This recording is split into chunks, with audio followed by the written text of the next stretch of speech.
gossip is, and even the betting is. My money, it's on Earnhardt. Definitely going to be Mark Martin.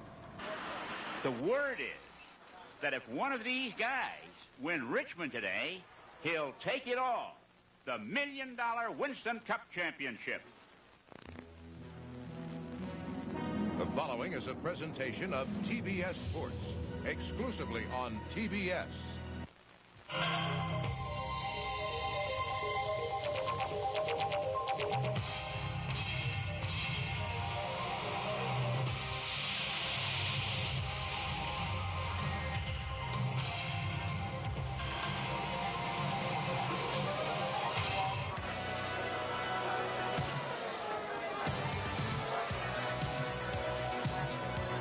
The Richmond 400 is brought to you by Coors. Coors, the Rocky Mountain original. And by Today Chevrolet, who invite you to see why nobody's winning like the heartbeat of America. And by Haviland's superior grade motor oil. Fights sludge, protects engines. And by Goodyear tires. Goodyear, because there really is a difference.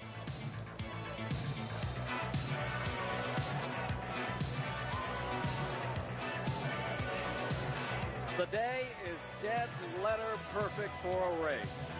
There's a slight overcast, temperatures nibbling into the 70s, an easy breeze falling over this three-quarter mile Richmond International Raceway, where every seat is sold out. Hello everyone, I'm Ken Squire, and welcome to the Richmond 400. 400 laps, 300 miles, $430,000 at stake for 36 Winston Cup competitors. What a story this race is. Remember a year ago at this time we were talking about the changing of the guard? It's become a revolving door. Take a look at this front row.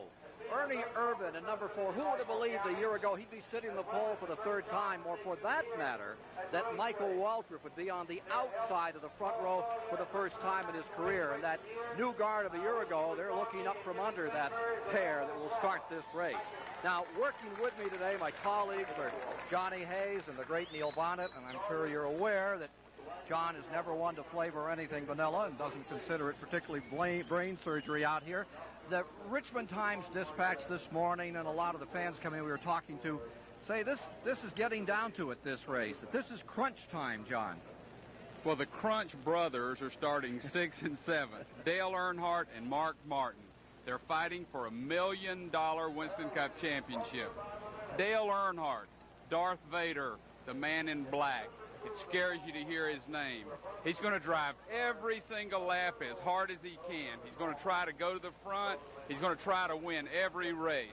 Mark Martin, different philosophy. Good, strong, solid Ford team. He's going to drive the car, make sure that it's safe, take care of it all day, then he'll go for it at the end. I know I'm right, Neil. I got to be right this time. John, you might have something going your direction, but I'm not sure. There's a lot of factors we got to look at. Here's a bunch of the guys, key teams on this circuit, well-financed, that haven't won this season. Not only is the points battle winding down, we're running out of races. These guys need to win. They have to win. And in turn, you got to chase the guys up front that are on a roll. Here's the 4-car with Ernie Irvan winning Bristol, and second at Darlington last week. And he can't do anything wrong right now. Here's Alan Kowicki, a guy that's had a bad season, couldn't get off to a good start. Now he's turned it around. He qualified fourth. There's a lot of those guys there that can make a run at him. Also, we got the factor of Darrell Waltrip, been out for a long time. The fans want to see, can he go the distance? More so than that, they want to see if he can return to true form and be able to win races again. Now, the focal point for our live coverage here on TBS on the pit road side will be for the STP Pit Center, and covering the story there is Mike Joy. Thank you, Ken. Though every one of the 29 Winston Cup races pays the same points, this is considered the start of the stretch drive. Amplified so 2 years ago when an incident on the first lap, Rusty Wallace said that one incident alone cost him the championship. And that championship battle is a tight one. Mark Martin and Dale Earnhardt just 26 points apart. Jeff Bodine still with an outside shot at it. There's defending champion Rusty Wallace. But some of the biggest shaking up has been in the second six, back through 12th position. Here's Alan Kowicki up from 23rd at midseason. And here is the man who has had such a streak over the last couple of weeks, Ernie Irvan. A race win, and now this pole at Richmond. Let's meet him with the Dean of American Motorsports, Chris Economaki.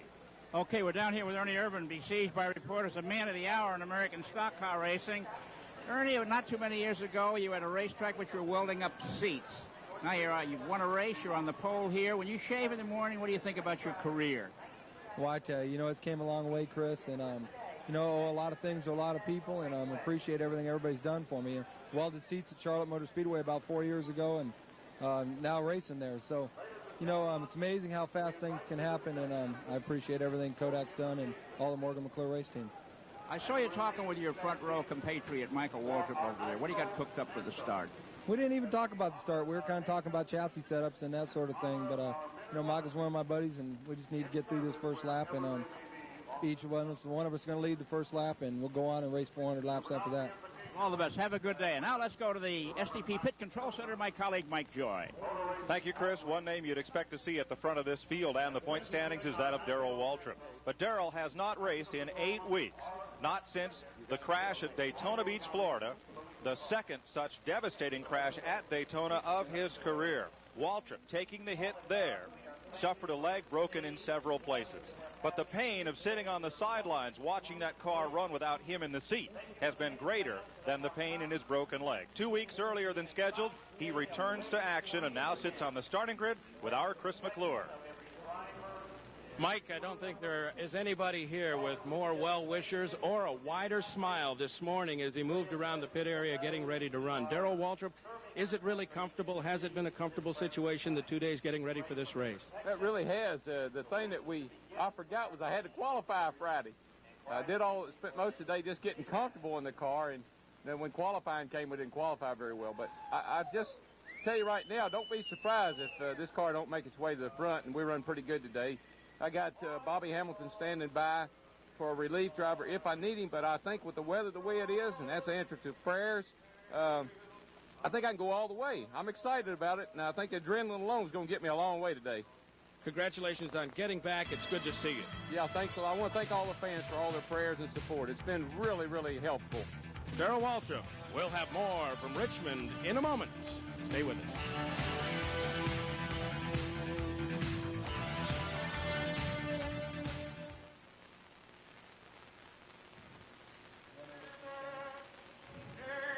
He's back.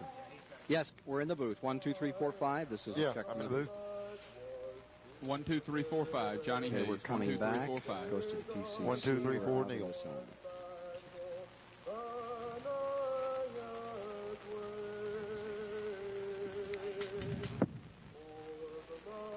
Thank you, sir. We're way behind. So Okay. Get your commerce in. Way over. Off the screen step. Definitely make sure. The most important thing is that boy can see the monitors. Great. How do you like the show so far?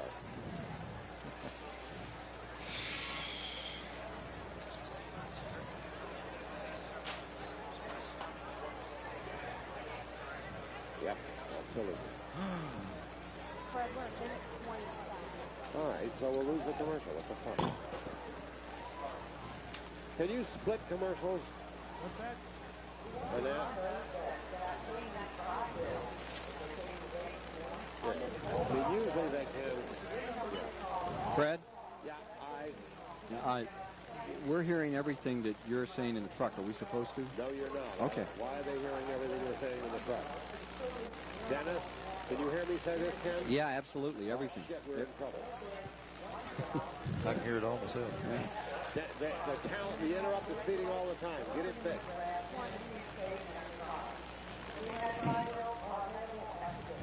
Go 6 fast. 8, 7, 6, 5, 4, 3, 2. Go please, Mike Joy. Welcome back to Richmond and the STP Pit Center. Among the stories we'll follow today is the True Value Hard Charger Awards. Unlike the Winston Cup points, this one not even close. Earnhardt, the hardest charger this season, and we'll be looking for the Timex Speed Track fastest lap of the race. You've met the men that'll call the action from the booth and the three of us down along the pit lane, but there's one more voice yet to be heard. Covering this race from the other side of the fence, here's Mark Pfister. Thank you, Mike. These fans have paid good money to see a great race, and they have come prepared. With me, a couple of guys who drove all the way down from Baltimore, Maryland to be at the race. It's Steve and it's Paul, and they are prepared for this race. They got their little tush here, ball caps on, sunglasses.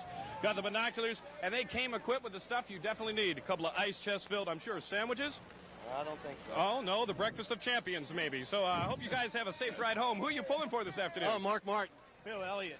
Oh, Mark Martin. Bill Elliott. Mark Martin. Bill Elliott. Oh, what the hell? Let's go. Mike, I think it's straight up a Nesco Hornets. Bail me out of this one, pal. Well, it's going to be a long ride home in that car. Let's take a look at Mark Martin's season thus far. Martin owns two 1990 victories, the controversial one here at Richmond in February, and then his win at Michigan Speedway in August in front of the Detroit crowd. But most telling among his stats, not the 12 top 5s or the 17 top 10s, but only one in the DNF column. He's had the point lead now for the last 10 races and comes in here. Let's go to Chris Economaki. We're here with Mark Martin. Just started his engine. Mark, if I gave you a three-part multiple-choice question, which answer would you choose? Are you concerned about the race, the championship, or Dale Earnhardt? All we're concerned with is winning a race. That's all we ever worry about. If we win races, the car runs good every week. We just go out and do our best job and see how that turns out. You got all the Ford lovers rooting for you. All the best. Thank you. So Mark Martin is ready to roll as this field comes to life at Richmond Fairgrounds. Let's take a look at Dale Earnhardt's stats of the season.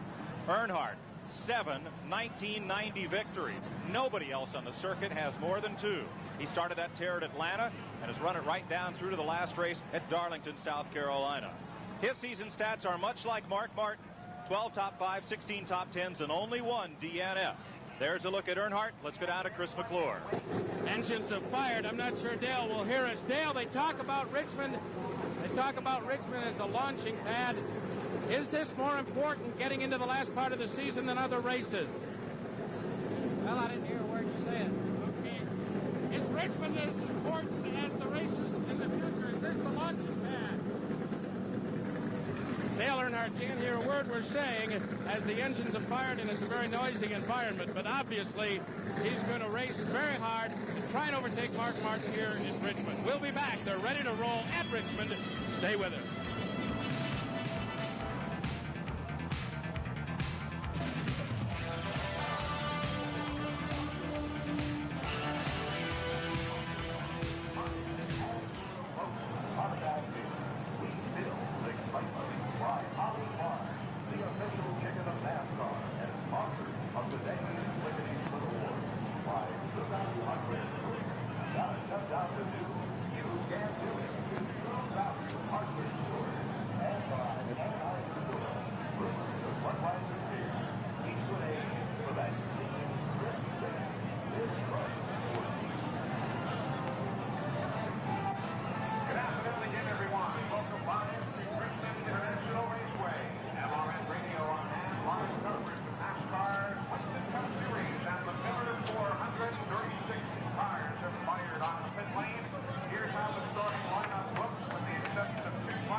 As the field moves out, here is the starting lineup for the Richmond 400. On the pole with his Chevrolet, it's Ernie Irvin. Alongside is Michael Waltrip in his Pontiac.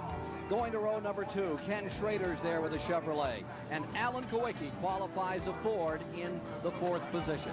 Starting 5th today will be Dick Trickle from Wisconsin. He'll be carrying one of our cameras. And Dale Earnhardt looking for win number 8, the 87 winner here. Row number 4 is Mark Martin seeking his 3rd win of the season. And the 88 champion on this event, Davey Allison. Row 5 is Kyle Petty in a Pontiac and Jeff Bodine in a Ford. For row number 6, it's the defending champion who won this race on a whisper of gasoline, Rusty Wallace, and Terry Labonte starts beside him. In row 7, it's Dale Jarrett in his Ford and Ricky Rudd of Chesapeake, Virginia. For row 8, Brett Bodine is there in a Buick and Bill Elliott from Dawsonville, Georgia. In row 9, it's Sterling Marlin, Oldsmobile, Morgan Shepherd in a Ford. Row 10 is Rick Wilson and Derek Cope, the 2-time winner this year. Going back to row number 11, there you have Chad Little and Harry Gant. Row 12, Dave Marcus, his 651st race, and Jimmy Means. Row 13 is Jimmy Spencer and the 7-time winner, Richard Petty. Row 14, the 4-time winner, Darrell Waltrip and Mickey Gibbs. In row 15, it's Greg Sachs and Bobby Hillen. Row 16 is Hut Strickland and Charging Charlie Glotzback's back. In the 17th row, Ron Esau is here, and Butch Miller. Row 18, Robbie Moroso, the leading rookie, and D.K. Ulrich is back in harness this afternoon. That's the starting lineup. We're getting set for the green flag. The view from Robbie Moroso's car, number 20. He crashed the car he had prepared for this race, so he's in a backup car way in the back of the field in the Crown Igloo machine. Two other cars moving to the back as they get set for a start. Derek Cope and Greg Sachs, because they had to change equipment after crashing in either qualifying or practicing efforts up in turn 2. The field comes down. The green flag is out. We're underway live on TBS for 400 laps of the best auto racing in the world, Winston Cup. Watch these first laps closely. And this is some of the most fun racing. Everybody's fighting position because they know that leader's going to be coming around quick and try to lap you. Down to the inside, the 66 car makes a quick move on the bottom of the racetrack, off his crutches and on the throttle. Dick Trickle, the number 66, goes to fourth. Kulwicki falls to fifth. Well, I tell you, these guys are really hustling here to start. The shuffle on the first few laps is going to determine where they get strung out. It's easy to make up a little bit of cars right now. If tires are not a factor today, 120 to 130 laps is where we should see them come in on a green flag stop. Schrader in second spot making a move to go beneath. In third spot making a move on second place. Michael Waltrip, there's your battle. It's for second, and here comes Trickle rolling. Back comes Kulwicki on the outside. Moving away, Ernie Irvin up in front of the Morgan McClure car. Ken, you want to be in that bottom lane. You can see everybody battling to get to the bottom unless your car is really strong. It's Davey Allison trying to go on the outside around Dale Earnhardt. You can see him going there and trying to make a strong move, but Earnhardt pull right back. Dick Trickle, number 66, dives to the bottom of the racetrack, and he takes out Michael Waltrip, drops him back to fourth. Trickle now third, and challenging Kodiak car, Ken Schrader now in second spot. Trickle on the charge in the early going. Here they come, down across the start-finish line, completing 4 laps. I tell you, the outside of the track, if they can get to working out, there's a couple guys trying it out of shot here. These cars on the inside have certainly got the preferred spot, but that outside can be workable. Dick Trickle giving you these incredible pictures at Richmond on the 3/4 mile high bank as he stays third on the race. Davey Allison continuing to move up in the 28. He is now into the 5th position. He started in 8th and the 88 winner of the event. And here on the inside, number 6, Martin working with Earnhardt. Battling for the championship, now battling wheel to wheel in the Richmond 400. This is great. This early, you see that car kick out and push up, and he drives right under him. So I think Earnhardt has a little bit of handling problem in that turn. Battle for 6th position. Falling back is Earnhardt, and it's Jeff Bodine, number 11 in the Junior Johnson car, down to the bottom, sticking that board in there. They love to lean on each other, don't they, Neil? Yeah, they've done it a little bit in the past, but I don't know if they're going to do it much. They've been reprimanded in town. Talk about reprimands. We'll get back to that story with a $10,000 fine. But you can see Dale's car shooting really high in some of those turns. I just don't think the car's working real good. It seems like it's a little loose. Rusty Wallace is on the move as well. Started in 11th position. He's picked up 1 in that car, number 27. There's the number 11 car last lap with an average speed of 116 miles per hour. The record for this race, 95.7. Davey Allison, 1988. Here you see Bodine in the 11, the 27 of Rusty Wallace, defending Winston Cup champion. Will not get a crack at it again this year unless those 2 leaders take themselves out. And go in. Oh, we got a crash in the back straightaway. Wallace spinning. Earnhardt just getting through. Yellow is out. This is lap number 8. You can see Rusty's car kick out a little bit, got a little bit loose right there. I don't know if he got in contact with the car. Maybe we'll have that so we can show it back. He's got it moving. He's not going to lose a lap. Left front corner panel kicked in there. Yeah, but on these little short tracks like this, I say short track, Richmond is a combination short track super speedway. The car can take a lick like that right there and really not damage a lot. Here they are going down the corner. Rusty just gets the car loose. He tried to get up under the 11 car, got a little bit sideways. The car came on around, and luckily he didn't get any more than he did with that many cars. Great move by Kyle Petty. Felix Sabatos, number 42, made just the right maneuver. He had just enough room on the outside. You could see Brett Bodine's car as well coming up on the outside, and he really threaded the eye of the needle. Watch again. You're right on the bottom of the racetrack. That bottom is where you want to be, but there's a little flat area there. You get off on that, the car comes around, the car loses bite. Looked like you turned down on the 11 and just got the car a little bit loose. You also saw the 21 of Dale Jarrett up on the outside doing some nice driving. Here comes Wallace into pit. They had planned on 3 pit stops if it had stayed green and gone for a record today. Now we have this early go. Not much of a chance for fuel or anything here with only 10 laps down. Let's go to Chris McClure. The Wallace car is in the pit, and there's damage to the left front. A little bit of damage to the tire, but right now they're not making a move to change that. They're trying to pull away some of the bodywork away from the tire. Doesn't seem to be anything else wrong with it. They have been able to clear that, and he's away. Got a little fuel while he's here. There's 1 lap to go, so he's got to catch up with the field. He's going to be at the back, and Ernie Irvan will really go hard to try to get him. That was Harold Elliott looking at that left front. He's the engine man, and that oil cooler's in that area. That's the life and heart of that engine, so you can bet he wanted to make sure that was right before anything happened to the motor. Field is back away under green. Working the 12th lap with Ernie Irvan in the number 4 car in front. Schrader is in second. Trickle is third. Michael Waltrip fourth. Davey Allison in fifth. Alan Kowicki in sixth. Mark Martin in seventh. Boy, it's hard to believe the strength Ernie's showing here early. He seems to be very stout. From the back of the pack, here's Rusty Wallace storming, trying to move through this field. The defending champion of this event and the Winston Cup champion moves up on Derek Cope on the outside. I think the 33 car with Harry Gant just lost a motor going into turn 1 and 2. He's coming down the backstretch very slowly. The track is still green.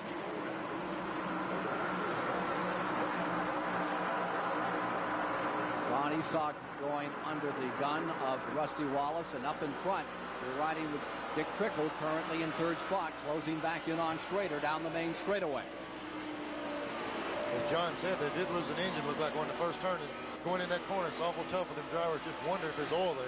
Critical turn is coming up right here, Neil. This is it. This thing is a mile wide. You put the cars in there 3 abreast or 4 abreast. The only thing 2 of you might make it through there, preferably 1. It's misleading how wide the track is getting that corner. It is the most critical turn here, that turn 1. I'll show it to you again a few times during the race, but you've got to hit it dead on right, or you're in big trouble. That's where you gain time or lose time. It is. Getting into 1. Not only you lose time, there's 4 cars sitting in the garage that are total wrecks from trying to do that corner like that. Dick Trickle to the Trop Arctic car. There you see it, the number 66. Right there in third. Irvan on the point. Schrader second. Trickle third. Michael Waltrip, who started outside of the front row, back and forth. Then 4 car lengths back to the 5th place machine. Davey Allison, followed by Kowicki in 6th. Mark Martin 7th. Jeff Bodine is in 8th. Ricky Rudd is in 9th. Earnhardt in 10th. Dale Jarrett 11th. Brett Bodine is 12th. This with 16 laps complete. Harry Gant did pull his car in the garage area. They're loading up the pit, so I think Harry's through for the day. Well, that was a quick day for Harry Gant. Let's go to Dale Earnhardt's pits as we watch him here in car number 3, running in 9th position. The children, Dale Earnhardt's car. It looks like Dale's car is not working too well from a handling standpoint. Is that right? Yeah, we got a real bad push in it right now. You know, we thought the track might be a little looser, but we're going to adjust when we make the first pit stop. Are you going to wait that long if he keeps rolling back, or might you call him in early? We're going to probably wait. Okay, there you have it on strategy for Dale Earnhardt. Okay, again, not only, he might be pushing a little bit, but the push goes away in these race cars. If you're loose, it gets worse. The push has a tendency to go away. They'll probably run the car several laps. It should get a little bit better. See Brett Bodine getting beneath him. Look at this battle up in front. That's Brett Bodine on the charge, up to 10th position. Top 3 going down into turn number 1. Irvan, Schrader, Trickle. 1, 2, and 3. And already they're moving into lap traffic. Johnny mentioned earlier, it's easy early in the race to spot the guys, do what they need to do. Look at these lead cars right on the bottom of the racetrack. They're like they need to be. The guys that are working outside, they got some work to do in those pits before they get it correct. The Rusty Wallace fans, he's picked up 10 spots in just a few laps, so Rusty's car is working fine.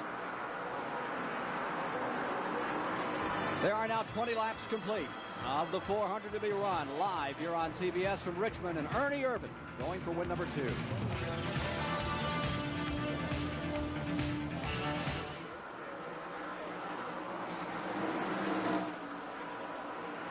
Fred, give me a count, please. Count again, please. Thank you. Got it. Bodine and Davey Allison got together pretty strong.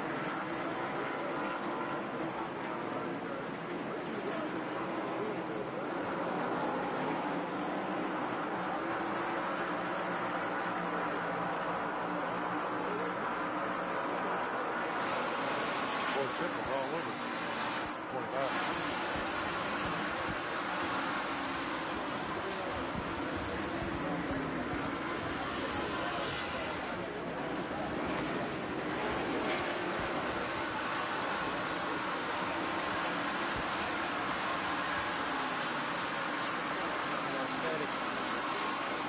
All the static from.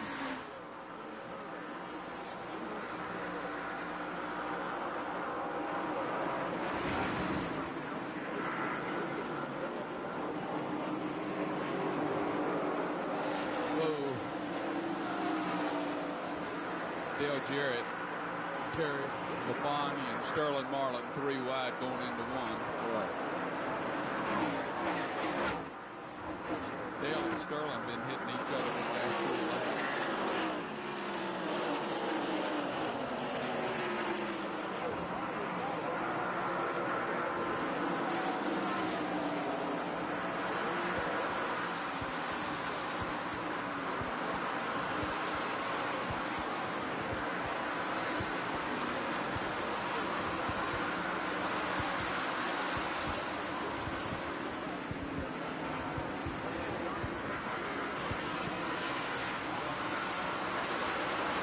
Welcome back to Richmond as we watch Dick Trickle close up on race leader Ernie Irvin, who set the Timex fastest lap of the race thus far, 22.93 seconds. Our speed track computes that to 117.7 miles per hour.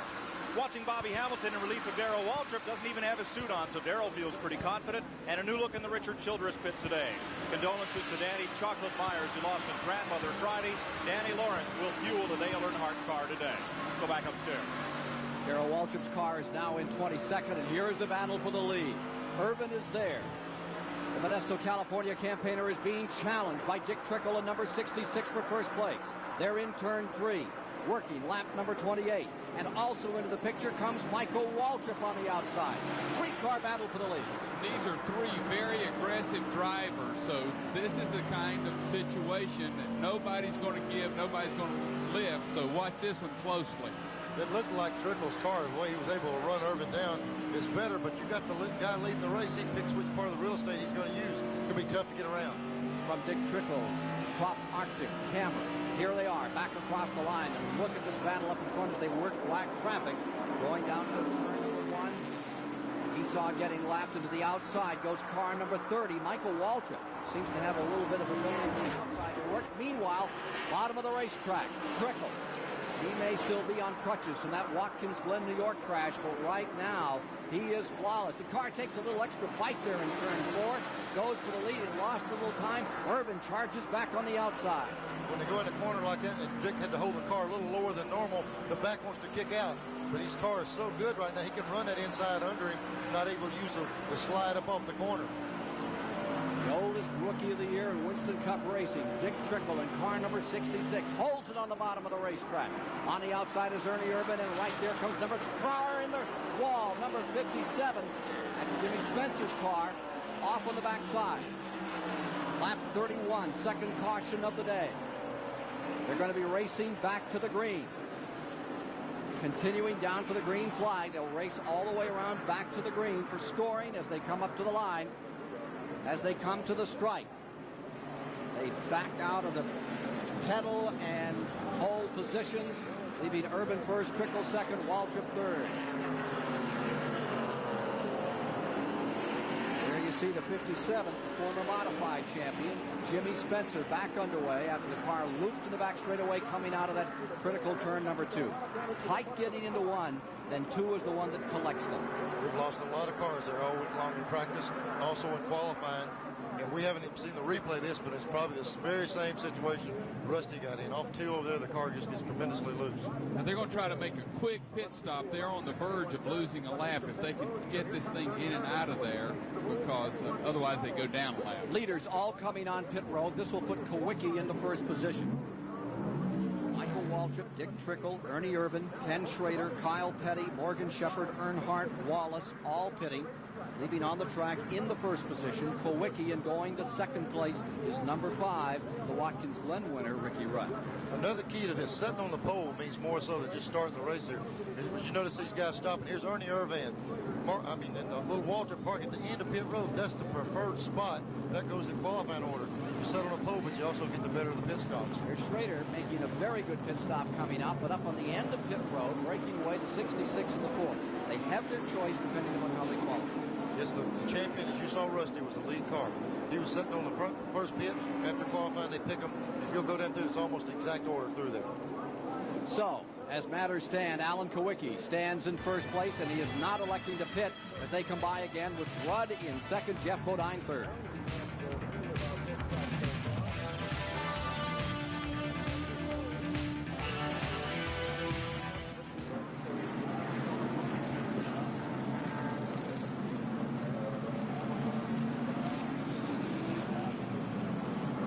Jimmy Spencer's going behind the wall at 57. This car is smoking.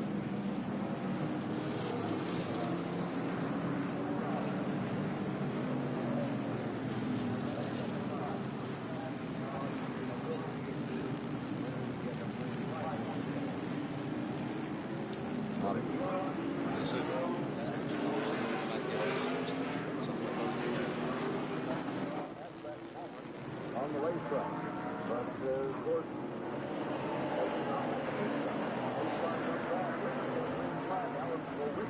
Slow coming out of the 4th turn. He finally gets on it. Comes down the front of the road.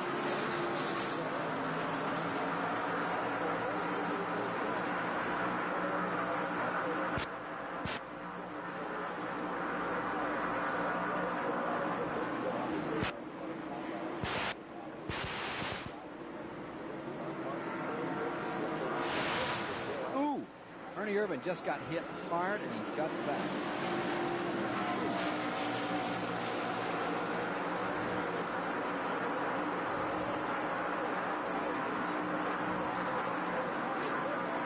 Whoa. Go, turn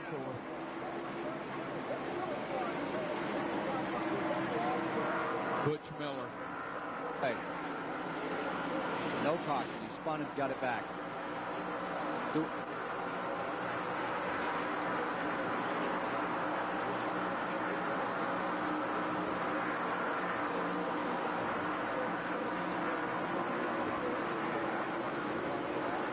Back with you at Richmond, Virginia. 37 laps are complete. Here's the battle for first place. Alan Kowicki is there. Ricky Rudd is in second. Mark Martin comes to third. Jeff Bodine is in fourth. Bill Elliott in fifth. Brett Bodine in sixth. Terry Labonte in seventh. In eighth is Darrell Waltrip. Ninth is Rusty Wallace. 10th is Schrader. And back in 11th is Ernie Irvin. This is as they come out. And here's number 98. The Travis Carter car being driven by Butch Miller, which just spun up here in turn number 2. A battle for the lead. Strong at the start-finish line. Down to the inside, Ricky Rudd trying to get that second win of the season. Back comes Kowicki on the outside. 5 car is Rudd, the 7 Kowicki. Chevrolet on the inside, Ford on the outside. Richard Petty's number 43 now pitting as we continue to watch this battle for first, and Mark Martin gets into it. It's wheel to wheel on the 3/4 mile Richmond International Raceway. It just doesn't get any better than that, and these cars are racing so close. See, they pull apart, but then they dive in that corner. Watch how close they come. They almost touch every time. You have to be careful. See the rear end of that car kick out? You drop back. If they do touch, usually it's the guy on the outside moving over. The guy on the inside is doing all he can do. You just lean that car over until you touch the left side of the car and try to slide through there together. It's hard to do. Interval of 10 car lengths back to 4th place. Number 11 Bodine, and right on his rear bumper is Bill Elliott in the 9. Following him is Brett Bodine in the 26 and 6. Taking a peek at the inside, Richard Petty, you can see, is back on the track after a quick pit stop. Here are those 3 leaders out of 4 with Alan Kowicki setting the pace in car number 7.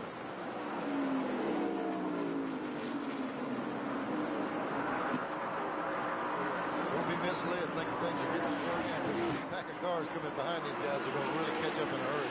Well, Rusty Wallace is aggressively going to the front, and he's right behind this group. He will be in our picture shortly. The guys that stopped for tires got behind on track position, but now they're really moving up.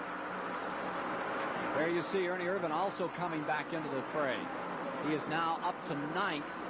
Just in front of him is Brett Bodine. We'll see here, Ken, just how important track position is. Of the cars that pitted, Ernie Irvan went in first, came out second. Mike Waltrip came in third and went out fourth. You don't see Dick Trickle. He was running second at the time of the caution, but he was the 11th car out of the pits. And now he's mired deep in the pack as Irvan works his way back up toward the front. Remember, Ernie Irvan is your 9th place car. Darrell Waltrip right behind him. Here's Irvan challenging Ken Schrader. Just in front of them, Rusty Wallace. As I mentioned, was on the charge, picking up traffic. He has fallen back a spot now. Wallace getting collected. He's on the outside of the Bill Elliott-Schrader combination. Swapping paint, swapping positions out here with 45 of 400 laps complete. Ken, several of those cars did not pit. That's how those cars stayed up front. What's happening, creating these log jams, is these good cars are coming up from the back with new rubber, ready to go, and it's causing a log jam and having to force their way through there. Let's check on Jimmy Spencer. Chris Economaki is there. Well, you see there's 8 men working on the front of Jimmy Spencer's car after this little episode. They want to get him back on the track as soon as possible. It's an important race for Jimmy Spencer. It's towards the end of the season. And here he is already being interviewed by Motor Racing Network. We're going to get a word with Jimmy here about what this means to him so late in the season. Jimmy, it's a tough break so late in the season. Might this affect what you do next year? Oh, Chris, I don't think this is going to affect what happens to me next year. You know, this Heinz Pontiac's been running real good all year long, and you know, there's probably going to be a driver change here next year. I'm going to move to another team, and it's just a situation that is already done, and you know, we just didn't need this to happen today. We're trying to move back up to the top 20 in points, and we're going to go back out there and race. Good luck to you. Watching this fight for 4th position. That is number 27, Wallace on the inside. And that Pontiac, all it can handle. And on the outside, Jeff Bodine. Meanwhile, up in front, Kowicki. Winner of 1 race in his Winston Cup career. Look at this slugfest continuing back there. Wallace on the inside, Schrader in the middle, Jeff Bodine on the outside. Wallace noses his way into the bottom of the racetrack, the defending champion, going for 4th place. Back comes Schrader on the outside.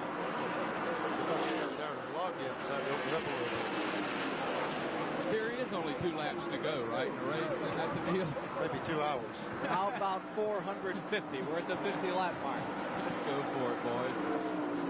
Alan Kowicki stays first. Ricky Rudd in second. Mark Martin third. That trio has pulled away by 25 car lengths from Schrader. There's the trio that's out in front. Correction. There are the cars currently running back in 4th, 5th, and 6th. That is Schrader, Wallace, Irvan.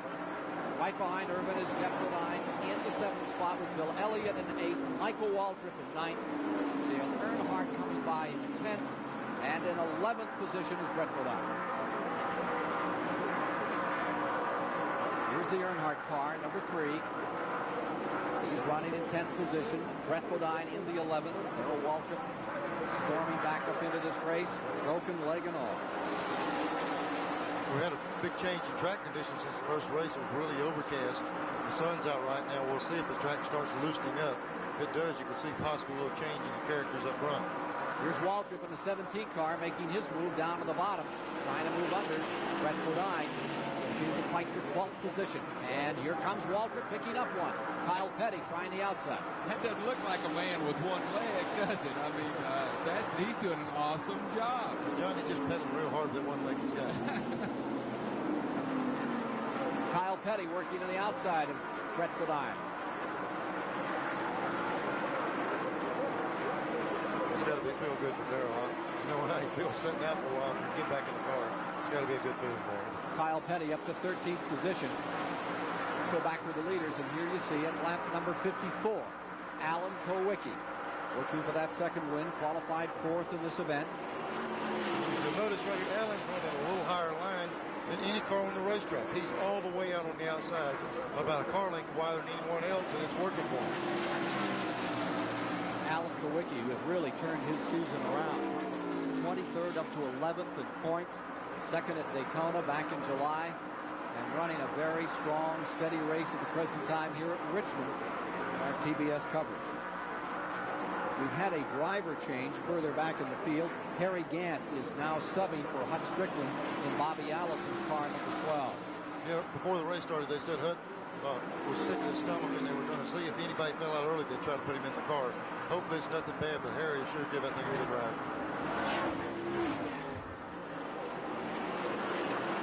Leader continues to be Alan Kowicki in car number 7. There you see he's drawing away a bit from second and third. Alan, what are your expectations for this race? You know, the car's run well since we unloaded it, and I think we've improved it a little bit. Came close to getting the pole, and I think we're close to a win. Hopefully it's going to be here at Richmond. Looks like he's right on track at the present time. He's out in front, but there is a long way to go here on TBS this afternoon in our live coverage from Richmond. He has the dominating car in the early going by 10 car lengths over Martin in second. And by manufacturers, here's how it shapes up. Watch them into the back straightaway. We have Ford running first and second, Chevrolet in third, Traders Chevrolet in fourth, and it's the Pontiac of Rusty Wallace in fifth. Ernie Urban Chevrolet is in sixth, and another Ford in seventh, Jeff Burbank. Boy, I tell you, Alan and his crew really worked hard this year. They got off to a miserable start. They couldn't do anything right. And the last few races, he's been on the verge of cutting loose and winning, so he has a long way to go, but he certainly looks good now. An independent, runs his own team, formed it back in 1985 and struggled with it.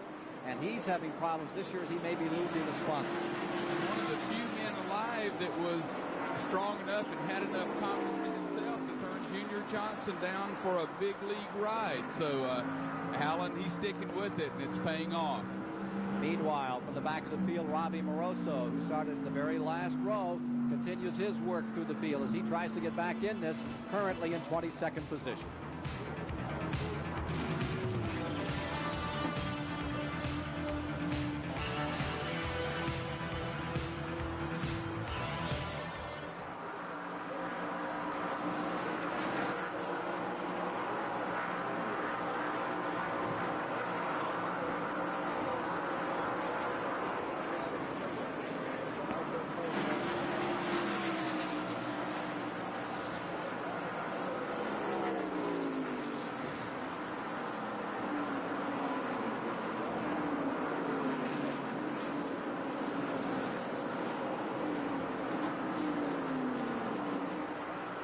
Comes Martin.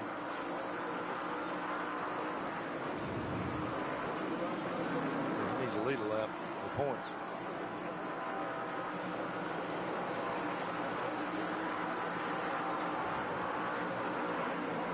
Is that Mark Martin?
Earlier this week, Colonel F. Dwayne Gillis of the U.S. Air Force Reserve presented Steve Neal and Robert Pemberton of Roush Racing with the U.S. Air Force Commander's Performance Award.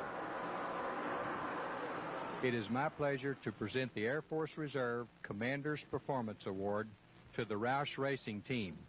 The team manager, Mr. Steve Neal, the team crew chief, Mr. Robin Pemberton. The crew is only 3 years old and already are leading #1 in NASCAR racing points for the year for your outstanding performance and excellent managerial tasks, I'm pleased to present you this beautiful Golden Falcon. Well, thank you very much, sir. This is quite an honor for all of us at Roush Racing. Be a bigger honor, perhaps, if they can win this race, get themselves an edge up, and that's what they're trying to do right now. Closing ground is Robin Pemberton, and Steve Meals, automobile number 6.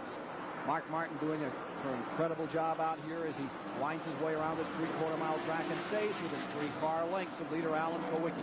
It's critical also that the 6-car leader lap. Mark Martin needs to lead because of the points.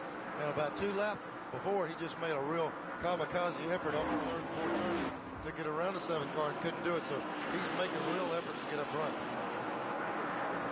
Further back in the field, behind this pair that runs up here again is Martin making an effort. Schrader staying in the 4th position. He runs 3rd. 5th is Rusty Wallace. 6th is Ernie Urban, and 7th. Shepard. Look back here is car number 17. Waltrip goes wheel to wheel with Bodine. That's Darrell Waltrip moving into 9th position, and here comes Earnhardt into it. Earnhardt running 11th. 10th there is the number 11 car, Jeff Bodine. Currently 9th, Darrell Waltrip. We just had a report that the 11 car said he's losing some tires. I don't know if he's wearing tires real bad or if he has a tire problem, but he had a report that he has had trouble with the tires. Darrell Waltrip, how are you going to run this race in number 17?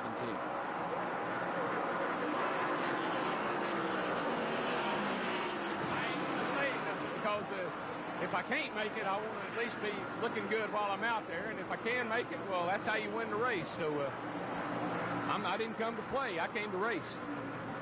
Changed your attitude at all, Darrell? I mean, you've always had a winning attitude, but what about your attitude now? Has it changed? Well, one thing I discovered, I've been doing this for 20 years now. Probably become a little complacent about everything and kind of get in a rut where you go the same race, do the same thing every year, stay in the same hotel, eat the same food, see the same people. And I kind of always thought I was getting tired of that until I didn't see them anymore. And I can tell you right now, I couldn't wait to get back here and get back in my race car and get back out there and trade a little paint and have a little bit of fun. It's been boring sitting at home, and I'm ready to go racing, and I think I've really got a new vengeance that I never had before. He's ready to trade a little paint right now with his taller, younger brother. There's Michael Waltrip in the number 30, just in front of Darrell, and the contest will be for 8th position here with 74 laps down. Reeling him in. Yeah, and he said he wanted to look good, and he certainly looks good. He's got that car running. I'm sure if the thing quit right now, Darrell will be happy, to get in the car after that long a layoff and be competitive and have that good feel that goes with it. I'm sure he's tickled to death with it. Started 27th and currently is ready to contest the 8th position. Number 17, Darrell Waltrip, closing up on brother Michael. Don't you know Michael just loves being in front of big brother Darrell, though? This has got to be a rush for Mikey. John, you don't think Darrell's ever shoved a little Mikey around, do you? Back up in front. Here's Martin going for the lead and getting it. Getting those 5 points if he stays there coming by. Mark Martin in number 6, now the leader, as Fords continue to hold 1st and 2nd. But note that Martin's car is just a little squirrely out of that corner.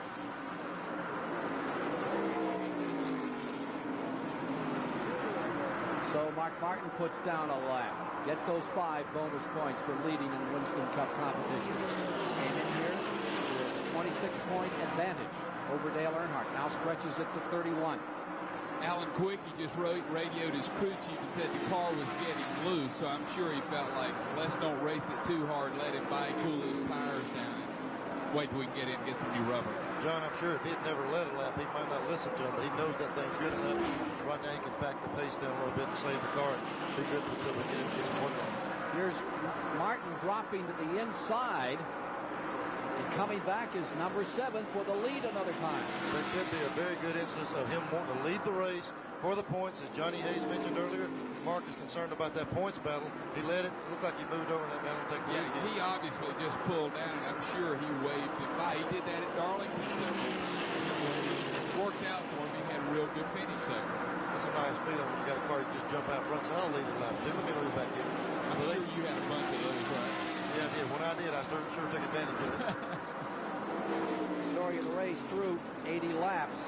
Three late changes among three drivers, and there you have the battle that's developing for third spot. Schrader in the number 25, followed by Ricky Rudd. Right behind them comes the number 27 of Rusty Wallace, holding fifth. Turn 4, down to the inside comes Rudd.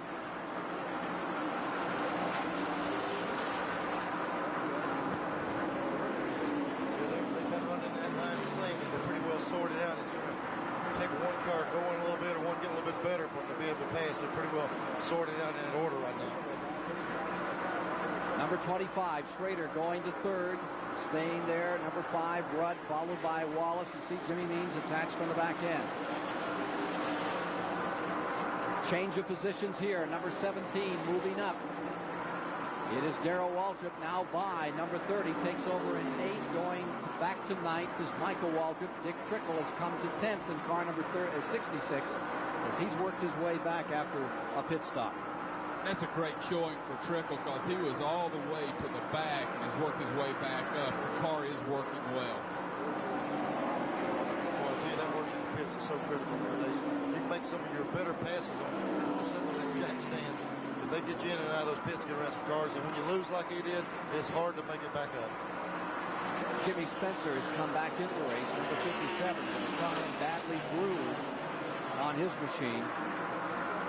Spencer and the Heinz 57 Pontiac, the Australian car, is back on the track. You see Mike Waltrip, who started outside of the front row, losing ground with brother Darrell, and Darrell goes looking for 7th place. That's Morgan Shepherd. Yeah, there's a gap following on Mikey there. I don't think Mikey slowed down. I think Darrell's really running that well because he's closing in on Morgan Shepherd in front of him. Has about 25, 30 car lengths to make up. I'm in total disbelief with Darrell because he really barely can walk, and he was having to be helped around in golf carts and with the crutches. Boy, is he doing a job in that car. Leaders, Kowicki in 7, Martin in 6, running first and second here this afternoon. We now have completed 86 of the 400 laps. Jimmy Spencer has pitted once again in his efforts today. Here are your two leaders, working through traffic easily. Kowicki out in front. Alan Kowicki trying to break into the top 10 of the Winston Cup standings, and he can take a big move in that direction with what he's doing right now. And these cars coming through turn 4 look like they're on ice skates. These cars are really getting loose, and the people that are hooked up are going to lap a bunch of cars because everybody's coming through there gingerly. They need a caution to get some new rubber on. Yeah, John, along with that is the overcast condition. We practiced all day yesterday in overcast. We dealt with overcast the first race, and the sun burnt through a little bit, so everything's going to go and come. As these clouds move in and out, the cars are going to change. One who's got the best car at that particular time. See Dave Marcus in his 651st start, and he's on crutches too. There's quite a group down there, bruised and battered from the season. Number 71, losing the lap to those leaders.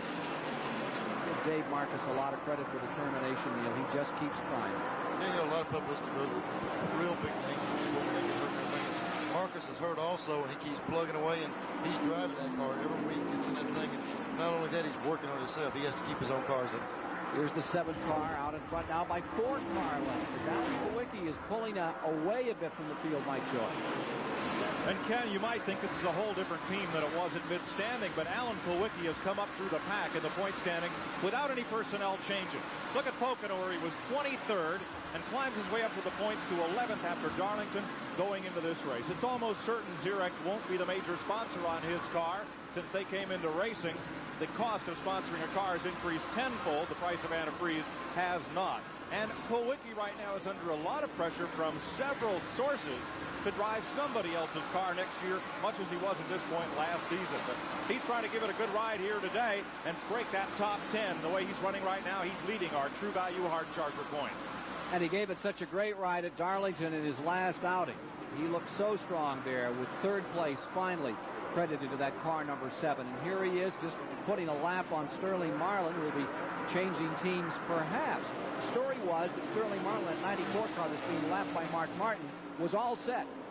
2nd team for Junior Johnson. I hear last night some rumors that may not be the case. John, what do you hear? Well, I heard the same thing, that there's some mitigating circumstances between sponsors so I think they're just going to have to wait and see if they can work all that stuff out. I believe they will come together. But one thing is fact, that you're Terry Labonte, related to you over the years, is going back home. He's going back with the guy with whom he won the '84 championship, Billy Hagan. And I think that was the key in his decision. He always felt like that was home. He always liked working with those people, and he's excited to be back with Billy Hagan. So what happens to the Jackson brothers? Well, at this time, they're just evaluating their options. They certainly want to continue, and it's just evaluating the drivers that are available. 94 laps complete here as we watch Kowicki and Martin up in front. Let me ask you one more question about that. What would be the potential for the Jackson brothers bringing out a Grand National car? I know how much they like Herb Hare. They took him up to Watkins Glen. He gave him a good run there to run that. There's so many sports car drivers that want to get into this thing. Would they go with a guy like that? I think that's one of their options, where they could run him in a sportsman car and then run him in the 5 Winston Cup races and keep his eligibility for Rookie of the Year. I think Rick Mast is an option. There's a lot of options out there. Yeah, Rick Mast is a tremendous option. We saw him again put on a tremendous race here yesterday. We'll have more on that in our video updates as the day continues live from Richmond here on TBS.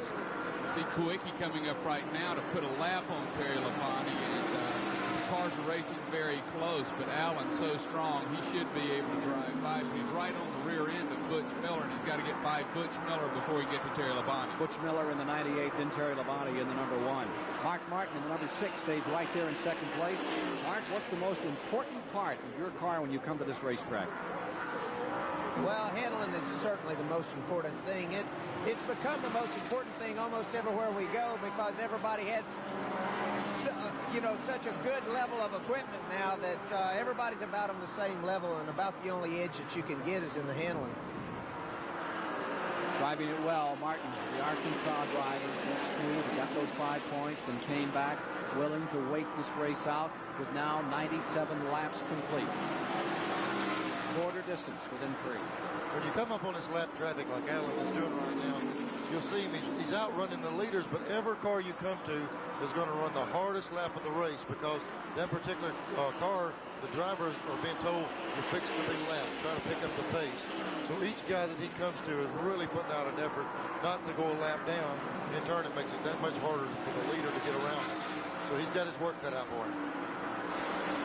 Makes it an easy day so far for Mark Martin. I like this strategy. I saw him wave Kowicki past earlier, and Martin can let Kowicki bust through traffic and then pick and choose his spots and ease on around. Right now, though, he has his hands full. Yeah, Ken Schrader just went around Mark. Mark's turning in the pits, and this is way early for a pit stop. Mark Martin on pit road in car number 6. Unscheduled stop at lap number 100. The Batesville, Arkansas campaigner pulling down pit road. What's the story here? I don't know if it had anything to do with Mark, but I saw a big chunk of rubber fly up on the front straightaway just prior to him coming in. Might have been off one of his tires. Mark Martin, 4th here in 88, his best effort in this race. It was a tire problem. He's back underway. Here you see the time for a very quick stop to change some rubber and get him back underway. As he gets back on the track, he is going a lap down to car number 7, Kowicki, and you see Schrader in the 25 pulling right up there. Schrader's right up there with him and able to make a move on the outside. Schrader going for first place as they come into the main straightaway. Kowicki gave him all the room in the world to get by there, so I think Allen said, my tires are a little soft. Let's not contest this. Ricky Rudd now making a pit stop. Car number 5 that had been 3rd is now on pit road. Revolution's on. Schrader takes over out in front. A lot of times when one of those leaders stop, it forces every other leader to stop and change tires. Yeah, we were speculating how long they could go. We're looking at 102 laps. These cars could go further, but usually the first time they pit, they'll pit a little early to make sure they can read their mileage right. After this stop, they'll know exactly how far they go on the next stop. The first one is just strictly speculation, how many miles a gallon. Now, because one comes in, does that draw the rest of the field in? What happens is, whenever the 6 cars stop, when Mark Martin stops, put new tires on, when he goes back out, he's going to probably be 3/10 seconds a lap quicker. If you stay out there on old tires, he gets so far ahead, even when you get the new ones, you can't make it back up. Track position is tough. And late in the race, coming in and making a 4-tire change is sometimes a key to victory. A lot of times, and we'll also learn sometimes 2 on the left will be 2 on the right. So they're going to play with that all day, and they'll know at the end of the race which way it goes. 105 laps are complete. Schrader is now the leader. Wallace has come back to second. Ernie Irvan is third here at Richmond in the 400.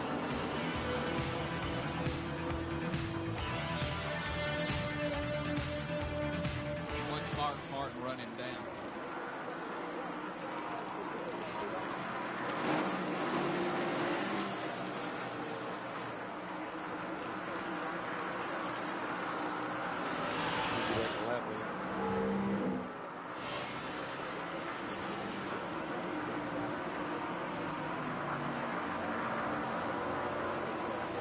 Yeah,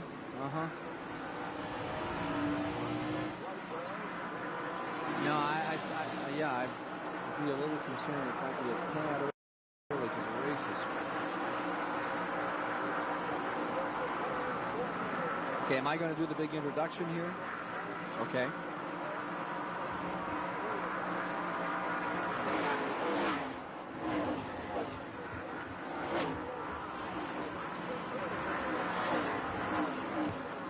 Can I do it after we reestablish the field?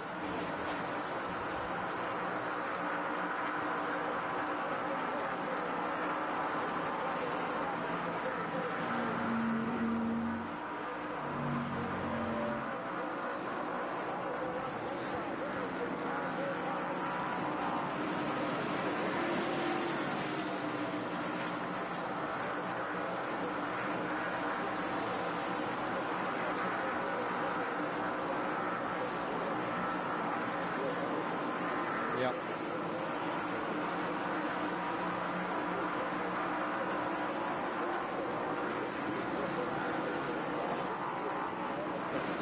Is that a race? 7 laps, 26 that far. Get it.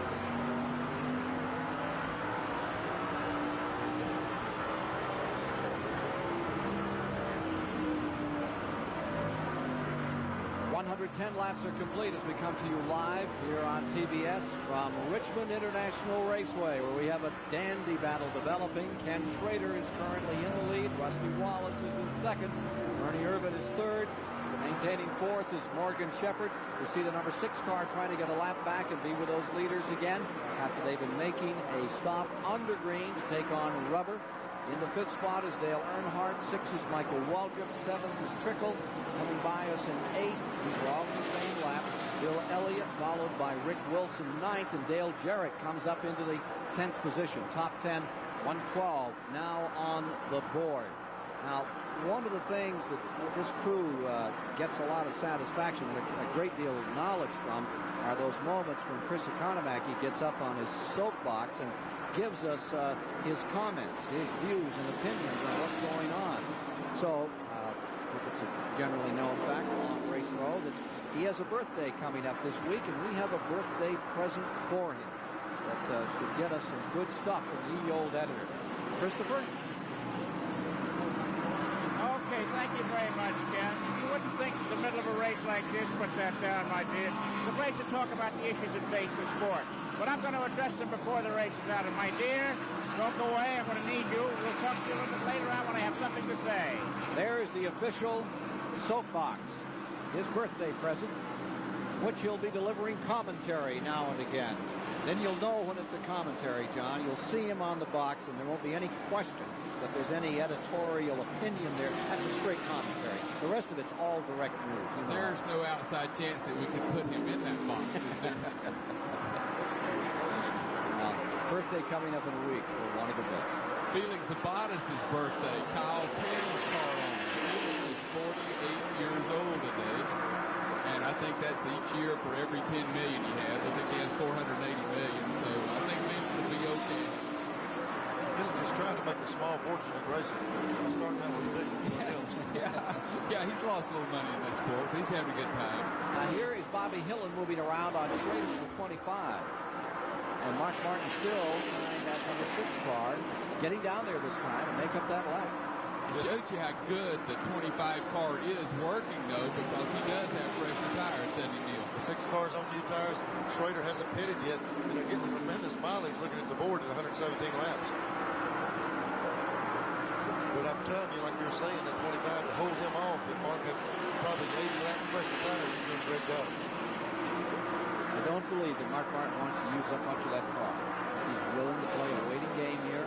Knows there's a long time to go, 118 laps. I think it gets back to what John says about style and strategy between Earnhardt and Martin.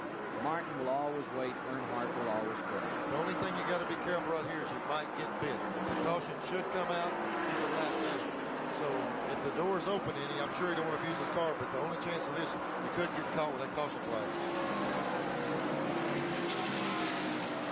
Jeff Bodine jumping in right under him in the number 11 car, driving right by with new tires.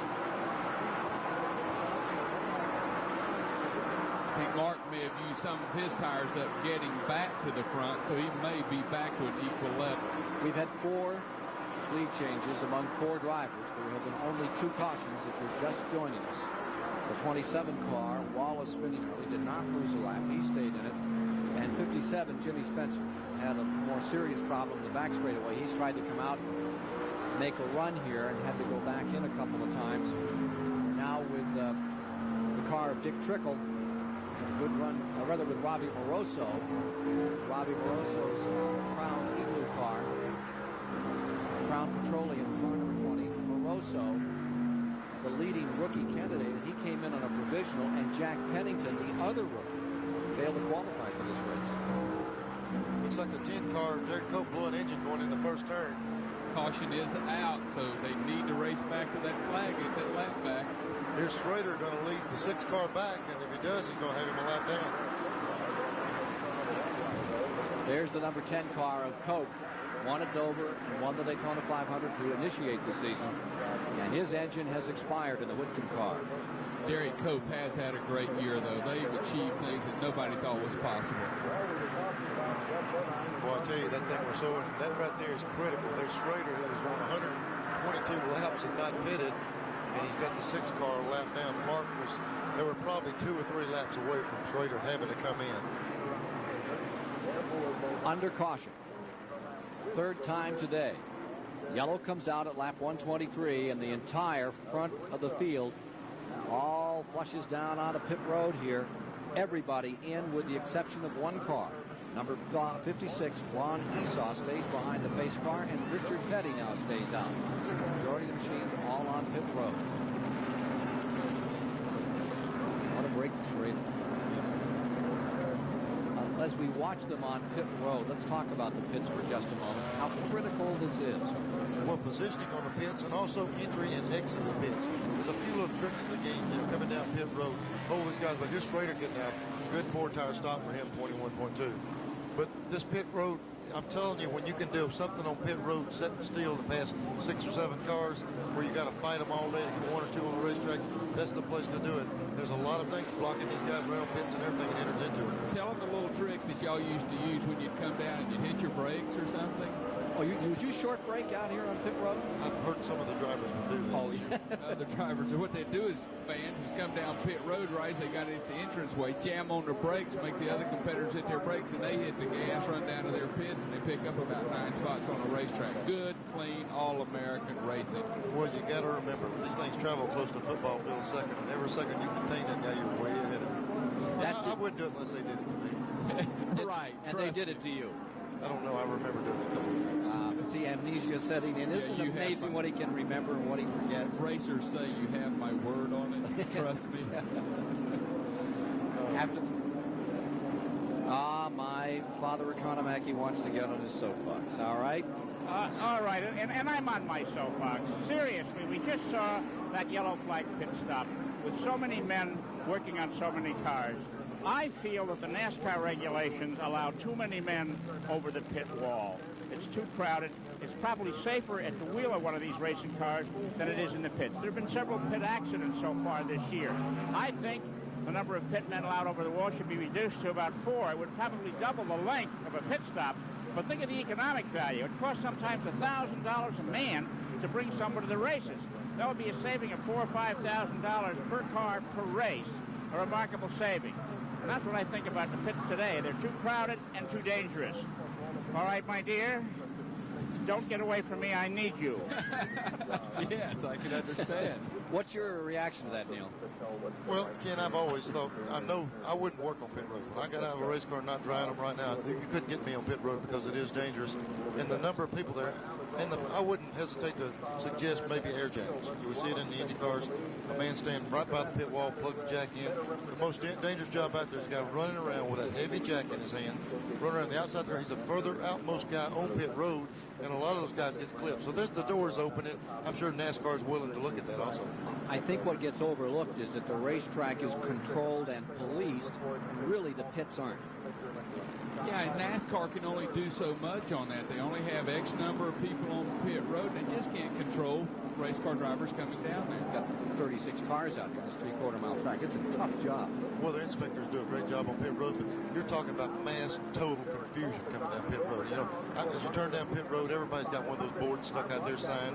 Next guy gets a bigger one, the next one gets a bigger one. You can't even see coming down pit road, and you're supposed to come in at 100 miles an hour and park in a 22-foot length area, and it's hard to do. And there is that business of the psyching of trying to pick up positions and brushback. I mean, let's talk about brushback. You would think about it in baseball, where the pitcher throws and tries to brush back the batter. And it really happens out here, too. Yeah, on a regular basis. My son's a stop sign man for Harry Gann, and he says the scariest part is when they cut in real close to you to try to push you in, but also to keep close enough so the jack man can't get around the car. If he can't get around the car, you just beat him out. Yeah, and pit road, you'll watch as these cars leave pit road. There's a little bit of overflow of fuel, which we're doing everything we can to control that. There's a little bit of overflow. Pit road is slick. That little bit of fuel on there, you come in, you're planning on stopping, you lock it. The left side wheels get the fuel first. You lock it up, the car jacks around sideways. So it's real dangerous pit road, and it's amazing to me they pull it off as well as they do. Perhaps we can get back to the story again before we've completed the 400 laps here today. 127 are down, and the green is about to be unfurled. Light is off on the pace car. It's coming in with Wallace now the leader, Schrader in second, Morgan Shepherd in third, Ernie Irvan is fourth, Dale Earnhardt is fifth, Michael Waltrip sixth. And the key, there's the 7-car Pawicki, the 6th, a lap down. Schrader's long run on fuel put several of the top cars laps down. Boy, Rusty Wallace got it. John. Unreal, and just pulled around everybody, so it's going to be hard for these guys to get their lap back. Rusty seems to be hooked up to me. You see, here's Schrader was leading previously. He's second, but the 27 is able to maintain those guys a lap down. We're going to see these guys hustling to get back in the lead lap. Mark Martin and some of those guys might not have run the car earlier. They don't have any choice now.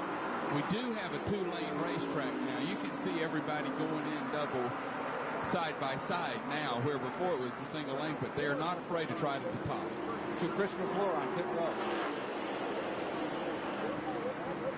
Rusty Wallace out there walking the point right now. Earlier in the race, if we can take you back a while, he came in with the damage to the left front. They just pulled back the bodywork and did not change tires.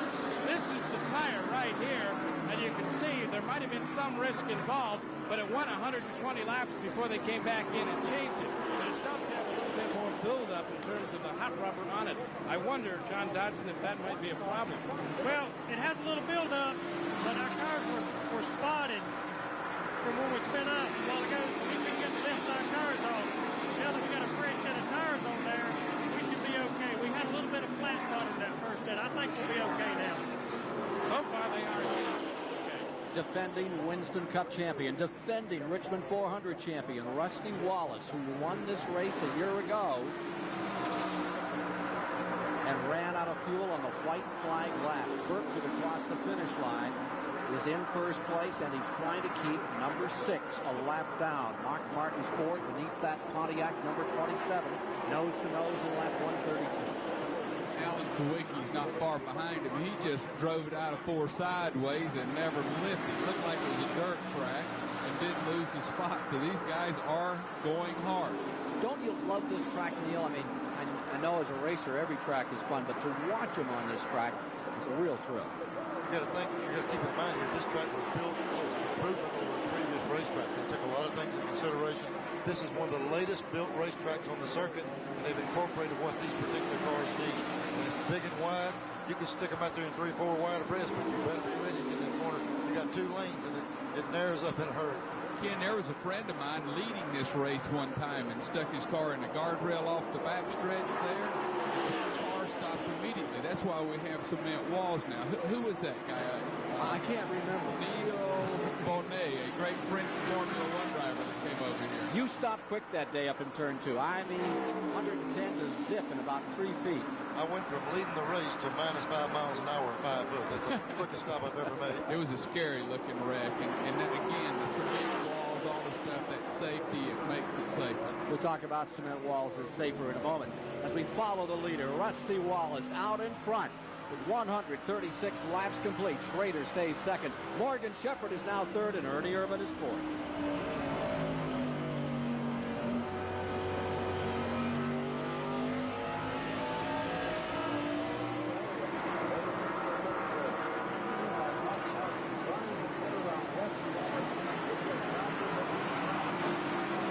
What's this? Oh, yeah.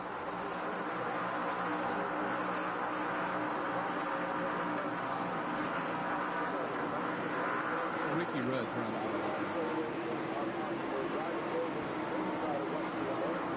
Yeah, we're going to come back on 507s. We're going to reestablish the race and do a Goodyear update.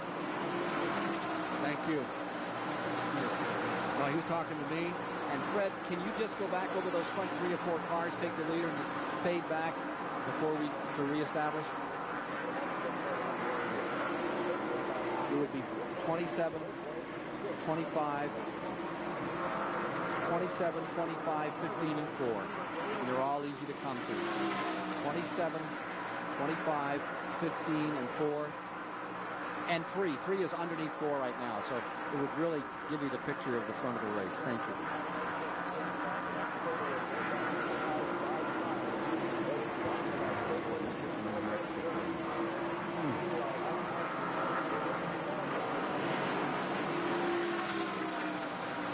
It's 15-3 in 4 now.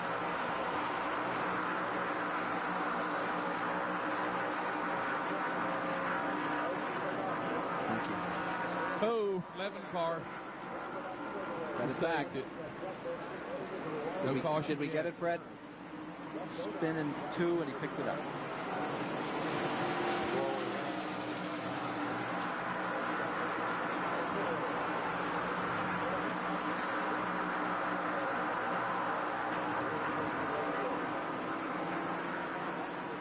Promotional fees and consideration have been paid by True Value. Give your home beautiful protection with long-lasting True Test Weatherall house paint exclusively from True Value hardware stores and home centers. By Crown Central Petroleum Corporation and Fast Fare Convenience Stores, proud sponsors of Rob Moroso's car number 20, the Crown Extra Oldsmobile. Hotel accommodations provided by the Holiday Inn Midtown Richmond, 3200 West Broad Street. Proud participants in NASCAR racing. 142 of 400 laps are in the books, and as matters stand, Rusty Wallace has that Pontiac number 27 in first place. There you see Ken Schrader, number 25, in second. Sandwiched between them, the 5, Ricky Rudd, a lap down. 2 leaders coming around to complete lap 144 this time. And in the third position, you see number 6, Mark Martin, is a lap down behind the Schrader car. There's Mark. He's trying to make up time. Kowicki is also a lap down. Schrader really stretched them out. The first place car in the event is car number 15. The Bud Moore Ford. Morgan Shepherd at the controls in that big controversy a week ago up there at Darlington. A lot of times we go to the big super speedways and we see fuel mileage enter into the outcome of a race. Very seldom on a track this size do you see it, but it's really changed the complexion. Here's Ricky Rudd, Kowicki, Mark Martin, and a lot of the real top guys that are down, and they're going to have to work awful hard to get it back. Just on the tail end of your picture there, on the right-hand side, that is Schrader, who is moving along now in. Oh, big wreck, back and stretch. they've got a backstretch melee going on out here. 1, 2, 3 automobiles torn up. Line on the bottom of the track and one directly in the center of the track. The 21 car of Dale Jarrett rolling down through there. And again, it was in turn 2. Bobby Hillen's car comes by, showing a lot of smoke in the main straightaway. He may have collected the front end of that car. Let's see on car number 8, the Snickers machine. Got the sheet metal pushed back on the right front. Dale Jarrett's number 21, the Wood Brothers car, also caught up in the devastation that takes place in lap 146. Fourth caution of the day. Maybe we could get a replay to see this thing over again, because I couldn't see exactly what happened. Just saw a wad of cars. The first thing you see is 21-12. 21-12 are sideways together. Ed Gant was in the 12 car. Dale Jarrett in his 21 car. Ooh, Boy, nice dodge. Chad looked like he just barely got through there. He was avoiding debris on the track and almost got the other cars. And you see the 90 car, Charlie Glotzback, and the Commonwealth Blazing Ford Ginny Donlevy's car also up there. Glotzback has seen it all. That didn't bother him a bit. He's been doing this for so long. And they've got confusion. The pace car hadn't picked up the 27 car, who was the leader, so everybody's going around. There's confusion on who's where, and they're coming down pit road. So I think it'll take a little bit to settle this, just who the leader is. Well, some of them went on down pit road and never checked off, never lifted out of the gas because of the confusion. We'll have to see what happens. They're black flagging the 27 car, and it might possibly be they're turning down pit road too early. Well, I've got a feeling they're going to put the 27 car back in the front where he should have been. That's the car they should have picked up because he was the leader. I think they just picked up the wrong car. Let's take a look at that replay. He stopped waiting on it. Okay, there's the first thing you see is the 21 car with Dale Jarrett and Harry Gant. Looks like they got hung up there coming off the corner.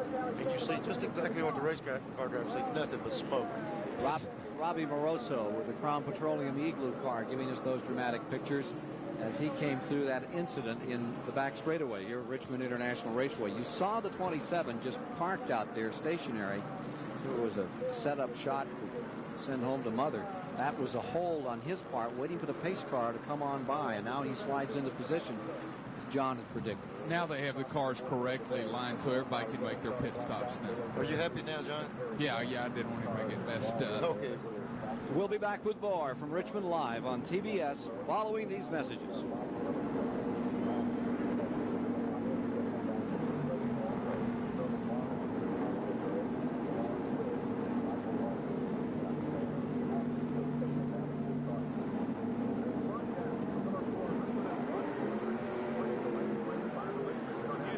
When we do that, we'll have Derek Cope with us out of the race. We'll do the timing thing now.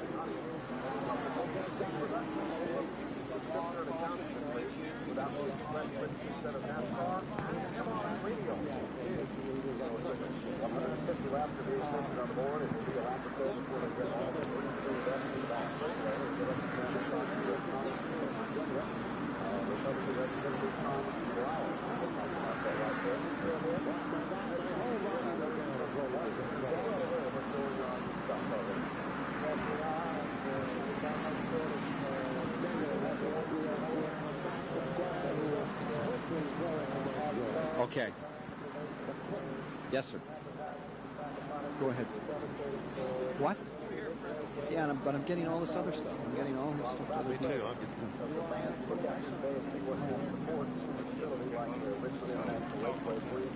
Yeah, we're getting all of his commands to everybody else. Too. I think that's everybody in the trailer. Yeah, we're getting a whole.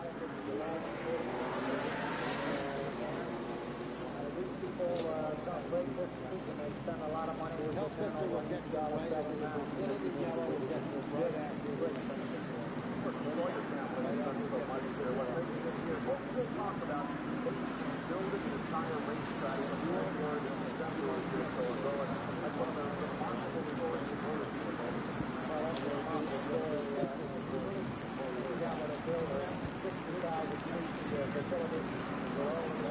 Dennis, talk to me.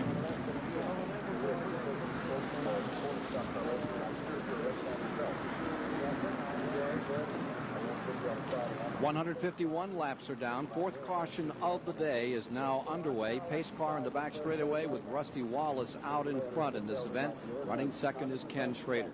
Let's go down and get a Goodyear Racing update now as to other motorsports activities around the nation. Mike George. Ken, good time to take a look at racing around the nation as they sort out the field. Yesterday, NASCAR's Grand National Stars shattered the speed record here at Richmond Fairgrounds. 99-mile-per-hour average speed in their 200-lap event. Starting from the pole, Mike Waltrip in number 30 was the first rabbit looking to repeat his February win. And luck was with him on 2 separate occasions. Watch Waltrip in the yellow car dodge a bullet. Mike McLaughlin across the racetrack into the wall. After a round of pit stops, Steve Grissom took the lead. He looked uncatchable, but didn't count on Rick Mast. Mast in 22 reeled Grissom in, made this right move in traffic, went on to win his 2nd race of the year. So Rick Mast really on a tear, beating Grissom, Mike Waltrip, Dale Earnhardt, and Jimmy Hensley. Hensley's 5th place finish allowed him to close up on Chuck Bown in the NASCAR Grand National standings. Bown, though, still holds a whopping point lead of some 260 points. Bobby Labonte 3rd in the standings. Yesterday, up at the Thompson, Connecticut 5/8 mile Speedway in Connecticut, they ran the ADAP Auto Parts 200 for Busch Grand National North drivers. Ken Bouchard winning the race for his sponsor over Jamie Obie, Joey Carapaz, and Ricky Craven. And in the modified clash, Tony Hirschman took home $6,900 for the win over Rick Fuller, Mike Stefanik, Mike Iwanitzko, and Doug Hevron. Later on today, we'll have updates on Formula One racing and the NASCAR modified Winston 300 up at Thompson, Connecticut.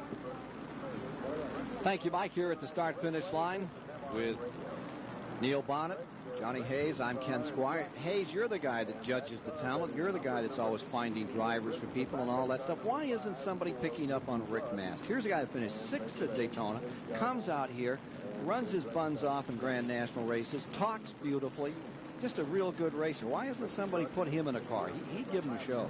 Well, he did used to drive for Travis Carter a year or so ago. Then that was changed. But obviously, he's got the talent, and he'll get the break. Let's go to Mark Pfister. Thank you very much, Ken. You know, it's a topsy-turvy time of year for NASCAR. When some drivers don't have rides for next year, sponsorships haven't been firmed up, contracts haven't been signed. And that not only has an effect on the folks down in the pits, it has an effect right here at the souvenir stand. Next year, we know, right here, Dale Earnhardt will be driving the black number 3 car. His license plate currently selling for $10 at the souvenir stand is pinned for $5. Darrell Waltrip won't be flying these colors next year, so he's been marked down. $5 for a license plate and $3 for his pin. So as you can see, it has an effect not just out on the track, but for out here in the souvenir stand. Hey, Mark, could you do me a favor and check and see if they have any Neil Bonnet stuff down there? I checked a couple of minutes ago. I asked them how much Neil Bonnet stuff they did have, Johnny, and they said they had a whole bunch, as we say from my part of the world, buku Neil Bonnet paraphernalia, but they just can't remember where they put it. Yeah, John, and I don't think you can afford any of my stuff anyway. Any man that don't feel sorry for Neil Bonnet fans, he spends $5,300 per day to feed his catfish. Can you believe that? $5,300 a day to feed his catfish. He's got 12 ponds bigger than this racetrack. So my heart goes out to poor old race car drivers like Neil Bonnet. Let's go down to the Darrell Waltrip pits. Okay, I'm down here with Jeff Hammond, the crew chief for Darrell. First of all, happy birthday, Jeff. I understand it's the anniversary of your natal day. Well, how's the patient doing? He's doing really well right now. If we just hadn't got out of sync with everybody, we'd be in great shape right now. He's just driving a really smart race. He's just trying to pace himself. And, you know, I think we're going to be able to get our lap back. If we can do that, we can get up there. We got a shot at these guys today. We're really pumped up. What about aches and pains in that brace? Everything okay there? Everything so far right now. Really just been real excited. He's been pumped up so much. That's been more of a problem than anything else. We're pretty much in control right now. This thing will stay green for a while. I think it'll be tough before the end of the day. Maybe a piece of cake, and good luck. Darrell Waltrip running a lap down in 11th position as we go back under green at lap 156. Rusty Wallace showing the way. Schrader in 2nd. Morgan Shepherd in 3rd. Pontiac, Chevrolet, Ford. 1, 2, and 3 here in Richmond. Look at Darrell Waltrip roll right up on the outside. Thank you very much. The car is running, but the inside is the place to be out of turn number 2. It seemed to shift back and forth. We saw a while ago. The inside run a little bit, the outside is just where your car's hooked up. But thank goodness we got a racetrack with 2 grooves like that. The car number 26, you see it come by, is running back in the 13th position, Brett Bodine. Wallace scooting Bodine, trying to get some laps back, and it looks like they've got that Kenny Bernstein car really dialed in. Can you believe how the cars are running side by side all the way around the racetrack? And I tell you, they're going really fast, and they're right beside. Whoa, we're right here coming Mickey out turn Gibbs 4. is spinning and crashing into the wall up here in turn 4.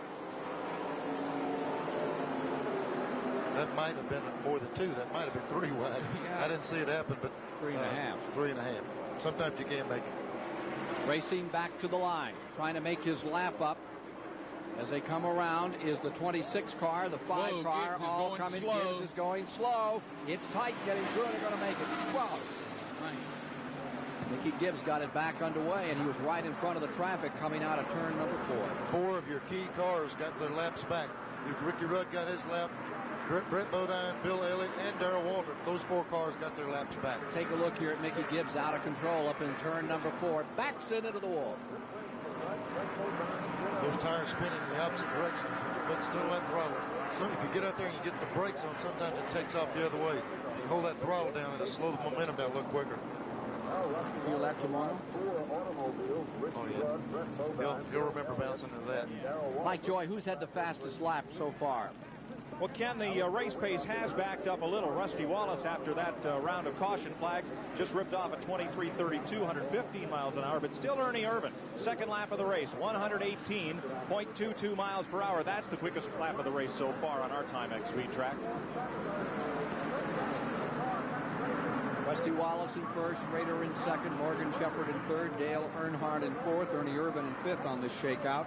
Waltrip has come on to pit road, and they're changing right side rubber on car number 17, and they're doing the same on Bodine, on Elliott, and Rudd, those cars that made up the lap. Yeah, I was just starting to say, you notice everybody that made their lap jumped right back in because they know they're going to have to go to the back anyway, so this gives them an advantage coming through. I see Jeff Hammond there jumping up there. He just got his birthday present. 1 free lap. NASCAR put a warning out back a few moments ago on the 27 car, and we saw it parked over there, about slowing on the caution. I don't think they did any more than giving a warning. Since they put the rule in, usually you have to run 1 lap around behind the pace car. And what happens, a guy like Rusty had built a little bit of a lead up, and you don't want to stop and slow down and run a little bit faster lap, and they're going to get on to him about it. This Rader ain't getting 4 tires. As far as he won that first tank field, he probably needs these tires. He can go the rest of the way. I've got to tell you one thing. These restarts are awesome because they're running so hard, so close together, and everybody's trying to force their way through the front. So we're looking at a lot of cautions and a lot of chance to get your lap back. And the restarts are always the trick. Restarts are always the problem because somebody doesn't remember what it was before. That's where I think you find your very best drivers are on the restarts. The ones who continuously come out and are smooth and quick on a restart are the guys that I think are the very, very best. Here's Kawicki on the inside. This is his opportunity. Him and the 6 car, they were so quick early to maybe get their lap back now. But I think Rusty Wallace has got something on his mind as well about leading it. Kawicki dives to the inside in that 7 car. Rusty pushed out a little bit, got a little bit loose. Kawicki running 13th, 1 lap down for the leaders. There's 2 cars back in where they're telling me the lap, and there's Bodine pushing Wallace up. There's 3 cars got a chance to get a lap back. Earnhardt's the new leader. Earnhardt in number 3, slicing through competition. And how do you do? There's his 5 points for leading the race. Earnhardt loves to push and shove aggressive stuff. I mean, he just loves it because that's what he makes everybody blink. And watch him work Bodine. He just does this with so much fun and enthusiasm because he knows Bodine is looking at rear view mirror and saying, there's Earnhardt. Dick Trickle, the number 66, and he's made up a lap and is running up there with the leaders now. He's earning his money. You see him cranking on that steering wheel. That thing's not real smooth through that corner, but he's really hustling it around. I'll tell you, he reminded the story of this man in the Trop Ockley car. Dick Trickle in 66 reminded me of Neil Bond. He was saying at Bristol, boy, did he hurt. There's big 36-degree banks there with that broken leg. He said he really felt that. Darlington didn't bother him nearly as much. You notice the big black tube right blowing in his face. That's an air duct to blow cool air on him versus using a cool suit. But see the big tube there? That's blowing cool outside air on Dick Trickle. It's not a very sophisticated system. It looks like they took a piece of drainage pipe and stuck it to the floor, but it's working well. And he has a cigarette strapped right in there. 1-pack race of the league. I think we can get him cool air blowing the days over here. How about some more hot air? We make him wilt. I tell you, Bodine's making Dale work with that outside lane, and that's what it's all about. He's going to make him work to get around him. Some fans out there really having a good time today. See them touch? They look. They're hooked up. They love it. Go ahead. I love it. Just make them hear a little noise inside of the car. Oh, spin going out of turn number 2. Got a looper going down the back straightaway, and the winner in 88 has his hands full. No caution. You got it straightened out. We're still racing. That's the second time we've seen a full 360 out there, and they didn't have to throw a caution. I'll tell you what, the best seat in the house is where there isn't a grandstand. That's that turn 2 area. Well, they have to use every bit of ability in turn number 2, and you miss by any margin out there, and you're either going to buy the wall or you may get collected by somebody. Right there. We've seen a bunch of them lose it over there, but the track is so wide, they're able to get it back on that inside. Okay, Earnhardt jumped under this time to try to get the advantage on the inside because that's where you want to be, and now he has Bodine at a disadvantage, he thinks, but he drove by. Let's go down to the STP Pit Center. Mike Joy has a guest. Ken, Derek Cope has joined us, the second driver out of the race after her again. And as you watch Dale Earnhardt here work on Jeff Bodine, if you were coaching him from up above, what would you be telling him right now? Well, you know, right now you can see Dale's working real hard on it just a few laps before, and he was working the outside, which actually right now he's got a little more rubber laid down, a little bit better bite. But Jeff used him up a little bit and got his tires hot, working on Earnhardt on the outside for quite a few laps. And that's why you see Dale dropping back. So, you know, now he's got a little bit of breathing room, and he can give the car its head and see if he can keep Earnhardt at bay. This looks like it's become a really good two-groove racetrack. It really has. I'll tell you, the cars are working. If you notice, the guys go in on the bottom portion of the racetrack, and then they drift up and come off a little bit high. As the tires start to wear a little bit, you'll see the guys go in and use a little bit of higher line because they get a little bit better pull off the banking there. And there's a little rubber up there right now, so that's why Dale was able to run as fast as he could on the outside. So it's a good two-groove racetrack right now. Sorry to see you out of it. Yeah, thanks. Derek Cope. Watch this leader, number 3, Earnhardt, 27 Wallace right with him. That's for first place. And that hard racing door-to-door trying to get by has let Alan Kowicki pull off to a pretty good lead, and also he's made up a lot out there. He made up almost a quarter of a track. He's running the tail end of the lead lap. Yeah, and Mark he's drawn away from the right there together. Yeah, and Mark Martin, so if they get a caution, now they're back in the second lap, so this worked out perfect for them. And Morgan Shepherd maintains that third position with car number 15 for Bud Moore. Morgan looking very good out here at the present time. Stay with us. We're 175 laps deep in the Richmond 400. Winston Cup Racing here on TBS.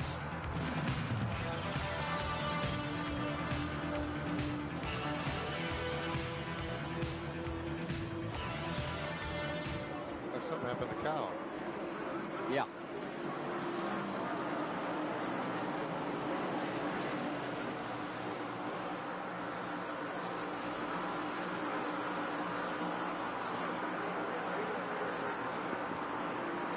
Okay.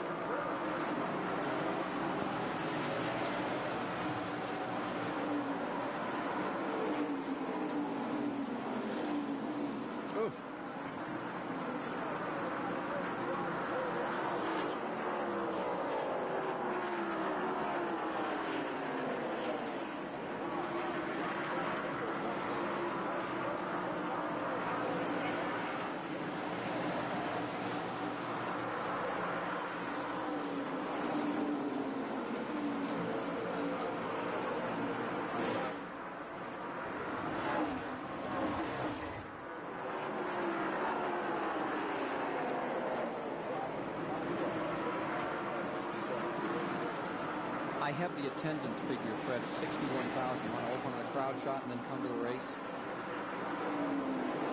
Okay. 67.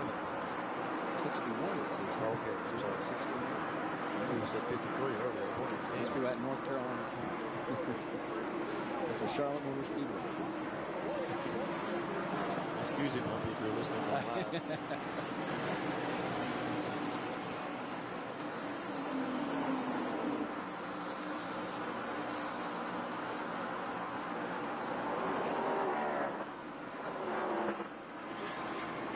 $61,000 folks, largest crowd ever here at the Virginia State Fairgrounds. Largest crowd ever in Virginia to attend a sporting event are here for the 400, and they're watching a good scrap for first place. Number 27, Wallace, just threw a curveball at number 3, Earnhardt, and he sunk right down to the inside and nearly got it. Couldn't get by. They've been side by side, Ken. And one good thing about it, both those cars are black, and you can't see the wheel marks. They're starting to put them on there. There's a touch of bad blood between these two throughout the year, and they keep racing each other real clean, but they keep, I can just see their relationship's been strained a little bit on the racetrack. Well, they're real good friends, but I don't know how good now. They just keep stretching it, and sooner or later it's going to cause a little bit of problem. But these guys race hard, and that's what it's all about. Nobody said you're supposed to pull over and let anybody by. And these guys race hard, and you got to respect them for that. Mark Pfister has the story for us. Well, thank you very much. We're down here with Tony and Diney Shiner. They're from Haymarket, Virginia. Big Dale Earnhardt fans. They even took one of the bed sheets from the bedroom here, painted it up for us. Now, Dale's in the lead right now. Got a little more than 200 laps to go. What's going to be his big problem? I think the number 27 car right behind him. He's awful tough, as you can see. But there's many laps to go yet. How long did it take you guys to put this thing together? We did it all last night. It's my first time I'm doing it, but I'm going to make the big one next time. I wonder which hotel they were at. They brought that one home. Oh, Come sure. on. Morgan Shepherd is third behind this battle. His Ford right behind the Chevy Pontiac duel for first place. Chevy in first, Pontiac in second. And Morgan's quietly had a good, solid run all day. We haven't given him a lot of calls, but he's been up front all day, and he appears to be running that group down. After last week at Darlington, they're all going to be kind of quietly making the moves. All the fines. $10,000 fine on Schrader. Reaction, gentlemen, after that altercation at Darlington between Schrader and Morgan Shepherd. Well, when you're in a race car like that, the guy driving it really is the only one who knows what happened. Two cars involved. They fined Schrader $10,000. They put both of them, Schrader and Morgan, on probation. And I'll tell you, as long as I drove those things when I was driving them, if somebody made me mad, I ran over them again. So once I told Les Ricker, I said, I might as well write you a check and give it to you. And when I hit somebody, you fill it out, because you can't take anything off anybody, be it Morgan's fault or Schrader's. You got to take care of yourself. I never did like the penalty box. I always liked taking my own problems on the racetrack.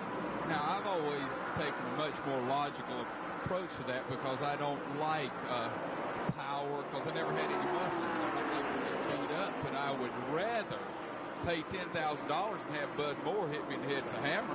Yeah, you're right, but you said power. One good thing about racing, everybody weighs 3,500 pounds. You don't have to take anything off anybody. You mean if I could drive a car, I'd have respect? I don't think anybody respects your driving. Let's take a look at the interval out here. With 188 laps completed, Richmond, Earnhardt in front. There you see Morgan Shepherd holding that third spot. He's down about 5 car lengths to the leaders as they come out of turn 4. Shepherd maintains third, and then back in fourth position would be car number 4. That's Ernie Irvin right there, who's set on the pole at the outset. Ricky Rudd follows him in car number 5. He is in the 5th position. And then Kyle Petty has streaked up into the 6th spot. Kyle Petty, Felix Sabata's car, number 42. There's the 4, running in 4th. Ricky Rudd right behind him, and then Kyle Petty in the 42 in 6th. Again, there's something that we're almost overlooking here. We're sitting there watching the guys running 1, 2, 3, and just in the back of this deal, almost made a half a lap up already, is Mark Martin and Alan Kwiecki, who are the guys that were the fastest cars early in the race. If they can get back in sync, they're as faster than anyone on the racetrack. They are drawing away, and they are being forced to run real hard here at the halfway distance. 190 laps are complete. We've had 6 lead changes among 6 drivers, 5 cautions thus far in the race.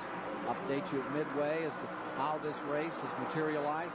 Here you see the Mark Martin car, the number 6 machine. Mark is running in 14th position on the lead lap.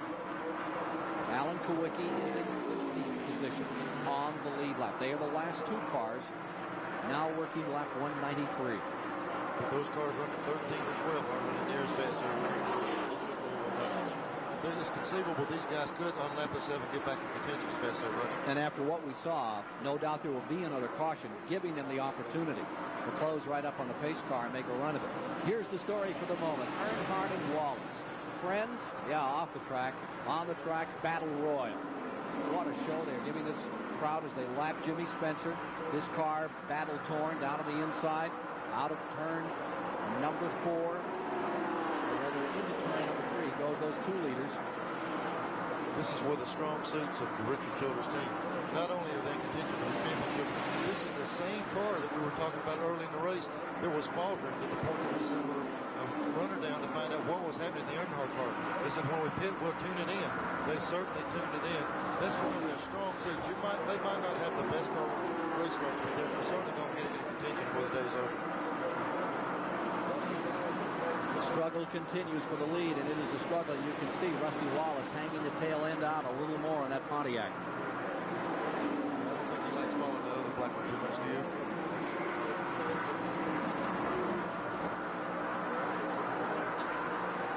Five laps away from half distance.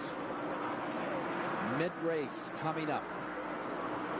Dick Trickle, number 66, in 7th position, closing on Kyle Petty, number 42, just in front of him there. You're riding with Dick Trickle in the Phillips 66 Trop Arctic car. Here you see from outside as he closes in. Trickle driving, broken bones, left leg, gets right back down to the bottom of the track. Tree right on that wall. That's a dramatic picture. You know, that's one of those places that'll slow you down real fast. Down to the inside, 27 going for it. 3 on the outside. This is the battle for first place. Wallace almost there, and Earnhardt cuts him down again. But it's not over yet. They're going to try to tamper him more, I promise you, before the day's over. Try it right now out of 4. Earnhardt looking for that 8th win of the season. Wallace back in 4th place, 377 points behind Mark Martin as they come in here, with still a lot of racing left to do this season. 7 races to go. Dover, Delaware next, then Martinsville, then North Wilkesboro, and then Charlotte. Now you're looking at number 4, and there is Ernie Irvan being challenged by number 5, Ricky Rudd. Number 4, Irvan's Chevrolet and Rudd Chevy. He was so strong in the first of the race, and right now they're having a little bit of trouble, but like I said, we're dealing with different track conditions, a lot of laps on it, and it's kind of gotten away from them. Maybe they can dial it back in.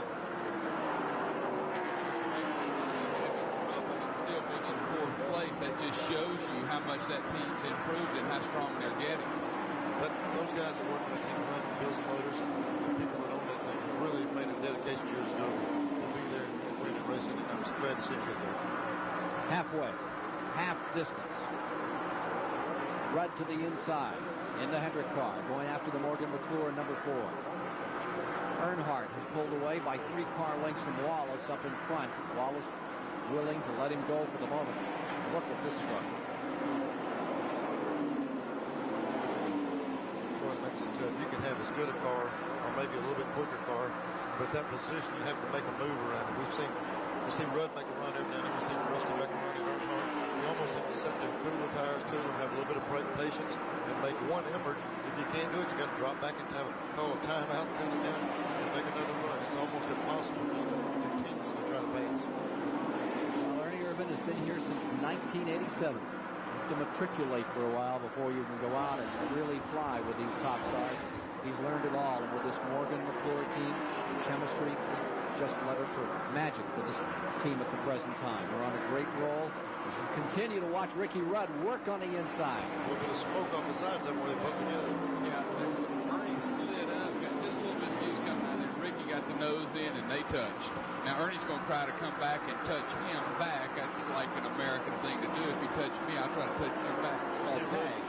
Rudd raised his hands, and I really didn't mean to do that. Yeah. Trust me, you have my word on it. That's a little deal. Drivers always, if somebody moves over and lets you buy your pass, you throw your hand like thanks, you know. Well, I don't know that he meant really meant thanks, but he held his hand at that time.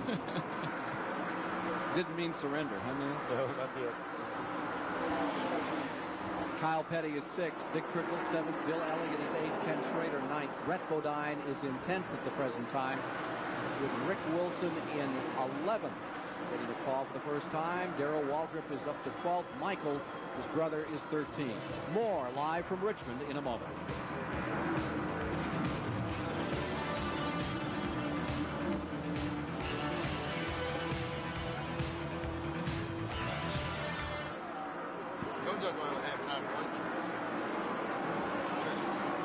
Fred baked those cookies for you this morning. Don't be eating Ken's bananas, though. See you guys hit them. That's why they couldn't train.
.210 laps down as you watch this battle between Kyle Petty in the 42 and Dick Trickle in the 66. This is for 6th place. See Bill Elliott getting into it as well. Kyle is in 6th, Trickle is in 7th, and number 9, Bill Elliott, maintaining 8th. Now you're riding with Dick Trickle as he tries to close in again on 42. Number 30, Michael Waltrip has come on pit road. He was running in 13th as he pulled out of the side of the track. Here's Alan Kowicki in number 7. Remember, he made up that lap. Well, watch right here. Let's fade back and show you what's happening to Alan Kowicki. There's the 7 car, and he was drawing away from everyone. Now it's going back the other way. Here's the leader, and he's cut back in about 20 car lengths from Alan Kowicki. But Mark Martin, on the other hand, is the quickest thing on a racetrack. He continues to pull away from everyone out here. Mark is being shown 13th in the lead lap. We have 15 cars in that lap. Kowicki is on the tail end, and now he's sliding back into the clutches of the leader, Earnhardt, and potentially another 20 or 30 laps could go a lap down. That's right, and Mark Martin actually has a complete straightaway on Earnhardt, which they started out dead even, so he's got a good shot to make his up. Rusty Wallace's car has gotten loose. The rear end starting to kick out on that, but the number 6 car is the fastest car on the racetrack. It's, I mean, he has really pulled away about a third of the lap, so I believe that's the best car on the racetrack at this time. When you make that commitment like Rusty did a while ago, he followed Dale, he tried to pass him. He really, as you mentioned, John, got the car a little sideways a couple times, and you'll almost pay that price. You'll have an equal car. You'll overuse things, spin the tires, and if you don't pass him, you're going to the rear. He actually could have passed Dale. If he would have made it, he could have sat there, but right now he's losing ground because he burned the tires up. Rich Childress, he's really worried about things. Fine-looking group. He's concerned about his championship bull, which he's already won 7 races. You know, I mean, he likes his cows now as much as his race cars. Is that right? I think it's a cow or bull. I talked to him the other day, John. He won last year with a certain bull. He had won the national championship. He bought him another one that won this year. So between Earnhardt, he's got 3 bulls on his side now. And what I love about that, Bud Green, who's a truck driver for Junior Johnson, beat him out of one of his best bulls when Richard first started, because Richard didn't know what he was into. So Bud stole his herd bull. All right, let's stop the Farm and Market Report and go down to the STP Pit Center where Mike Joy can give us the mid-race report.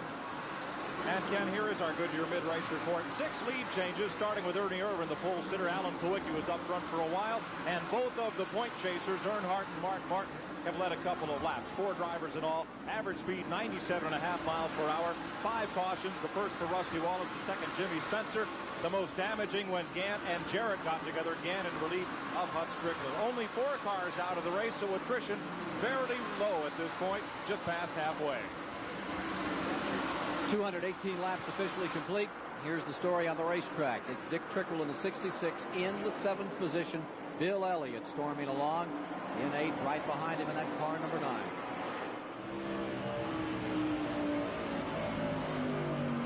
Back, taking a look at Elliott closing in on that number 66. Here he comes, trying a shot on the inside. You can see how straight that spoiler is sticking up to make that car stick in turns. The camera has trouble looking over. That mark was a spoiler, and that's to make that car stick because the car tends to get loose on it. Getting a report that the alternators quit on car number 30, Michael Waltrip, who sat outside of the front row. That's misleading what the problem is. When that alternator goes out, the first thing everybody says, well, the engine's going to die. He can reach over and turn everything off. The problem he has is the rear end gearing in these cars. The rear ends have a cooler on them that's fed by an electric pump, electric fan. And when you cut that off, you risk losing the rear end in the car more so than anything else. Here's the running order after 200 laps. We're working 221. Notice that Bobby Allison's car number 12. Bobby, a many-time winner here, 4 wins in this particular race. Had Hut Strickland start, but he had a stomach virus and had to step out of the car. Harry Gant, who was out, first competitor out of the race. Harry Gant is now driving the number 12. Looking very good, thank you. I would say he's going in the right direction. He's headed to the front. Doing a good job with it. Well down in the standings at the present time here, and he has drawn around those 2 cars that continue to battle for 6. He's many laps down. Elliott again on the outside in number 9. 4-7. Gets it. They've been swapping it back and forth. One to pass the other, and then back and forth. They're pretty equal. Coming into this race, Mark Martin leading in points by 26 over Earnhardt. Martin's got a lot of making up to do. The 224 laps complete. Mark Martin being shown in 13th position, trying to close on Wilson at number 75.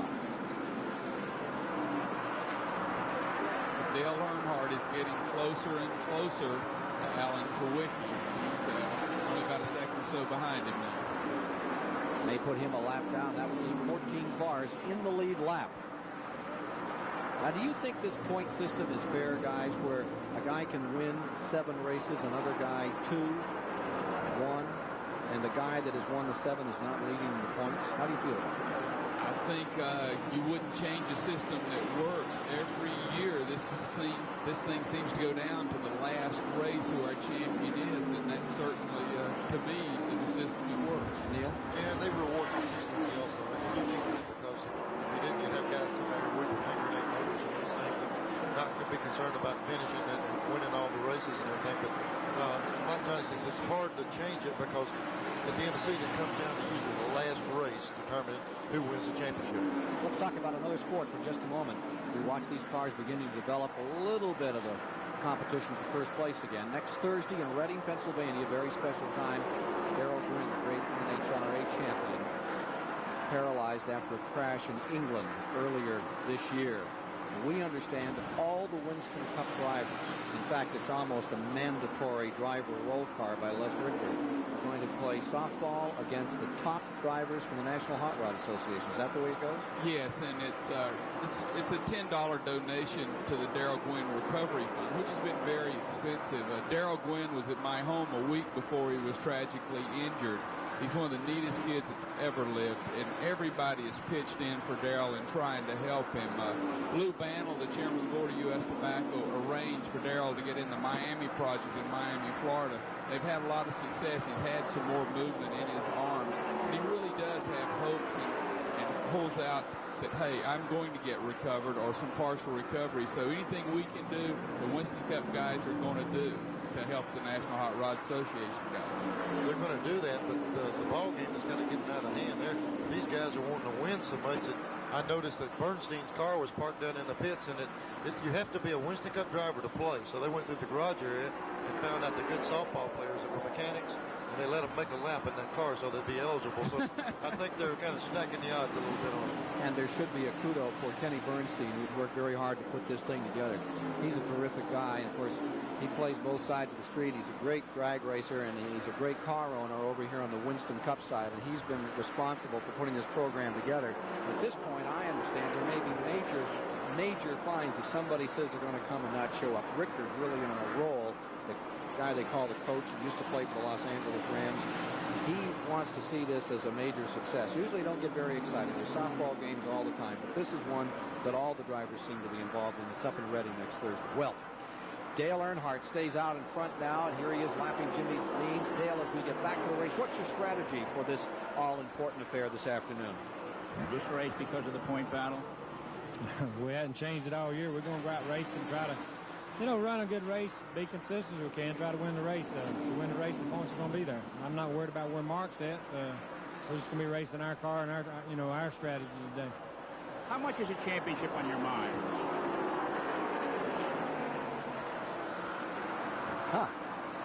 Okay.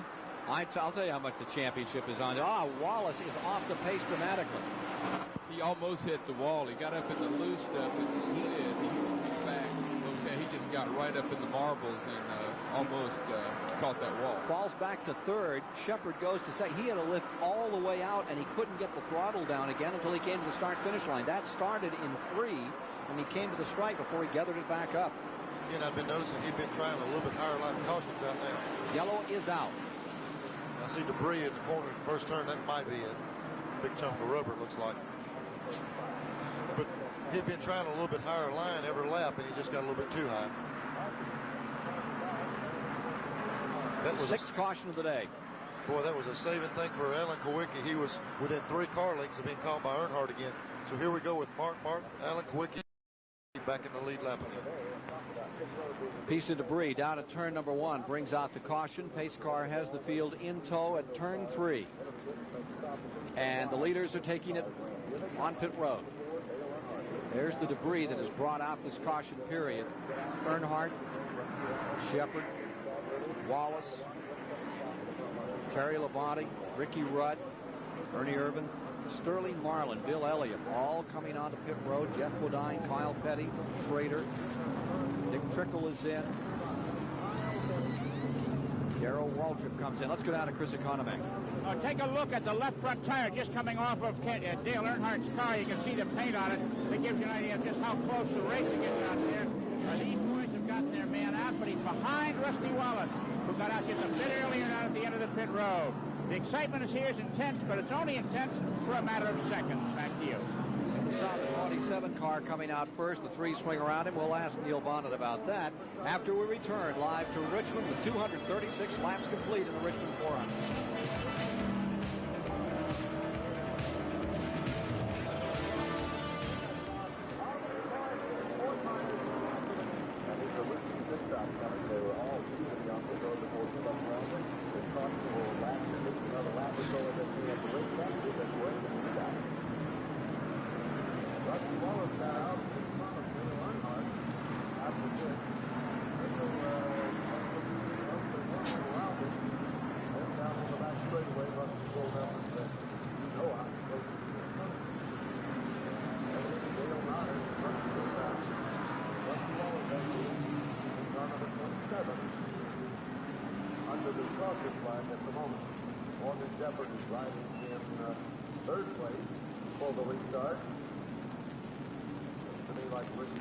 They swapped him back. Yeah. See, that's what's the critical place. Being the first guy on pit road. Earnhardt actually beat him. All Rusty did roll 2 feet. He's not first. Driving in that car in the lead for Hutt. So that's when he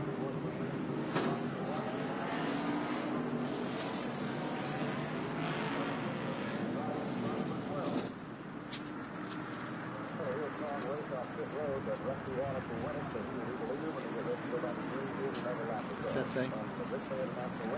Slow start. 4 cars at the end. Right there he is. Said he thinks they changed the track bar.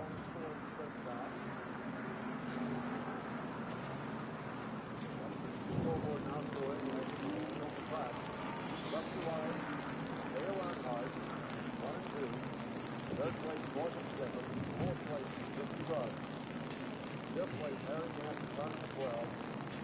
6th place, Bill Elliott. 7th place, car number 42, Kyle Petty.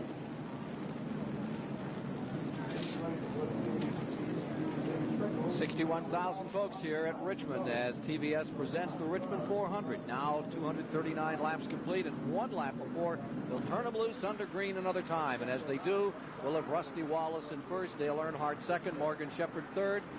The fourth, Ricky Rudd. Fifth is Hut Strickland. Sixth, Bill Elliott. Seventh, Kyle Petty. Eighth is Dick Trickle as they get ready for green. A quick report from Chris Economack. It's often said that the reason for some yellow flags in NASCAR is the Frenchman, Marcel Debris, on the track. Such is not the case today. This little piece of stuff had to be taken off the track, and to some people a collector would be a precious thing on the bedroom wall. But for me, there it goes. I don't think he was on his soapbox for that. I think Chris already has enough junk in the Straight reportage. Pace car is in. Field ready on a restart. 239 down. Green is out. On the break, Earnhardt right up on the back of Wallace, and they switch them around after the start, and they're ready to switch them back right now. Earnhardt drives to the bottom. As you saw, we went to commercial. He had 27 in front, and the 3 swung right around him coming out of the track as the officials changed it. That's an advantage of being the end down. Rusty rolled a few feet. He beat Dale out, and they switched it back, but they'll seem to take care of this situation on the racetrack. By 4 car lengths in a hurry.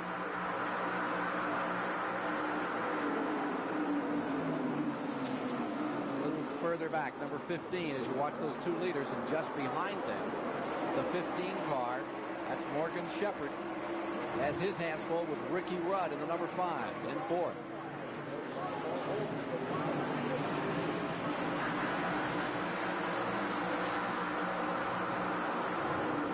Morgan's had a good run today. He's sitting in 3rd place. The car really seems to be working good down low. That could be a good advantage for the race.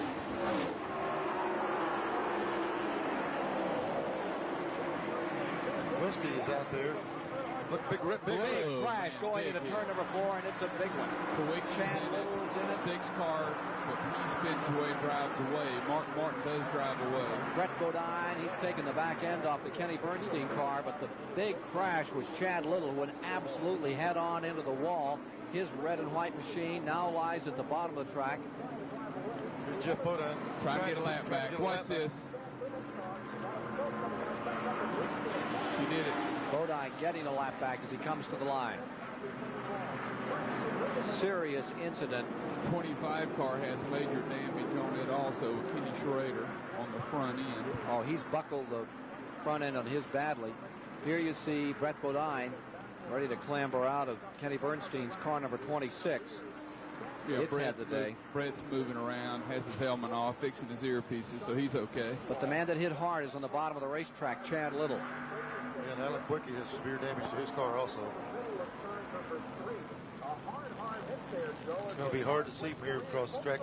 They went in, I saw a bunch of cars get stacked up. Okay, the 26 car sideways, got out into the 6. He hit Chad Little, and just from there on, it was just ricocheting around. But it looked like the 26 got hung up with someone up front.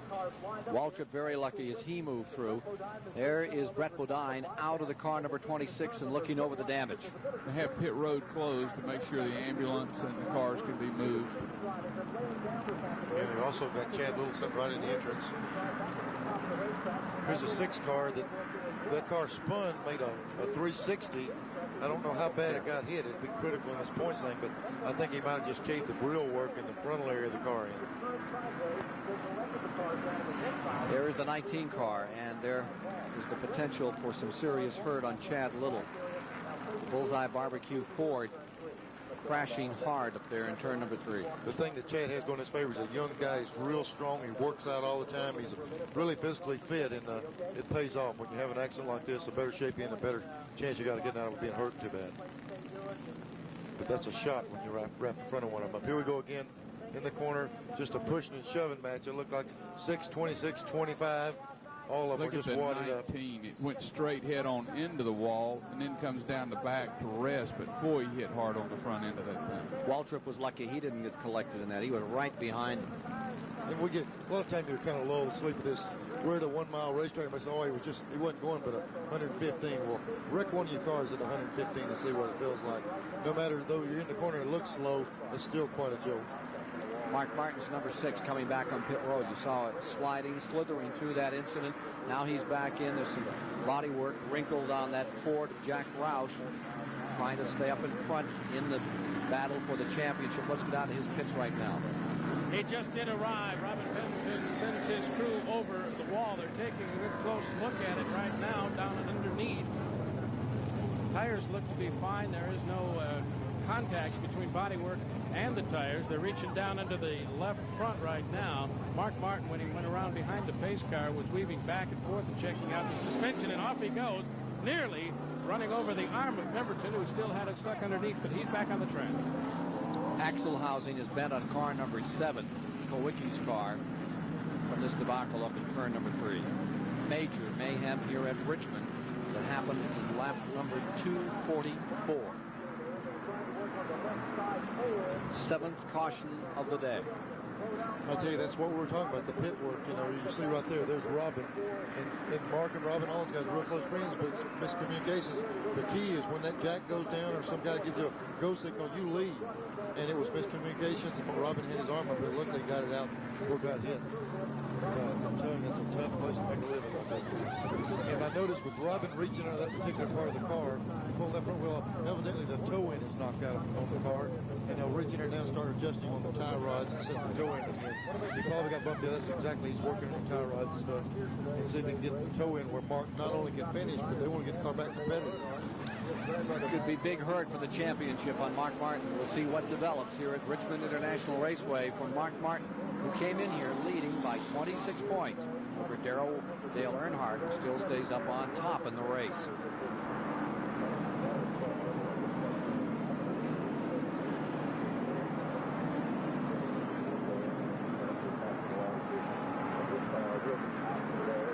Guys, is that check? That's with NASCAR.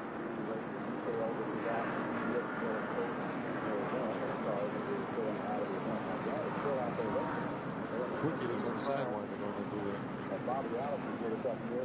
And that's a confirmed on Harry Gant. Great. Okay, thank you.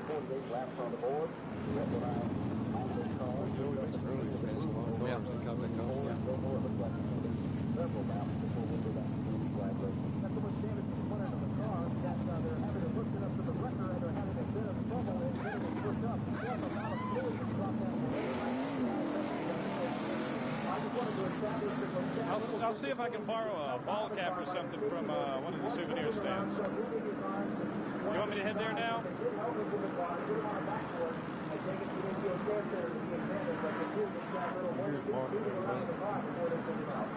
Let's head to the underground. Give me about 2 minutes.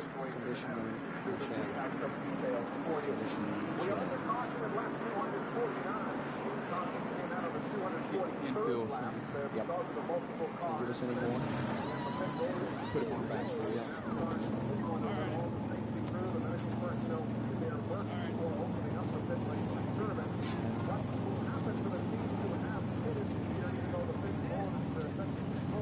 I need to start it.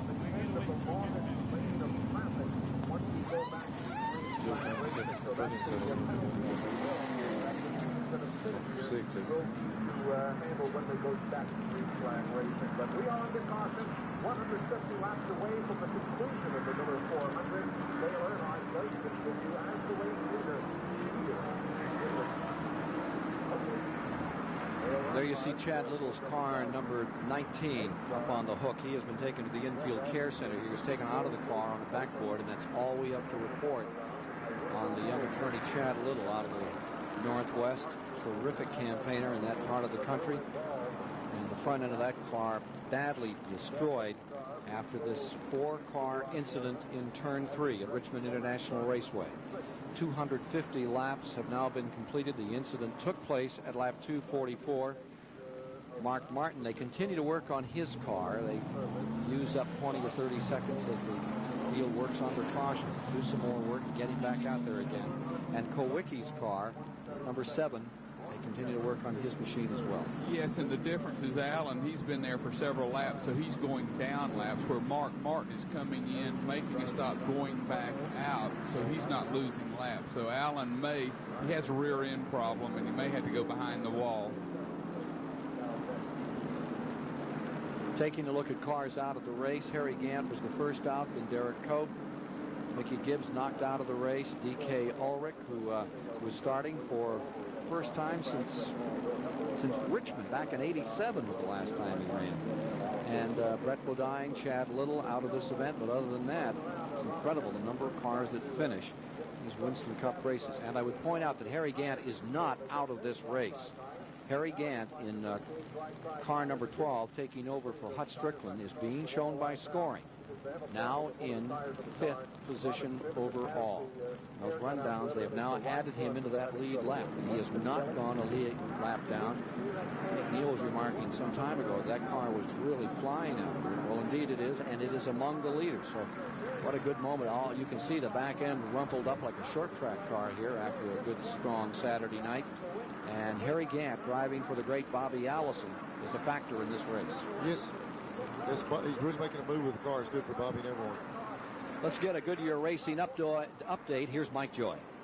And Ken will take you around the world with our racing update here at this juncture. The Formula One Racing Championship has all but been decided after this morning's Italian Grand Prix at Monza, Italy. Brazil's Ayrton Senna used a record-setting 49th career pole position to launch his 26th career victory this morning at the Italian Grand Prix. Senna's former teammate and arch rival Alain Prost finished second in a Ferrari. Japan Satoru Nakajima finished 6th. Here you see the starting lineup for today's Winston 300 at Thompson, Connecticut. Mike McLaughlin has the pole. Mike Iwanitzko, George Kent, Jeff Fuller, and Carl Pastriak. If that one's finished before we leave the air, we'll have results from that NASCAR Winston Modified Tour race. So Senna wins in the Italian Grand Prix. World Championship is decided for another year in Formula One. A Winston Cup Championship for the world of stock car races. It's hard to know if we're going to get a decision here or not today. Mark Martin's efforts in jeopardy. Let's go down to Mark Pfister, who's down in the crowd here, as we're still under caution cleaning up the serious crash in turn 3. Well, actually, I'm not in the crowd. I'm below the crowd, and we're cleaning up down here. Believe it or not, there are about 2,500 pounds of aluminum cans that'll be dropped on the ground here, and here they come during the race. And 30 cents a pound, these nonprofit organizations that pick these up to make a good piece of money by the end of the race. And they're pouring down from right above my head right now. I think it's in my contract here that I've got to pick up a couple of bags of these. That way I get to fly back home. And Mark's mother said he'd never amount to anything. Congratulations, Mark. We found a job you do well, man. I'll be right out there to help you. Thank you very much, Johnny. I think a couple of more bags, I might be able to afford to take you out to dinner and buy some more food for Neil's catfish ponds. Mark, would you like to borrow one of my old helmets? I believe you need one. 10 laps under caution thus far after the worst crash of the day has happened in turn number 3, and it has taken the Chad Little car out of competition, put him in the infield care center. It has destroyed the hopes of Alan Kowicki today. They continue to work on the back end of his car, and it's certainly messed up Ken Schrader's day. Take a look at the right front of his car. Here's Chris Economy. This is the third installment of this pit stop. You can see they're chopping away at the right front corner. Last time out, he drove over the hose. And that's a no-no. Whether or not the inspectors saw that and will levy a penalty, I don't know. But there goes the strap going out again, and he'll be back another time for more work on this car. Yeah, they knocked the area loose on the front there. They put those bungee cords up under the spoiler, holding the hood and all of it together. So hopefully that's some 200-mile-an-hour bungee cord. They would do 150. Ken Schrader got to finish this one out, but it's going to be a long way to go and a hard travel. Look forward to Dover coming up on the 16th, and Martinsville the 23rd, North Wilkesboro. And we'll be back with you from the great Charlotte Motor Speedway, October the 7th, Sunday afternoon, live here on TBS. Here's Schrader back in again. Ken, while Mark Pfister was scavenging soda cans out behind the grandstand, the teams are doing much the same thing along pit road. But it's not cans they're looking for, it's scuffed tires. Someday, tires that have a few laps on them that have been scuffed in work better than sticker tires, brand new tires. So the instant that Brett Bodine was out of the race, the Vultures were down to his pit. Darrell Waltrip's team bought a set of scuffed tires off of Larry McReynolds, took them back up to the 17 pit, and we'll see a bit of that as the afternoon goes on. Let's look again at what has brought out the lengthiest caution of the day here at Richmond International Racing. Going down the corner, we get the shot here. We already see the 26 sideways. He gets up into the 6. He gives the 19-car shot. He's going for a ride then. Boy, he really got into that wall. You know, and that's one of those situations, that's just real tight racing. Somebody just lifts a little bit. You're running so close and you're so fast. I mean, it's nobody's real fault. Everybody's just running it tight, and that's part of the game. Let's go to Chris McClure. Mark Martin came in 8 times, going back around, trying not to lose a lap. Robin Pemberton, you changed tires, you made all the adjustments on the toe. A lot of different work. Did you get everything done you wanted to? Yeah, it's pretty close right now. The toe is probably knocked out. It's towed out about 1.5 or 2 inches, and you normally only run a 1/8 inch of toe out. We're going to try this, see what happens. We might get a chance later to work on it some more. You had a close call with your arm the first time he came in. Did he surprise you? No. No word usual. Did you see voice? We're all set. Did you hear his voice go up 3 octaves? No, it didn't. He was trying to act like it wasn't a surprise. Yeah, it scared his attention. Scared him good. Yeah, I could tell by that voice. Green this time by. Back to racing with Earnhardt in front, Wallace in second, Shepard in third, Ricky Rudd in fourth, Harry Gant in the Bobby Allison Ray Bestis car in fifth, Bill Elliott in sixth, Kyle Petty seventh, Trickle eighth, Ernie Irvin ninth, Darrell Waltrip 10th. Boy, the 27 car didn't come up to speed, and it really backed everybody up. Mr. Wallace looked like he had trouble getting up to speed. 15 cars in the lead lap, and jumping way out in front is Earnhardt as Wallace slipped back on that start, and he's still having trouble with a handle as he comes out of turn number 4. He had to take a double shot on the steering wheel to hold her down. Meanwhile, moving to the inside, it's Morgan Shepard flying up through traffic, and he's going to go to second place. Number 15, Morgan Shepard for second. Morgan just plugged away it all day long and stayed right there in the hunt. And number 5, Ricky Rudd goes up for fourth. And every lap they run is a caution looking for a place to happen. I mean, they're hitting in every turn, getting close to each other. They're just lucky to dodge a bullet. Kowicki's running at very slow speed at the back of the pack, so I think he has serious problems with his car. The 94 you saw in the picture there, Sterling Marlin. Sterling is being shown 19th, and he is 2 laps down. Smoker car on the bottom of the screen.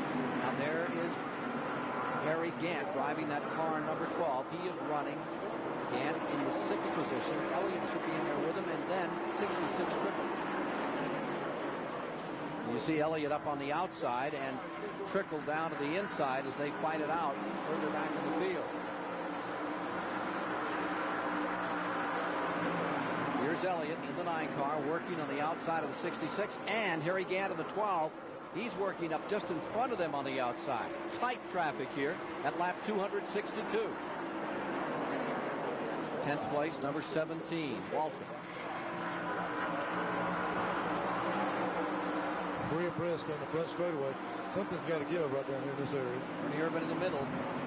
Bill Elliott was smart enough to pull up and let him back in. Don't want to get messed up in that.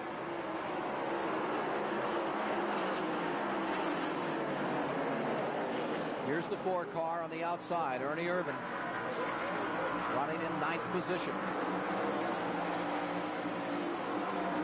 See that Bill Elliott car right there. He had Elliott has moved. Getting hit was number 4. A solid shot by Sterling Marlin. He picks it up and keeps going. Yeah, Sterling shaking his finger back there at him, or his hand, whatever. I'm telling you, they're close.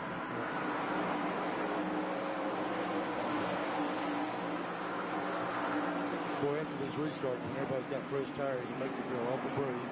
Feel like the car do what you want to do. And Then they start going away, and that's when the buckets start. Here's the leader, Dale Earnhardt. He has drawn well out in front. Second place. Here's Alan Kowicki. That car running hurt. Looks like a hook and ladder truck running down the road sideways. He's got the rear end about 2 foot out of line. He's trying to make some points here and stay up in this fight. Come all the way back to 11th in the standings, and you can feel it sliding away from him here. The second place car, as we look a little further, here's the 12 car in the 66. That is the battle for 6th place.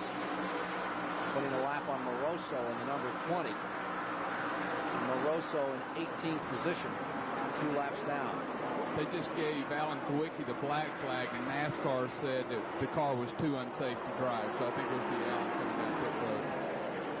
There you see the 20 car, Robbie Moroso in the Crown Petroleum Igloo machine, the top rookie in the race, getting lapped. And here's that battle for third. Rudd in number 5, diving deep, gets the inside. And Morgan Shepherd in the Ford stays with the Chevrolet. Morgan Shepherd on the outside.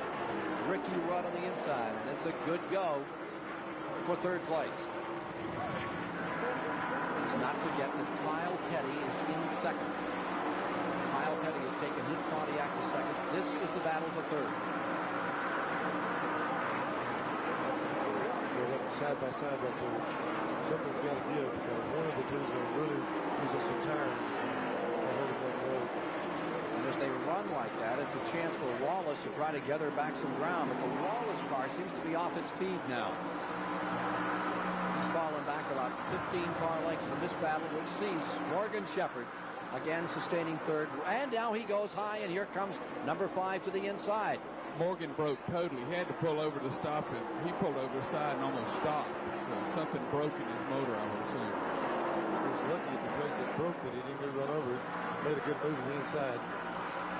Morgan Shepherd running in third place. Went straight to the garage, so it's severe problems.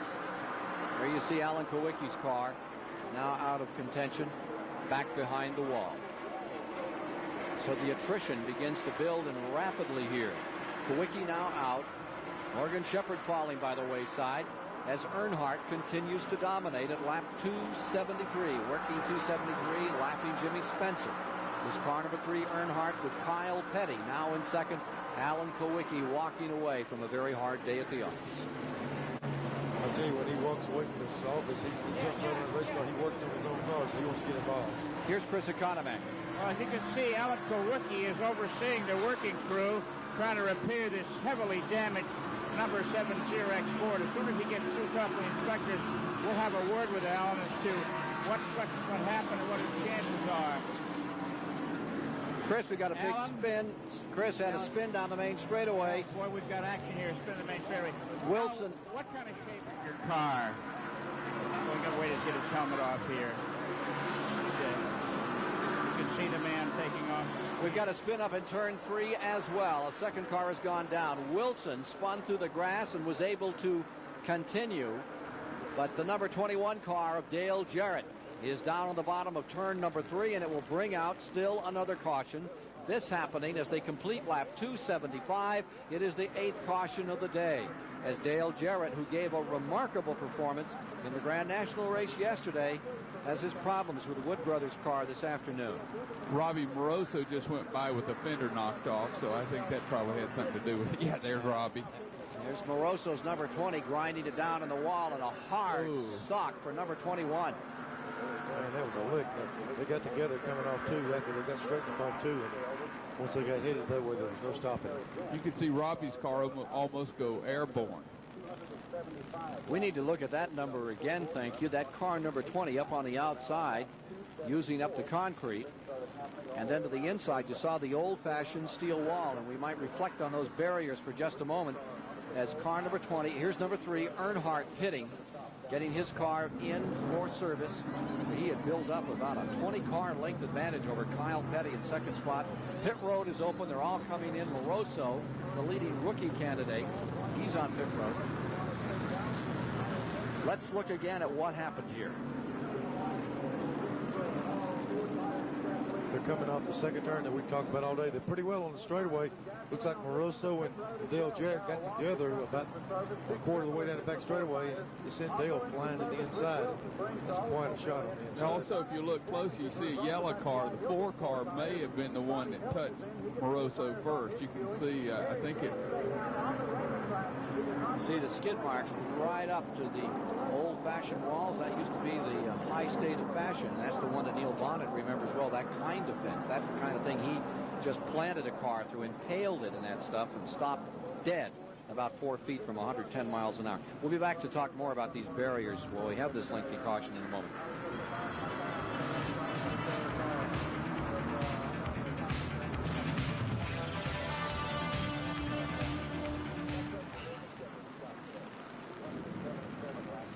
Looks like a yellow car hit back.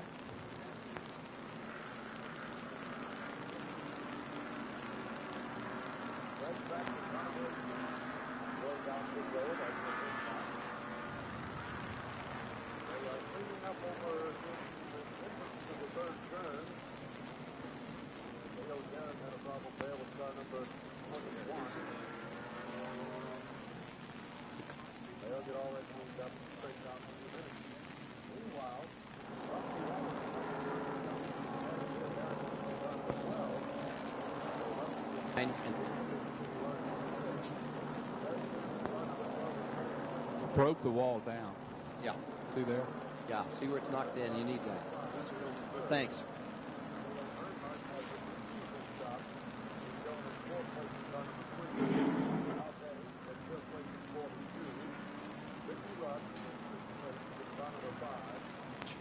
You know what you want to do with that now?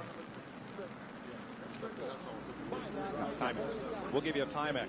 Did you know what we're after to make the We'll give you a ST. Thank you. Sir? What?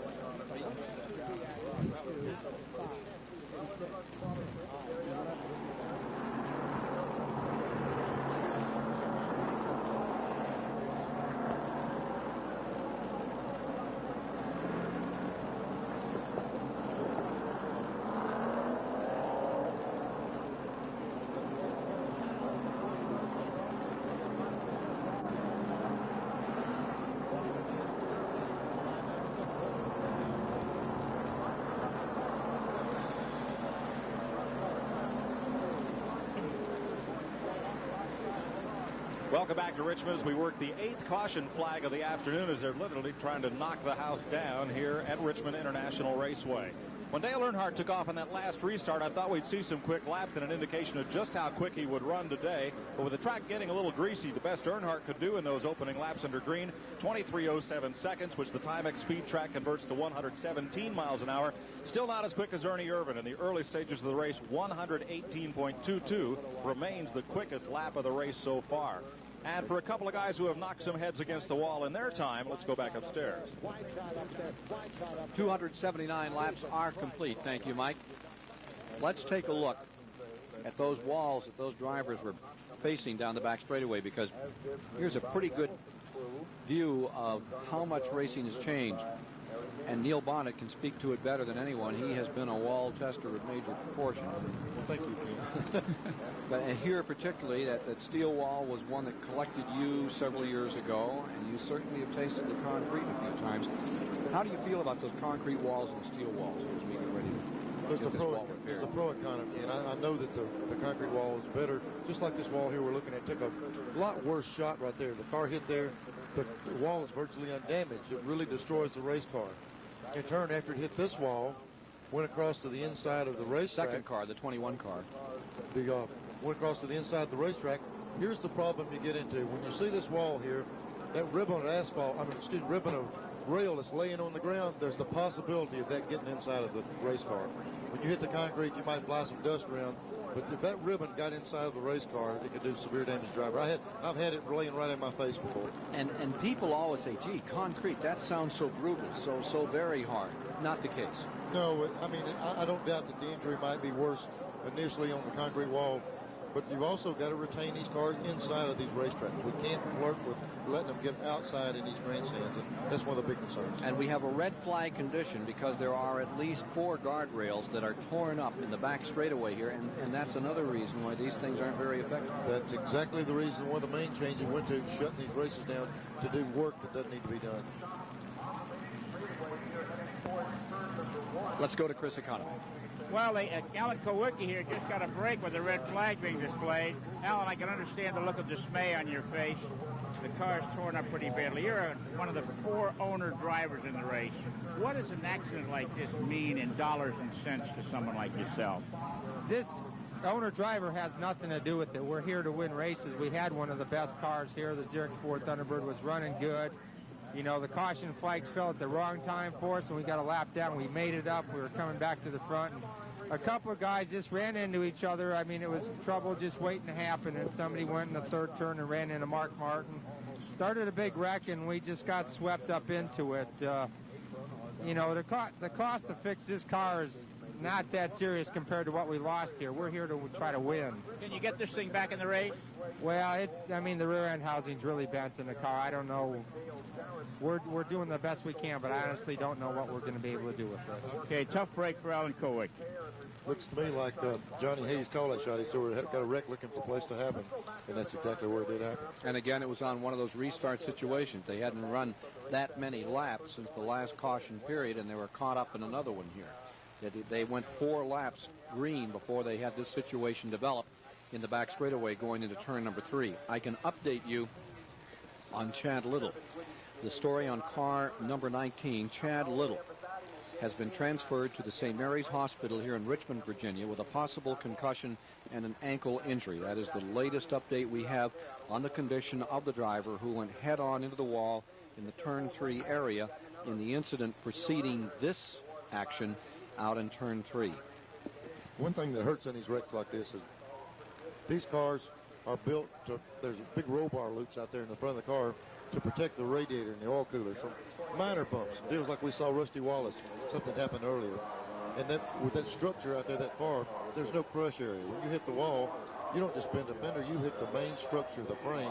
And then when you see one roll back, just like Chad Little's car was, push back into 2 foot, he's took quite a lift. There's the race summary as they show 281 laps complete, and we are under red with all cars brought to a halt down in the turn 1 and 2 area. The average speed staying at 92 miles an hour, which is under the race record of 95.7, and it takes a real shot here these last laps under caution. Now the red period coming up would not be a counting period until they go back to turning wheels. Davey Allison set the record on this track, and here's the work continuing on the barrier on the inside of turn 2. And here's what made the little dent in the barrier. It was a big old race car headed in that direction. Coming in there totally out of Dale's hands after that. When you get bumped outside, you're going in there. The car hit. That section there was when it knocked that rail out, luckily backed into it with the car. So the field is at rest for the moment here at Richmond in our live coverage on TBS today of the Richmond 400. 281 laps down with Wallace now the leader. At the Richmond International Raceway, brought about after a crash in the back straightaway that took out Robbie Moroso and the car of Dale Jarrett. Dale Jarrett's car crashing into the inside retainer, a steel retaining wall that has to have some posts replaced before they can continue. The car, number 21, the Wood Brothers car, badly damaged in that incident. The rest of the field lies down in turns 1 and 2 under red. While we have this opportunity, let's take a look at some of the unique security needs for 61,000 people. Mark Pfister has the story. There's a lot that goes into just getting the fans into the fairgrounds for today's race. There's the traffic control people who funnel the cars onto the grounds, the parking folks that direct you to the spot that you're going to put your car for the race, and a bunch of local law enforcement officials to oversee everything. And then at the gate, there's one more checkpoint. So what's your title today? Cooler, please. Did you ever have any trouble here at the gate? Oh, yeah, we have all kinds of problems here. We catch moonshine, we catch glass, all kinds of stuff. You ever have to wrestle anybody down on the ground? Never have since I've been from here 40-some years. Now, what kind of special training have you been put through in order to become the Cooler Police? Well, I was a civil service employee for 35 years, and I was security check on secret confidential. That's the schooling I've had. All this class has got to come out. Every bit of it. Yeah, sorry to do this, buddy, but I got to do it. That's some apple juice. All right. Where do we pick them up when we get through? We put them over by the gate. If you come down there, they're there, but we're not responsible. Somebody's going to drink them things. Somebody's going to drink them. That's all I got to say. So it looks like they're going into a racetrack today with an empty ice chest. I think I can get Mark to bring me one of those Cooler kid drills. Yeah. Cooler security.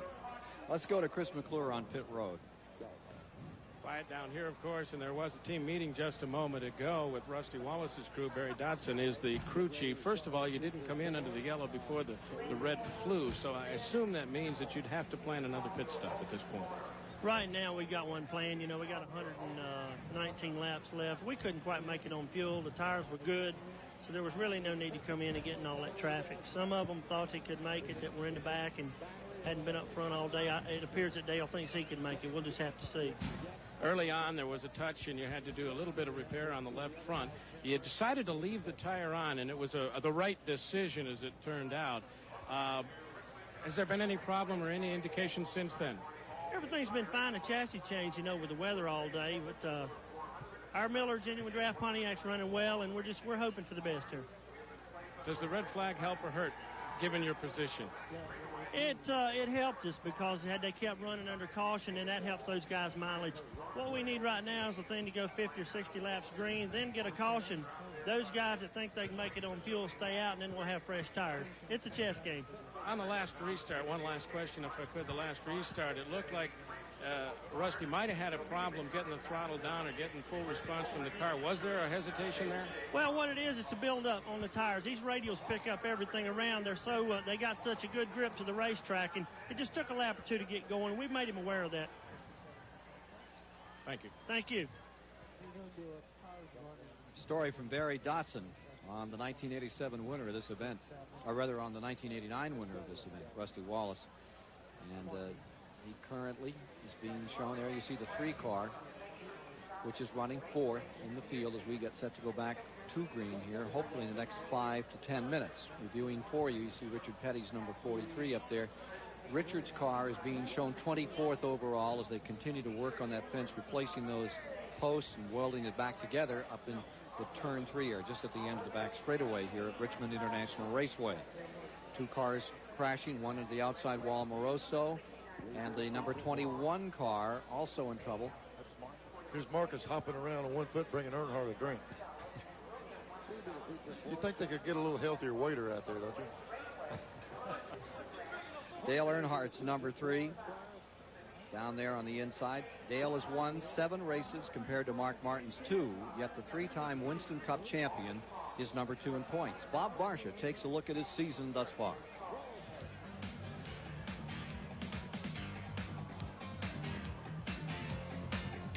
They call Dale Earnhardt the Dominator, and he has certainly lived up to the nickname in 1990. The Kannapolis, North Carolina superstar leads the Winston Cup Series with 7 victories, 5 more than any other driver. And who can forget the Daytona 500 in February, where Dale ran away from the field to the last corner, where a flat tire snatched away a certain win. The 3-time series champ rallied with victories at Atlanta, Michigan, and the Midsummer Daytona Classic, as well as 2 wins apiece at Talladega and Darlington. But Earnhardt has suffered mechanical failure en route to 12 top 5 and 16 top 10 finishes. He enters today's race 26 points behind series leader Mark Martin. How do things stack up for the Dominator? It's going to be a tough one.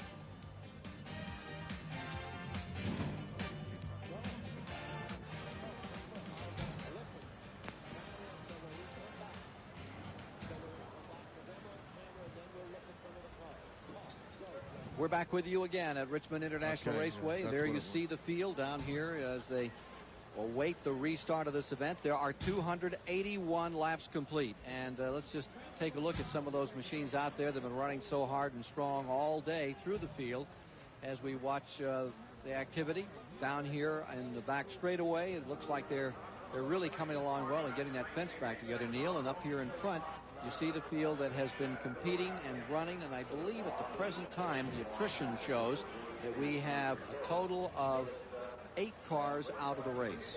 There's the fence. Now we're seeing why we have concrete instead of guardrail. What you do when you have concrete, you haul the race car in the infield. Oh, there you see the 27 car that's running up in front, the Rusty Wallace machine. Present time. Coming back through the field up here, there's the 28 car of Davey Allison and Schrader's car, which has been beaten up. And there's Sterling Marlin's number 94, which is running in 17th. Bill Elliott out here getting a break. And he looks like he's a little concerned about something. Further back, there's Jimmy Means, number 52. Petty's car, and Dave Marcus, who was out there serving drinks to the fellows up in front. There's the 42 car, which is Kyle Petty, now being shown in 5th. And then you see Ricky Rudd's number 5, which is the 6th place car, and we'll sort them out, and the number 1 machine. And driving that car is Terry Labonte. He's back in 20th spot, a few laps down, followed by number 66, Dick Trickle. Remainder of the field, there's the 17 car of Waltrip, tied machine from the back. And then number 8, Hillen's car. And Bobby Hillen is running 13th on the field. The 30 of Michael Waltrip is the 15th place car. The Slim Fast car, Greg Sachs aboard that today. He with broken bones in his foot, and he is running back in 22nd. Here's Dick Trickle relaxing down here. Found a nice place to sit, take this break. Boy, a few years back these stops used to really concern the car owners and mechanics, because we used to run cast iron cylinder heads, and when you shut them down, cool them down, and recrank them, most of the time they broke. And now we have the aluminum heads on these motors, and they can shut them off and down all day long, and it doesn't hurt them a bit. A look at the standings. Give you a glimpse of the entire field now, so you know where your favorite competitor is that is still running out here. There are 14 cars in the lead lap as we get ready to get this one going, and they've got at least 25 folks working on the backstretch to fix that wall in which the Wood Brothers, number 21, ended its day, and the day of Dale Jarrett as well. Hard to end a race like that. You've tried so hard, and you've got, what, about a quarter of the distance left, and you got to take it home. Yeah, you know, you say, well, boy, why didn't it happen earlier? If it happens early, you say, well, why did it happen to me? But it's just tough to get one of these things to go the distance. There's so many good cars out there, and somebody can make a mistake, and you might not pay the price. It might be the 5th guy in the line, whoever is behind him, and something like that happens, and those guys got hung up, and there's nothing to do but just take the ride. There you see Kyle Petty, who's running 2nd and 5th, and there is Dave Marcus, who always gets my vote for one of the strongest guys out there. On his soapbox is Chris Economaki. Thank you, my dear. I think it's time to say something about the pit area here at Richmond International Raceway. It's a modern, newly built speedway. The pit area is wide and spacious, but it's crowded. Is it ever crowded? Why is it crowded? It's crowded because of people with walkie-talkies. Pit managers have walkie-talkies. Crew chiefs have walkie-talkies. Car owners have walkie-talkies. Press agents have walkie-talkies. Public relations councils have walkie-talkies. Souvenir salesmen have walkie-talkies. And presidents of fan clubs have walkie-talkies. Everybody in this brother's got a walkie-talkie. I think many of them don't have batteries in them, but this is the way they get from gate to gate to get in there. I think the walkie-talkie should be inspected. I'm tired of walkie-talkies. I almost got tired of myself. He is a walkie-talkie. There goes a walkie-talkie. Mikey Waltrip, he'll walk and talk with you. Mike, 15th, running 1 lap down in the race at the present time. So here we are at Richmond. I'm Ken Squire, and alongside this afternoon is Neil Bonnet and Johnny Hayes. And gentlemen, from what you've seen today, I don't think you're going to get a reading as to who's going to win this championship out here. Crunch time may be about, but it's going to last pretty well through the autumn, probably till they get to Atlanta, at least until Charlotte.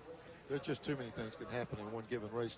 We've even seen the people leading the race. The start of the race, we had Ernie Irvin and other guys up there. Now they're back in the pack, and you guys leading. And after this restart, we're liable to see another change of characters up front. So the thing just up, not only race to race, but from segment to segment of the race, things change too much. John, 61,000 people here today, which is a record crowd in the state of Virginia. Your reaction to how this sport continues to grow, that Winston Cup racing is the racing of preference in this country? It's awesome.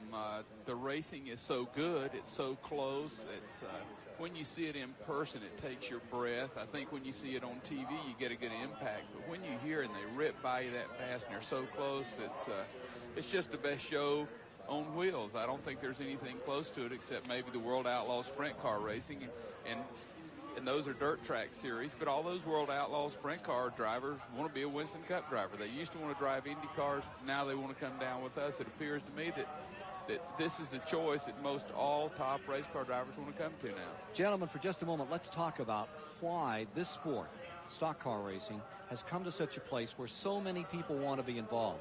We were in San Antonio, Texas last week, IMSA race. 33-year-old terrific young talent named Lance Stewart was down there. He wants to be involved in Winston Cup. Dorsey Schrader, who's a marvelous driver. Jack Baldwin, another great road racer.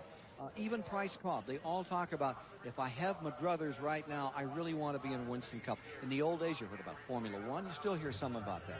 You heard about Indianapolis car racing, and you do hear about that. But it seems like where I'm traveling these days, John, what you hear about is somehow I've got to get a ride because the money's good, the cars are very equal, and you got a pretty good shot if you got basics to play with.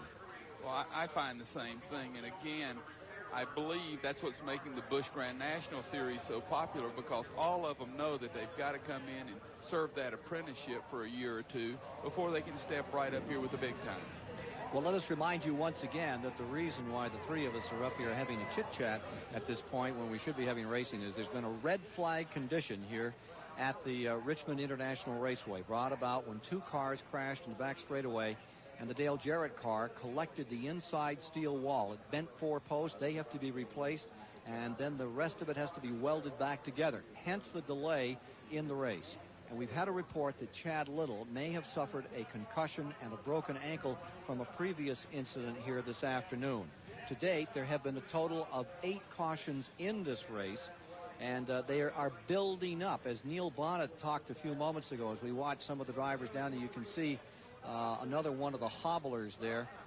Here's from his own camera on his own car, Dick Trickle, the driver of the number 66, hobnobbing with some of his pals out there. You see Mark Martin standing alongside, and they're all talking about how the racetrack is working, and Davey Allison.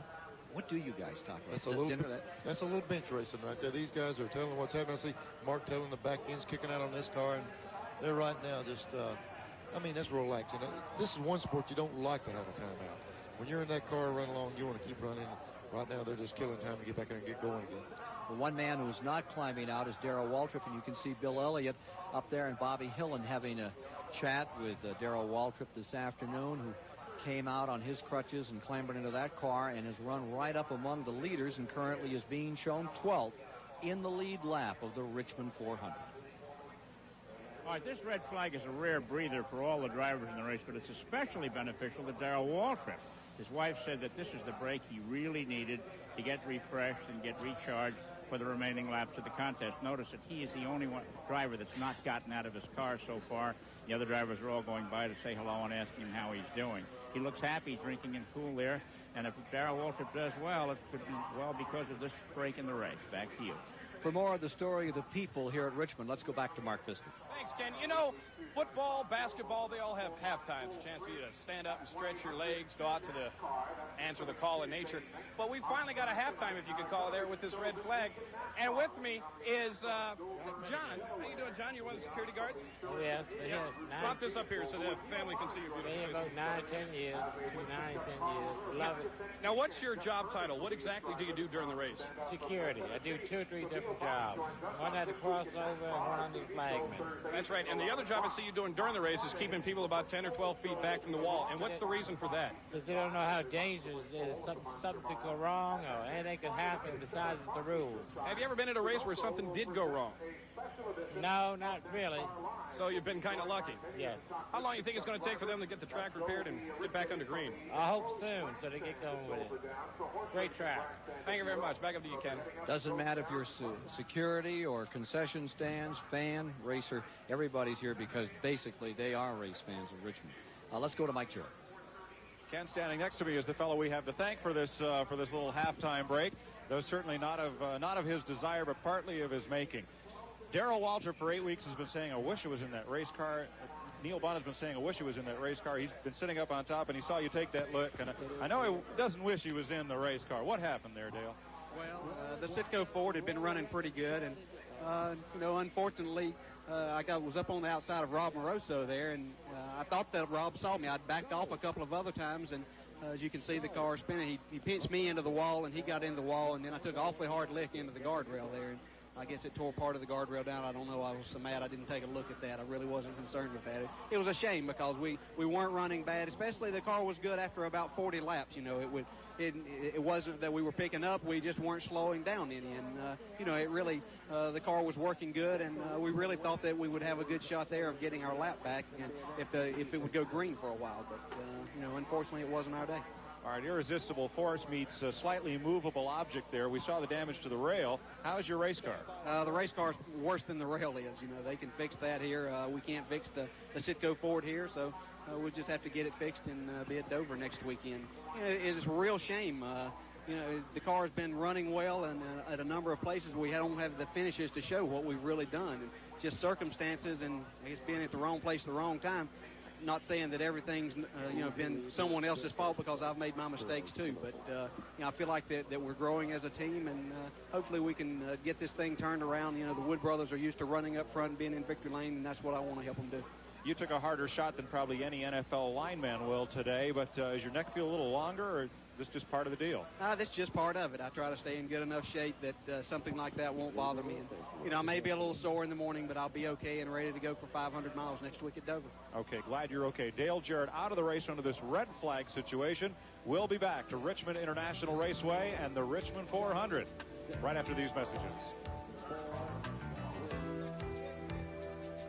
A little bit of a welcome break, so to the pit crews, and we'll check upstairs with our resident experts, Johnny Hayes and Neil Bonnet, and see what their thoughts are about this point chase at this juncture in the race. Each driver is led. Earnhardt's on his way to that 5-point bonus for leading the most laps. Both drivers are saying they don't think about this.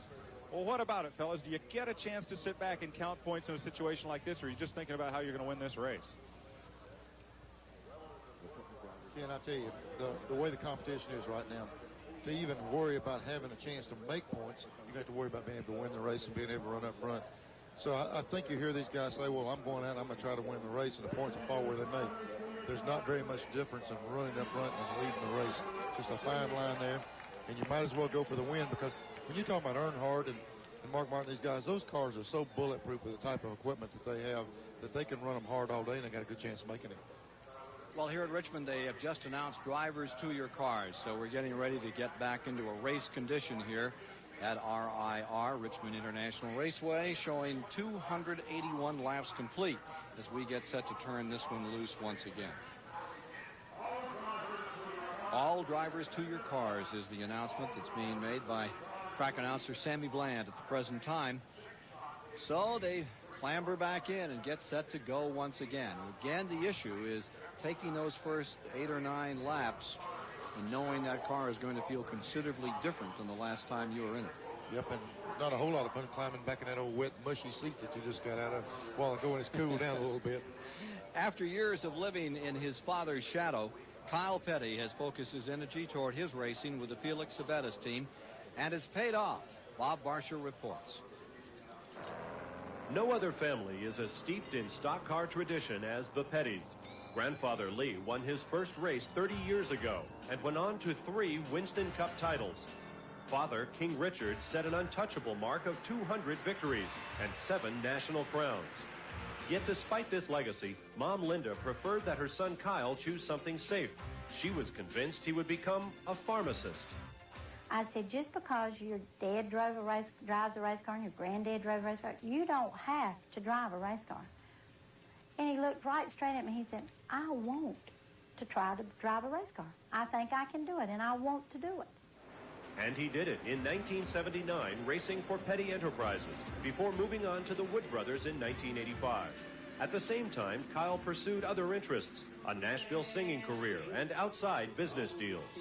And, you know, one day you'd have a good week in music, and that would be on the top of your list. The next week you'd sell a bunch of cars, and that would be on the top of your list. Then you'd run good in a race, and you'd say, yeah, I'm a race car driver this week.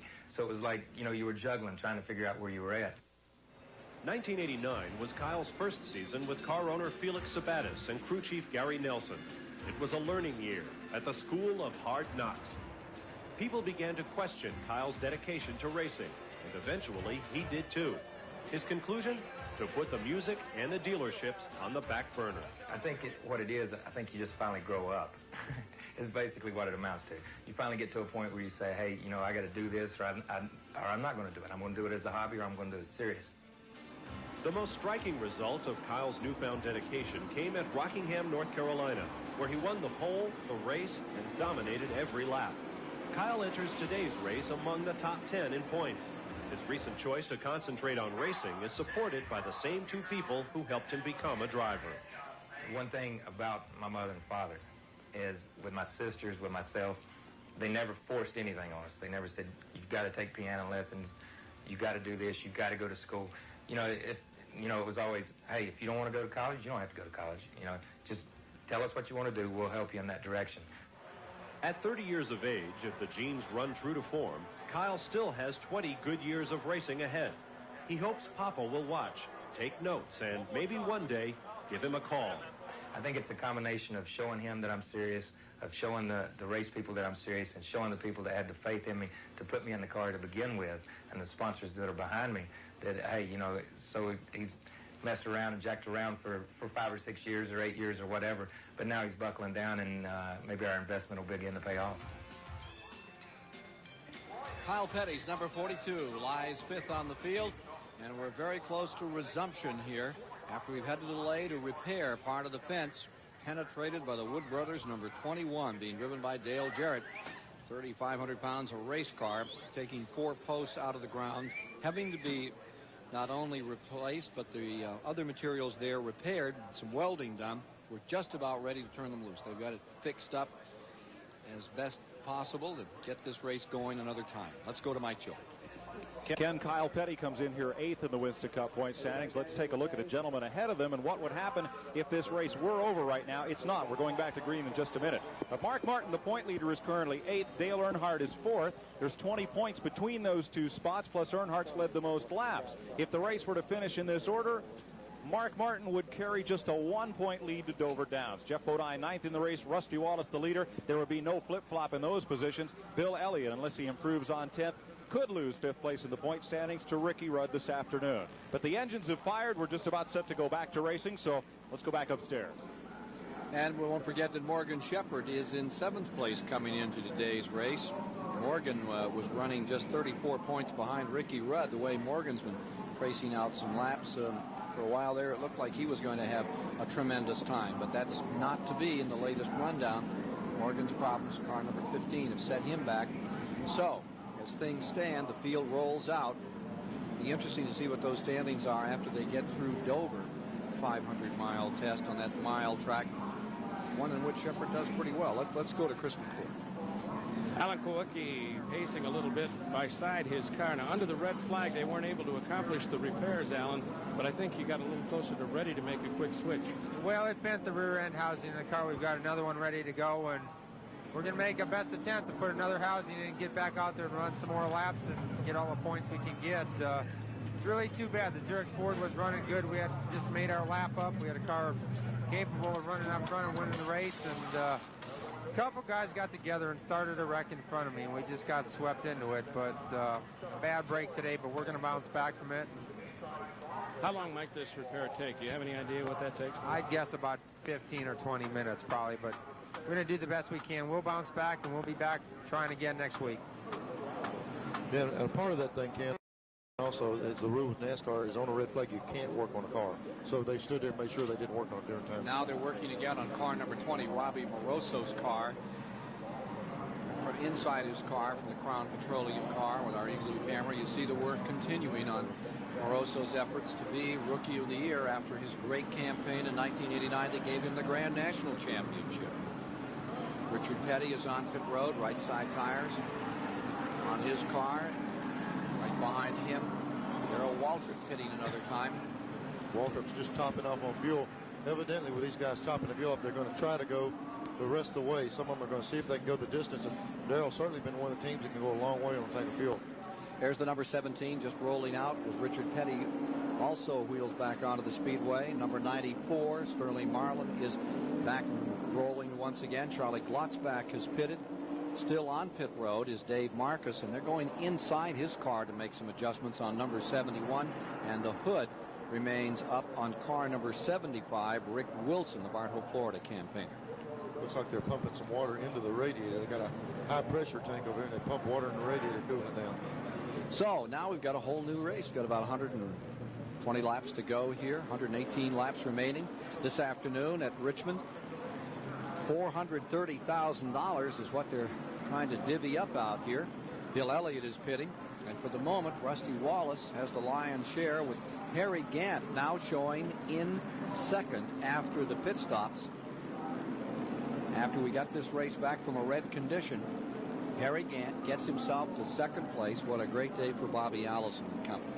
Ray Besta's car. Then comes Schrader in third, Earnhardt in fourth, Kyle Petty in fifth, Ricky Rudd in sixth, Trickle seventh, eighth, Mark Martin, followed by Jeff Bodine ninth. Bill Elliott rounds out the top 10. 11th is Ernie Irvin. Darrell Waltrip is 12th. Showing 13th is Bobby Hillen, and those are the cars in the lead lap. One lap down is Rick Wilson 14th, Michael Waltrip in 15th, and Davey Allison 16th. Davey is 2 laps down. Let's get some heat back in the fabric on these tires and give us a go. 1 lap and they will be racing. We heard him talking earlier with Rusty about Rusty's car with the rubber buildup. As you run around slow like this, they shut those tires down. The operating temperature was 220, 240 degrees, and it actually sticks to those tires like bubble gum stuck all over, or chewing gum, and it's going to take a lap or two to get this stuff off where they go running. Car number 4 on pit road, Ernie Irvin's crew. Tony Glover says that they figure with the fuel they just put on, they can go the rest of the way. How do you feel about that, Neil? We're at 284. There's a possibility. We looked at against Schrader, the first race, we had 123 laps, I believe. And here they are topping off Ernie, so they're trying to make it. You know what I love about it? They're assuming there's not going to be another caution. Why do I feel like there probably will be some more cautions the way these guys are racing today? You always plan for the worst and hope for the best, or is it vice versa, one way or the other? It's planning. 285 down. 400 laps the distance. Jumping out in front, Rusty Wallace. Pontiac in first. Buick of Harry Gant in second. Buick the way things are. Chevrolet's running third and fourth. Pontiac fifth. In the back straightaway and into turn 3. Beat and bang coming down in the main straightaway, and number 12 backs up as they come across the line.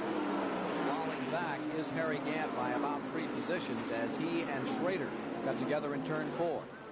Here's the 66 car, Dick Trickle, maintaining that 7th spot, and right outside is Harry Gant. They posted the 94 car to come down pit road because he passed illegally on the left side, so Sterling Marlin's going to have to come down pit road and stop. Remember that he is a lap down. And also there goes Davey Allison just got around Rusty, and Dale went along with him. Davey's back, got a lap back, and Dale is now in the lead right lap. Car number 3, Earnhardt for the lead. And making up a lap is Davey Allison in car number 28, which puts 14 cars back in the lead lap. Sterling Marlin is on pit road. There's the 27 car, Wallace, now being shown in 2nd spot. Very quick stop and go on car number 94 for that penalty, and he's back underway. Now you see that 28 there? That's made up his lap. Davey Allison. The 12 car has backed up some more. That 12 car back in 7th, perhaps 8th position now. And Mark Martin, remember he was a lap down? He's going to make this thing interesting before the afternoon is over. They were talking about Mark Martin's car, the toe end being out 1.5 inches. Evidently they got it pretty good because he's moving on that.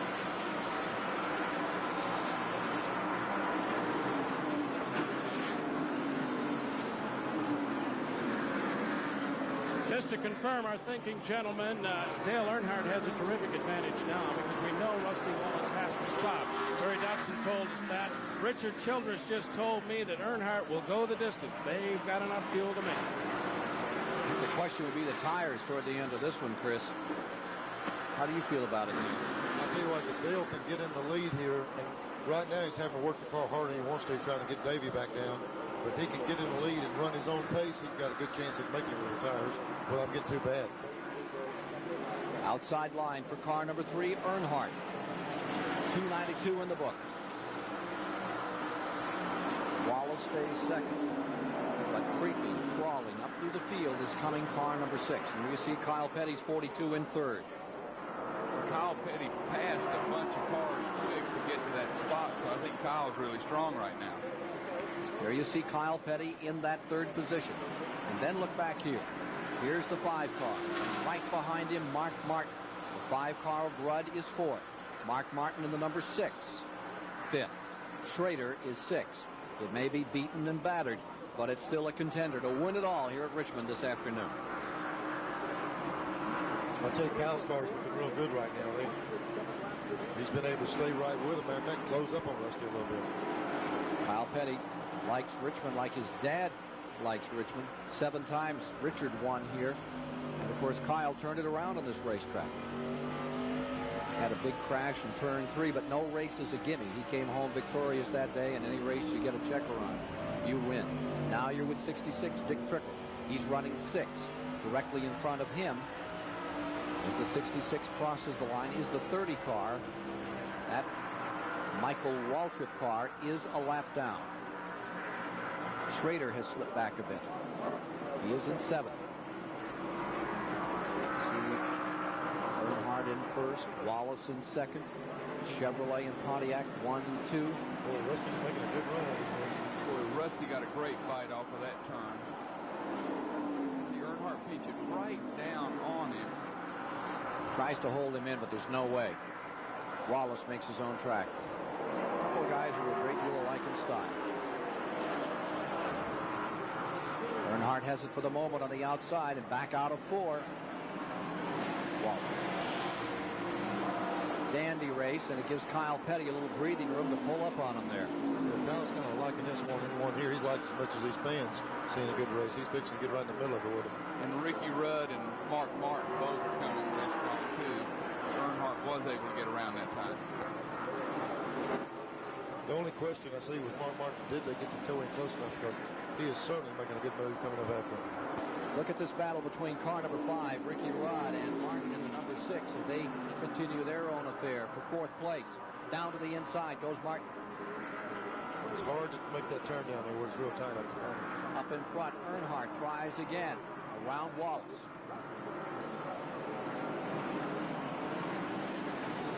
Pretty expensive real estate. They don't want to give it up. And Rusty's not content just to sit back there and ride. He's tried to pass him every time. He went a little high that time, and Kyle jumped right under him, so he's going to have to fight Kyle off now. And as he does, Rudd comes ever closer for his 2nd win of the season. Car number 5, Ricky Rudd, back there in 4th. As this trio comes down out of the corner, and Martin comes to the inside on Ricky Rudd. I would say that's our 5 lead cars in that one shot. It's going to be pretty interesting here in a minute. Mark Martin stays right on the bottom. Counted out. Back at the midway point in this race. Car sustained damage. Sliding sideways. Right there in turn 3. Looks like it might be a very long day. And now he's back within striking distance of those leaders and contesting 4th position with Ricky Rudd. And believe it or not, the 2 of those guys running that hard have closed up on the leaders even closer. If they get sorted out, they will gain them. Earnhardt stays up in front. There you see the front 5 coming down out of turn 4. And here comes Martin again to the bottom of the racetrack in number 6 at lap 3:02. Little tap on the side of Ricky Rudd's car as he gets some distance, and Martin puts the Ford back into 4th spot. Chevy, Pontiac, Ford.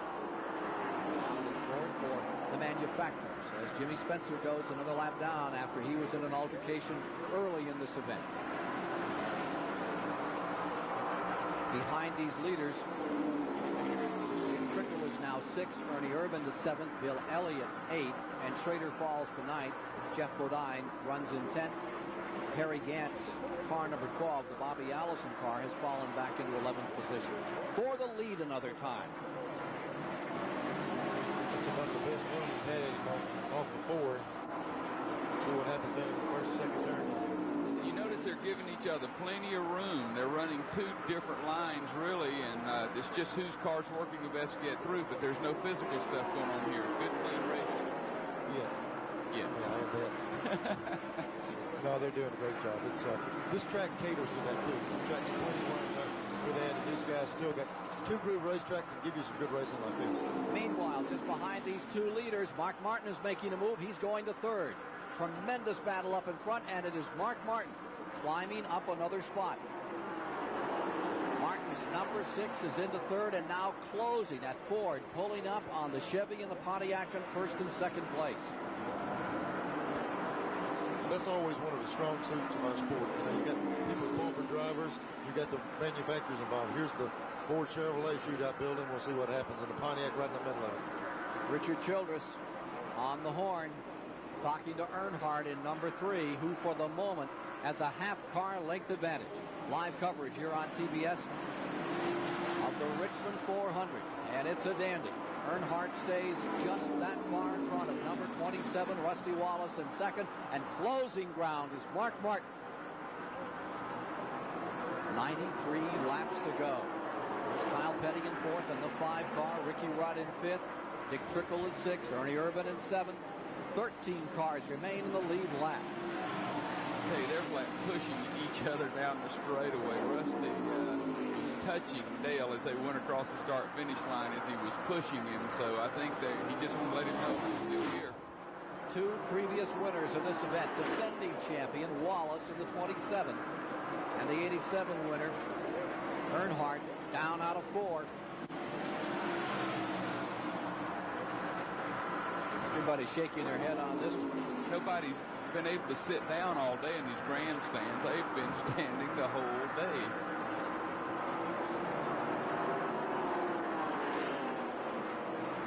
Richard Childress, he's a pretty thing. A little concern here, and for good reason. Wallace is back attacking. Trying to counter on the outside is Earnhardt, but Wallace is there.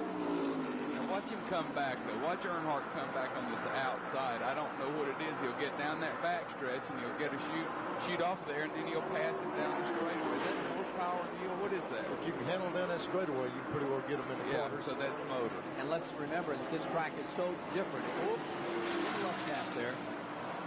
Because once you get into one, you're committed to making the circle all the way around there. It's right here. Going through 1 into 2. Now you get about a 3-second breather. And when you get to turn 3, then you're in a full circle all the way back to 1. It's from 3 to 1 where you're continually working the wheel. What I love with when two guys are arguing, one shoves the other, and there's usually a fist fight breaks out after that. So let's see if that little tab there is forgiven and see if somebody just lets him go. But Mark Martin sitting there getting ready to go with whoever is going to the front, I think. Believe it or not, Mark Martin's sitting right where he needs to be. These other two guys are wearing their tires out there, heating them up side by side. And if they get in single file, the 2 front cars, he can possibly go get run by both of them. The contest is for first place. Raymond Beadle, car owner, on Rusty Wallace looking on. Everybody anxious. There's a ways to go. Martin is coming to the inside. The Ford number 6. Through a dummy. Slid back in, stays third. Earnhardt stays right up in there. Wallace coming to the outside again in that second position. Watch him touch. That's unreal. He missed him by only 6 inches. Oh, yeah. No touch, no foul. Back comes Martin on the inside, and Kawicki with newfound life. And car number 7 staying. I think they changed the tire rear in Allen's car. He just got out there, and he's on fresh tires. And what's great about Allen, he wants to race. I think Rusty can completely turn off that 4th turn, and that was an opportunity for Mark Martin to stick the nose in it. Got the nose in, but couldn't get through. Back comes Wallace another time. I'm really impressed with how heady Mark Martin is driving his race car. He's not going to force the issue. If he can pass you clean, he will, but at this point, he doesn't want to torn up a race car. He wants his point championship, and he's not going to be pulled into a fight, I don't think. Still a ways to run. That Chevy Lumina, number 3 car, won 11 races in 1990 compared to 5 for the Ford Thunderbird. It's running back in 3rd. The as a manufacturer mark. Pontiac trying to hold its own out here and doing a great job on this 3/4 mile oval at Richmond International Raceway, the Richmond Fairgrounds. If you're just joining us, we're having this great battle right apparently to the finish. 3:17 of 400 complete. On everybody anxious. There's a ways to go. Martin is coming to the inside. The Ford number 6 through a dummy, slid back in, stays third. Earnhardt stays right up in there. Wallace coming to the outside again in that second position. Watch him touch. That's unreal. He missed him by only 6 inches. Oh yeah, no touch, no foul. Back comes Martin on the inside, and Kawicki with newfound life. And car number 7 staying. I think they changed the tire now from Allen's car. He just got out there, and he's on fresh tires. And what's great about Allen, he wants to race. I see Rusty get completely sideways, turn off that fourth turn, and that was an opportunity for Mark Martin to stick the nose in it. Got the nose in, but couldn't get through. Back comes Wallace another time. I'm really impressed with how heady Mark Martin is driving this race car. He's not going to force the issue. If he pass you clean, he will, but at this point, he doesn't want to torn up a race car. He wants his point championship, and he's not going to be pulled into a fight, I don't think. Still a ways to run. And Chevy Lumina, number 3 car, won 11 races in 1990 compared to 5 for the Ford Thunderbird. It's coming back in third as a manufacturer mark. Pontiac trying to hold its own out here and doing a great job on this 3/4 mile oval at Richmond International Raceway, the Richmond Fairgrounds. If you're just joining us, we're having this great battle right apparently to the finish. 3:17 of 400 complete with 3 different manufacturer makes and 3 drivers contesting to the finish. I'm sure people are looking saying, why is Alan Kawicki driving it so hard, and what is he doing up there? He's testing his car for the future, number 1. Number 2, he wants to prove to these guys, hey, I could have beaten you if I hadn't had this problem. Well, he's running good enough to be right in there with him, but the one thing that determines how well you run is the number of laps on your tires, and I think he's probably got a little bit fresher tires than the other guys right now. His car's certainly fast all day long.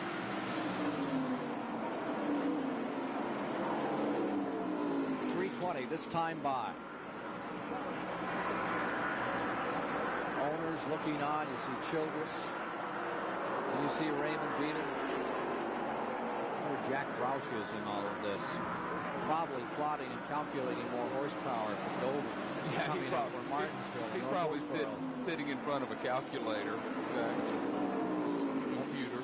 It's nice to have people like Jack Roush in the sport that he's got so many employees working on things, and he's the one down here under the hood doing the physical work on Mark Martin's car, and does a great job with it.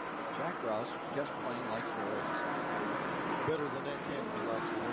That's what all of these guys, Childress, Raymond Beaton, coming out of the drag racing, winning is born in them, and they want to pass it on so they can get these cars just be the dominant factors in the sport.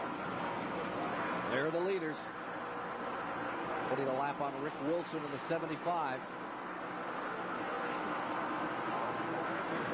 Further back, Dick Trickle, broken leg and all, picks up another spot. He's into 5th. Kyle Petty falling to 6th with a 42 points. That Trop Arctic number 66 is having a day. The capable hands of Trickle, and the battle up in front. They wheel it around again. Wallace taking a shot on the inside that time on car number 3.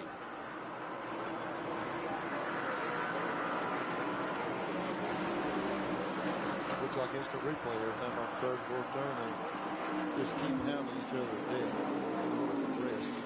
NASCAR just sent a message to Alan Kawicki's crew chief and told him to get out of that race and let these people race. You're down far enough, so don't mess these people up. So Alan pulled down and let them go. Well, I think it did interfere with Mark Martin a little bit. He was right on the back bumper, and he lost a little bit of ground. Let's see if he can close it back up.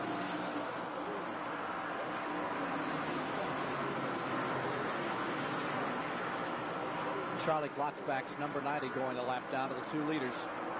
It's great to see old Charging Charlie back. That was one of my heroes when I was in high school. He's a racer, and I'm telling you, I love What do you mean in high school? Charlie must be 74, 75, something. I don't know. He's been around forever. When this race is over, you're going to have 74 left. Oh, Indiana boy, he can still get it done. Georgetown, Indiana.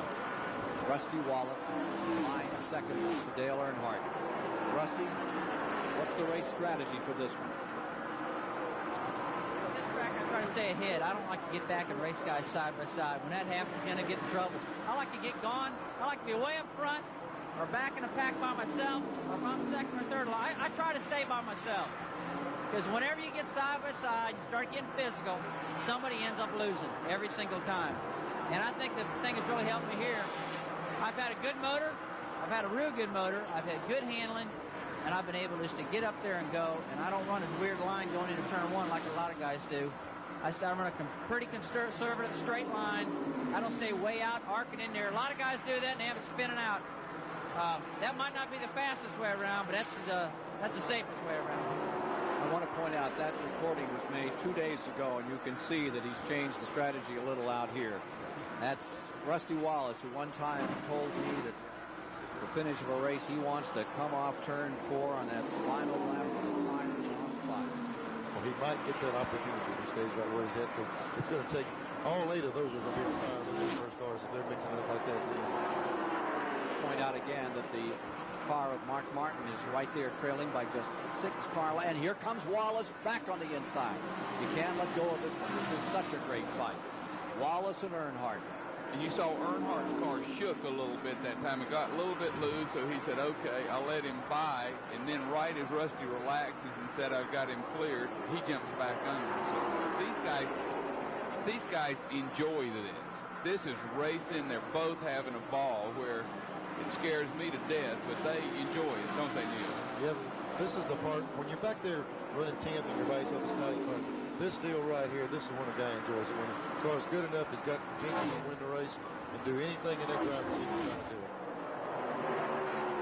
It just shows you how good a racetrack we have here. We always have this great competition. We've got those 3 cars right on top of each other after 331 laps fighting for this thing, and they're just all over each other. It's all up in front. Battle is for the lead. Wallace leads. Earnhardt is now second, and Mark Martin is third. Stay with us. Ought to be fun.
Promotional fees and consideration have been paid by First Brands Corporation, makers of STP oil treatment. STP is the edge. by the Goodyear Tire and Rubber Company, makers of Goodyear Eagle high-performance street radials, the best-selling performance tires in the world. Attention, the Timex Motorsports watch is now available for $29.95. It features time, day, date, 16-hour timer with an 8-lap memory. Quantities are limited. Order yours now. Call 1-800-4TIMEX. Back with you, Dick Trickle, currently running in fifth, giving these pictures down the main straightaway. Up in front, the battle continues to be waged between three manufacturer makes, and at this moment, Mark Martin is challenging Dale Earnhardt. Here's the fight. Second place. And they're going after first, and there's something wrong on Wallace's number 27 as they scoot him into the corner. You could see them making some ground, and Wallace in the 27. Unbelievable situation for just a moment. He's able to gather it back up and keep going. Here he comes down the main straightaway, and he's all right, but for just a second, back to that second place battle. And here you see the 6 car and the 3 still side by side. Mark Martin in the 6 on the inside, and Earnhardt in number 3 alongside. Martin making some room and getting there. Here comes Earnhardt back. Watch him lean on him.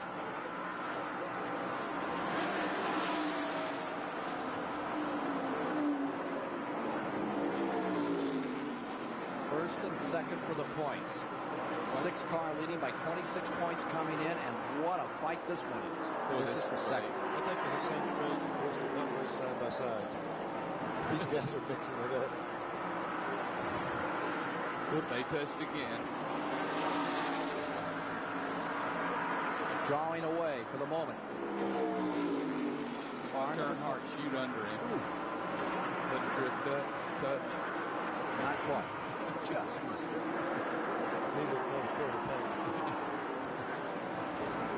Earnhardt will dive it down into that turn and let it come back up. Going in 1 and 2, he's coming off 4 there, but when he shoots in, he gets some kind of awesome shot going into 1. Wallace staying in first. Second spot is Martin. Third is Earnhardt. Fourth is Ricky Rudd. Fifth is Trickle. There's the 27 car. Let's take a look at this interval. Ken, he's going to need an interval because the way they're talking, the 27's got to stop. Here we're looking at Earnhardt. It says he can go the distance.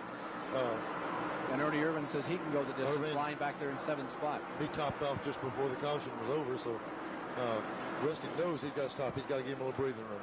And do we know if Mark Martin can go all the way? Good question for the pits. Somebody down there that's on pit road. There's that interval. As Rusty Wallace draws the lead on first place. Mark Martin lying second, Earnhardt third. Ricky Rudd is in fourth. Fifth spot is Trickle. Comes Rusty down pit road. Number 27, the leader, comes down onto the pit road in lap 347. The key to this is going to be getting back out there. Chris Economaki's there. We spoke with Jack Roush, Mark Martin's car a little bit ago, and he said everything is ready. They have enough fuel to go the distance, so Mark Martin will not stop at the pit unless an emergency arises. Mark Martin is now leading in the Richmond 400. One thing in their favor, though, that was just a 10-second stop, and Rusty's going to be able to get out without going a lap down. He's still in the lead lap. That's going to be a big factor in it. And if they didn't have a problem now, he's still in the lead lap with the caution out. He has about a quarter of a lap in front of Mark Martin from going that lap down. Looks like he can make up a little time from here. Earnhardt lies in the second position, and he has fallen back some. Ken Schrader, who's been running 8, is now pitting for the final time. He's pitting in lap 348.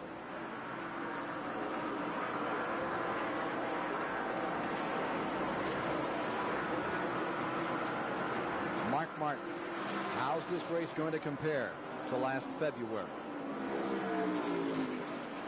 It's going to be from one end of the spectrum to the other. It couldn't have been more than 25 or 30 degrees here in February, and now it's going to be 90. But, you know, we feel like we've got a good setup for the racetrack, and we hope that the Folger Thunderbird will perform like it did in February.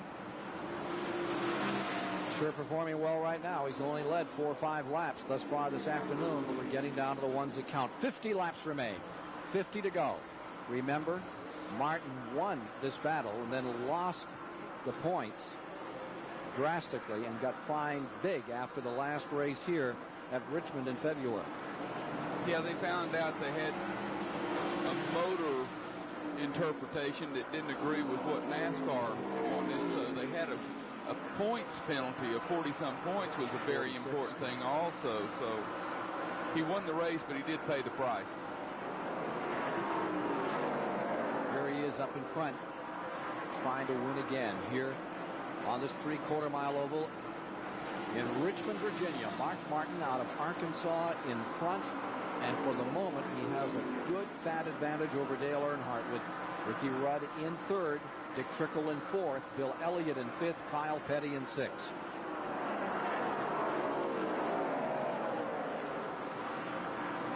Mark's car's shown us this all day long. Consistency, even when he got a lap down because of Schrader's long run on fuel, he still had the fastest race car on the track. And I guess if I want my front end set in a hurry, I'd go see Robin Pemberton, because evidently he put that thing right back on the money, because Mark is as quick as he was all day long. Here's the number 3 car of Earnhardt that runs in the second position. You see the interval between the number 6 here and that number 3 car that's lapping Mike Waltrip. Earnhardt running second spot. Then in third is car number 5, and that is Ricky Rudd. Martin still tries to put Mike Waltrip down another lap.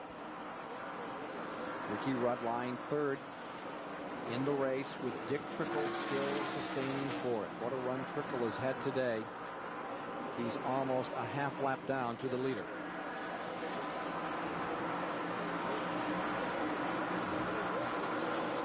Elliott's fifth, Kyle Petty is sixth, Ernie Irvan seventh, Harry Gant in eighth, Darrell Waltrip ninth, and Jeff Bodine in 10th.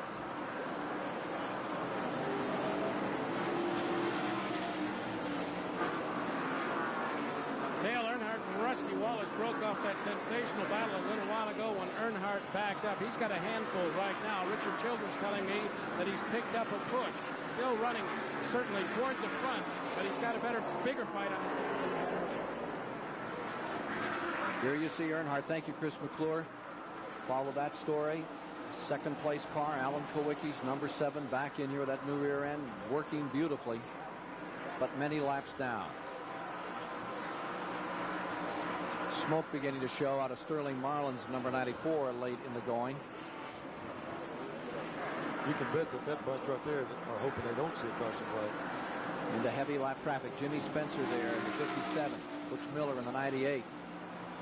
And the leader just noses on down to the bottom of the track.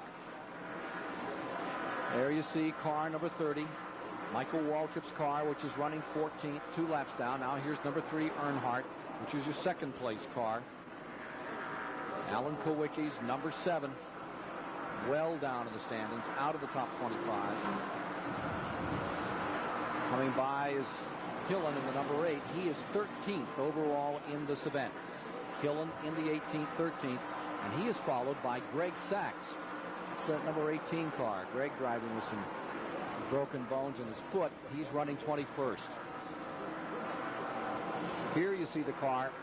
Take a look around this racetrack. Ricky Rudd maintaining third. He's got a long way to go to catch those leaders. I'll tell you what surprised me, Ken, is even when Rusty pitted that time and put on 2 tires, Mark was up behind him. He's not closing very much on him. Richard Petty's number 43 stayed in it. He is running in 24th. And on the outside, here's Dick Trickle, the 66, up on the outside, maintaining the 4th position. Something happened to Earnhardt's car coming off that corner there. Went down in the corner, and a couple went by. Earnhardt's car. Here's the number 9 of Bill Elliott. That is in 5th spot. Whatever it was with the number 3, he seems to have picked it up for the moment. Continues his way around the track. Schrader in the 25, making a move on the 42, but Schrader is running 1 lap down. Schrader is being shown in 12th at this time and is 1 lap down. The 42 car is 6 in the field. Here's that 4 car that maintains 7th position. Ernie Irvan. And the Kodak Morgan McClure car right behind him is the 12 car, which is Harry Gant driving the Bobby Allison car. Hut Strickland came out sick early in the going. Harry Gant climbed in. He stayed in the lead lap and is 8th. Right behind him, number 17, Darrell Waltrip is 9th on the field. Back after injuries, and here's Jimmy Means, number 52, right behind the Waltrip car. Means, number 52, is being shown, I believe, at this time in 27th position.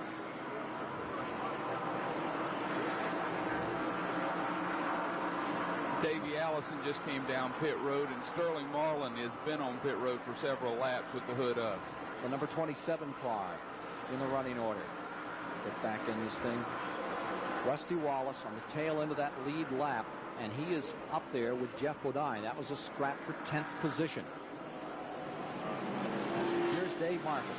He is staying 16th. He is 2 laps down, and about to go down another lap as Mark Martin ramrods his way through. So that's an idea where some of those other competitors are on this field with 365 laps complete in the Richmond 400, and Mark Martin closing in.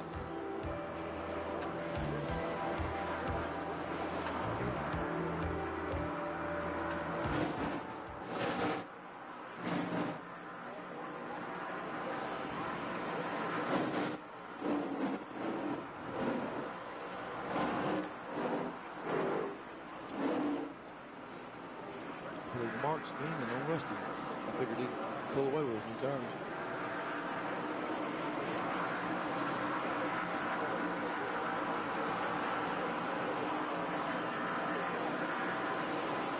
I think he just got in too hard in the corner.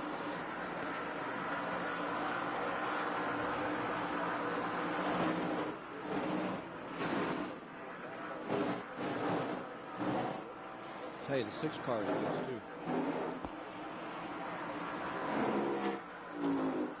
Wait, find out if the 6 car got a pit again. Yeah, he said they. No. Rash said it's okay. But saying it and doing it's another thing.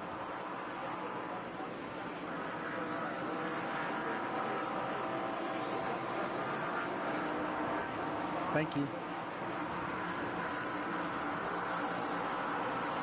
We need to show that the lead.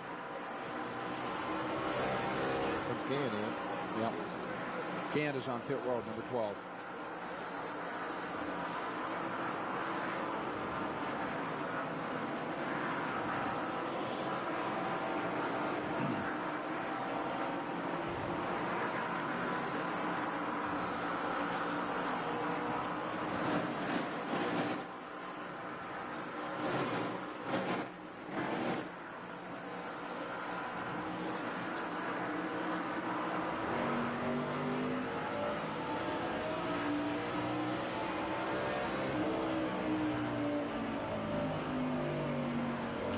Laps to go. 29 remaining here as TBS Sports presents live the Richmond 400. Dick Trickle giving you these pictures from the Trop Arctic car, running in 4th position. Laps running down here at the finish, and here's where the battle is for the moment. 4th spot, Trickle trying to hold off Bill Elliott. The 66 Trickle, and Bill Elliott right behind him. Elliott's really turned it up the last few laps. He's got around a few cars, making a strong move on Trickle. The leader, Mark Martin, big advantage now over Dale Earnhardt in number 3. 3rd place car, Ricky Rudd. 4th place, Trickle. 5th, Elliott. 6th, Kyle Petty, and 7th, Ernie Irvin. We had a report earlier that the 6th car, Martin, could run the distance and not have to pit again. Now there's another story being told that he may come in the next 2 or 3 laps. We'll see. If he does, the situation being what it is, it could very well put this all back in Dale Earnhardt's favor. Here's the interval between the 1st place car, number 6 Martin, the Ford, and the number 3 car of Dale Earnhardt. Well, I believe Mark Martin, if he can go all the way in gas, he's still passing cars, and he's running Rusty Wallace down. Here he comes. He's slowed. He's coming in right now. The 6th car is coming into pit. Leader Mark Martin on pit road. New leader coming to the line. Let's see if it's gas only. Earnhardt goes into first. Gas only. Away. Dick Trickle in number 66 moves into third position. Your basic 4-second stop for gas. That's enough to carry them home. Let's see, as they have 25 laps remaining. I tell you, that thing just took a splash, but you gotta have it. You gotta have it. It's gonna cost Mark in the end here. Let's have a caution. Earnhardt first, Rudd second, Trickle third, Elliott fourth, Irvin fifth, Waltrip sixth, Kyle Petty in seventh, Mark Martin now eighth. And Earnhardt has about a 5 or 6 second lead on Rudd. He has a major lead.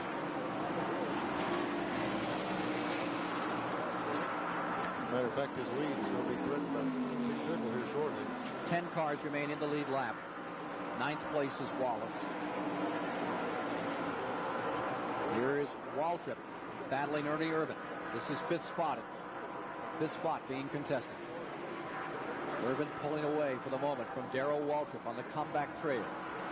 Hobbled out on crutches, climbed in, and he's had a phenomenal day. And here's number 6, Mark Martin in 8th place, looking for Kyle Petty's number 42, trying to pick up a spot. This will tighten those point standings incredibly. A little while ago, the owner of Mark Martin's car, Jack Roush, told me they were 4 or 5 laps short. They did have to come into for fuel, they were sure. Time stopped. They're pretty sure they got enough in. They came in a little earlier than they absolutely had to give him some time to run back at the front before the race was over. Meantime, the pit next door, that of Dale Earnhardt, Richard Childress, again emphasizing, we're not coming in. We've got enough fuel to go the distance. And it hasn't been long since Earnhardt. We used to give him some of the worst gas mileage at all the tracks. He would be one of the first guys in. Richard Childress and his engine men went on a severe program trying to develop fuel mileage, and Dale has been getting as good a mileage or better than most people at the races lately. Neil, all but unnoticed in this is the performance of Bill Elliott today. We saw him a bit ago chasing Dick Trickle. Elliott, much has been made of his inability to win so far this year. He's had only 2 top 10 finishes on short tracks this season, and he's running a fine 4th right now. There's a look at Elliott, and he's really had a great day today. Elliott now beginning to feel some pressure. Elliott running 4th, and Mark Martin has cleared out some of the competition, and he's ready to go after Elliott.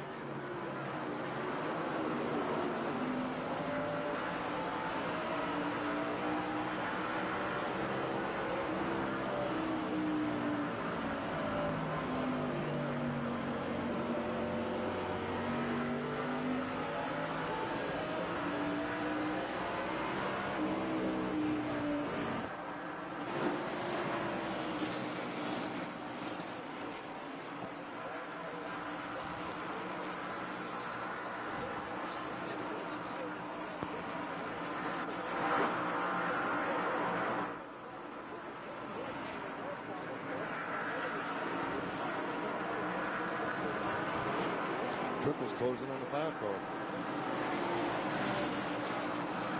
for second.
.387 laps complete, and look at this battle for second place.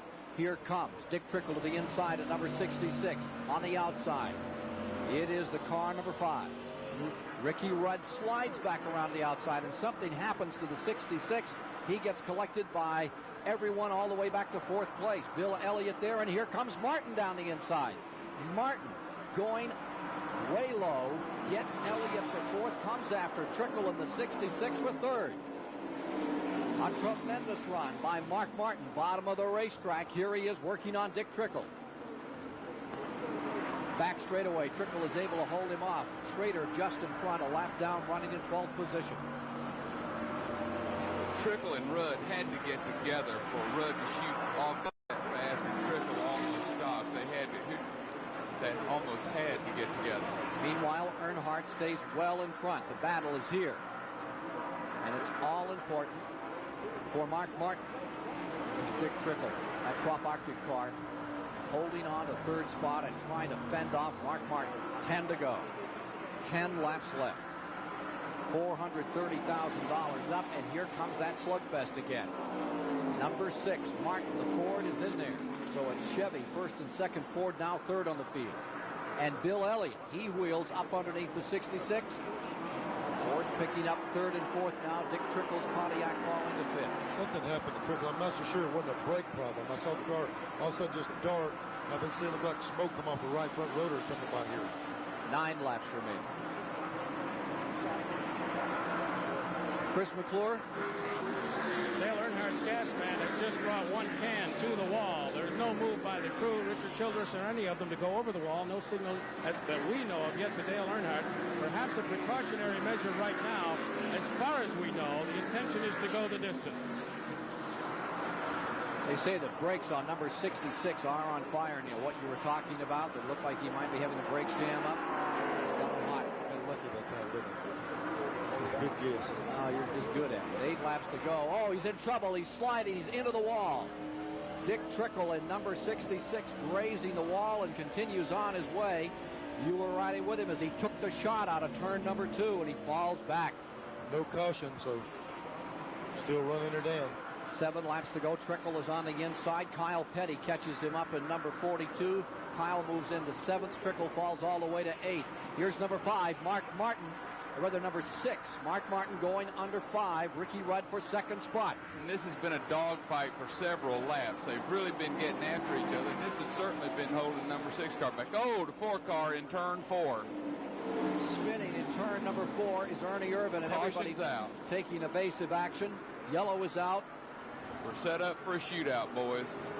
Now the question is, does Earnhardt lead and get tires? If he doesn't get them, you can bet some of those guys behind him will jump in and get a set. To the line, number 6, Martin coming across for 2nd spot. Yellow is out. 395 laps are complete. Track is clear.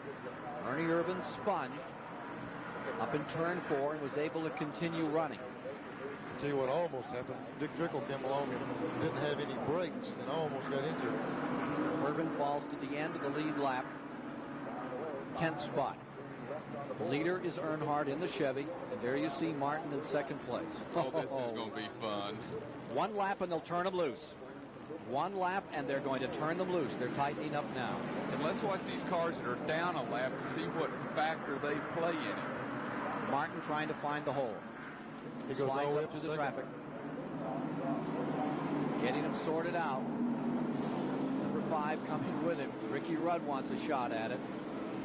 These cars. Don't think they're a little anxious out here? Take a look at this. Looks like a World of Outlaw start, 3 wide. And don't forget, we still got that fuel factor in there. So even though we have a lap of caution here, we're still questionable on some of these guys. And the mileage factor under caution. It certainly helps it. But, they're fixing to find out how much they twist these motors up in 3 starts. Getting set on the restart. Remember that Earnhardt is your leader. Mark Martin is in 2nd place. Ricky Rudd is in 3rd. Field comes down. Pace car is in. Earnhardt, with one of those typical Earnhardt starts, gets an incredible jump. But Harry Gant, number 12, pulling up there, and Mark Martin caught back in that 2nd position. The 5 car just ran out of gas. He's up against the outside wall. There he is. He's out of gas, pulling it to the bottom. Car number 5 falling back. Elliott going to 4th. Waltrip coming up. Elliott going to third. Waltrip going to fourth. Kyle Petty coming back to fifth. Teresa Earnhardt looking anxiously on. This black flag, the 12 car here again. I don't know what that was about. I think jumping out in there. The 57 car is pushing the 5 car around each lap here to the end of the race, I would say. Jimmy Spencer hanging right in to help somebody. He knows he hasn't got a flat chance today, but trying to keep another car in contention out here today. White flag is out. Final lap is underway. Earnhardt is in the lead. Martin is in second spot. Go down through the first and second turn for the last time. This is to decide it all. Earnhardt in the number 3, going into turn number 3. Down for the finish. Mark Martin in that second spot on the bottom of the racetrack. They are across the line, and the checker falls, and it's win number 8 of 1990 for Dale Earnhardt. Checkers wide, and Earnhardt's pulled ever closer to Mark Martin. Not by that much. Very slim as he gets down here at the end of this one and picks up the win for his second in the Richmond 400. And up congratulating him is Mark Martin as they come to the line. We'll be back with more from Richmond in a moment.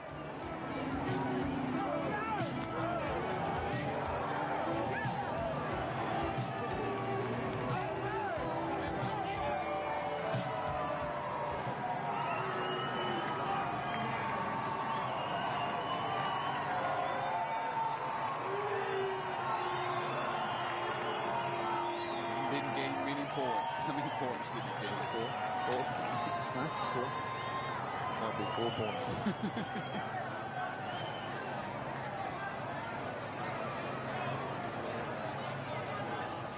Race that hard, win the race, gain 4 points.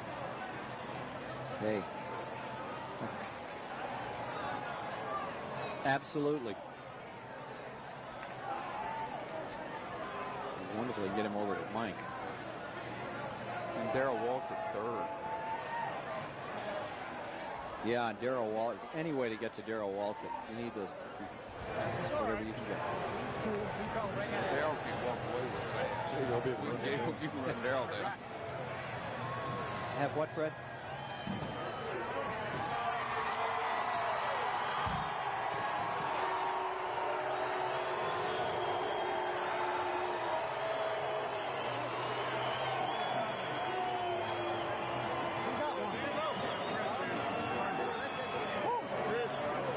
Martin is right by the pit center.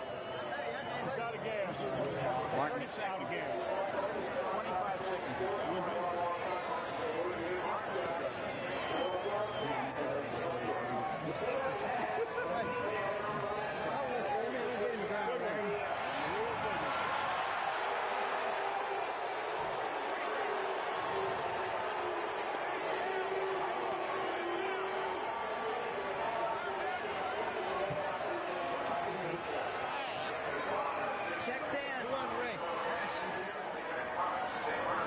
The championship battle gets closer. Chris Economaki is with a man who's making it that way.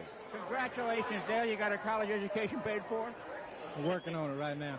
What a day. What a day. What was the biggest moment for you besides the checkered flag? Well, we thank the good Lord for a safe race to start with.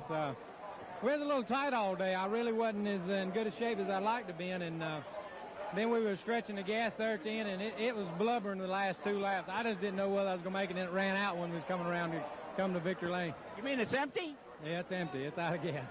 Hey, congrats. What about that race with Rusty Wallace? It was fabulous. Did you guys make any contact? No, we raced pretty good there. Rusty's, he raced pretty good there today. What'd you think when Martin went to the pits a few laps ago? I knew I was going to stretch it. What do you think of your daddy, my dear?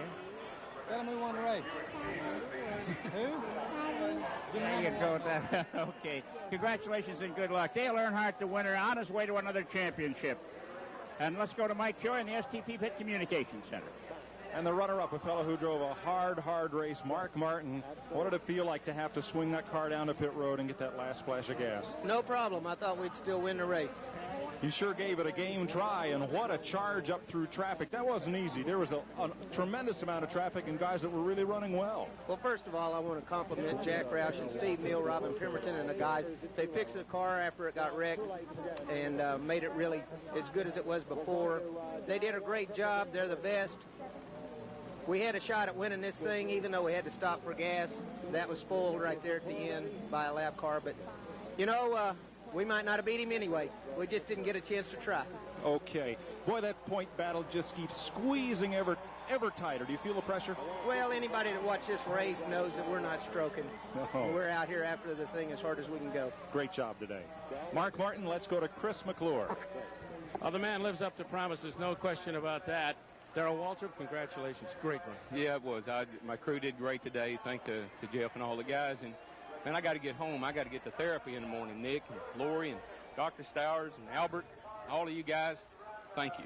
I got to get a little tougher, though. I got to get first. You know, this third was a good way to start the job back on the job. It's not bad for first day on the job and walking with a pair of crutches. But praise the Lord for a great day. And golly, can I just tell you something? How's the leg feel? The leg is fine. And all my friends and all my buddies and everybody I know, Max Hilton, everybody prayed that we'd have a nice, cool day, and that's why I was able to hang in there all day. Because the first 75 laps, I thought I was going to give out. I was so nervous and so tense in the car. But once I relaxed, got a caution, and got that lap back, and then I knew I was in business. I felt I'd run good and finish good, and Jeff and everybody just did a good job for me, and I'm proud of my crew. They worked hard for me. Put up with a lot of one-legged man, but came through okay. Welcome back. I'm back. But a giant is back. Dale Earnhardt finishing third here today. Darrell Waltrip finishing third here today as Dale Earnhardt commands all the attention in victory lane, making that battle for the championship just that much tighter.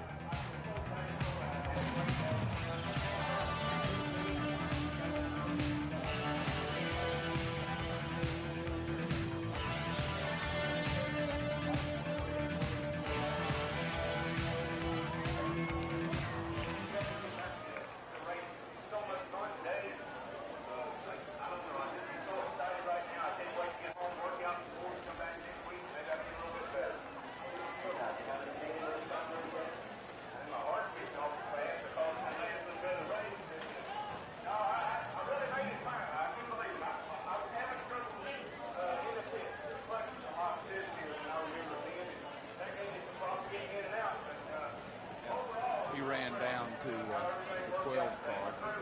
He looked in the window and saw it was Harry Gant and ran back the other direction. He go away then? Yeah, he went in the car and they were chasing him to grab him. See him walking and staying tight with him.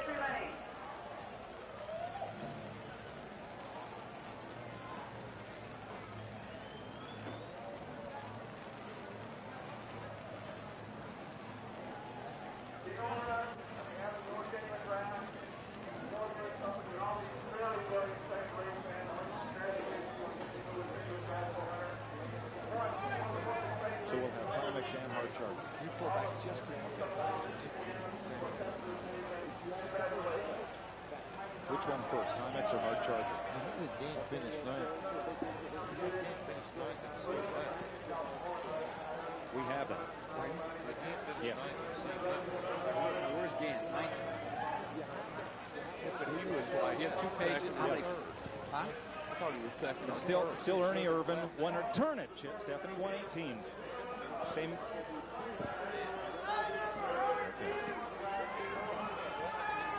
Second one, we'll go start finish line.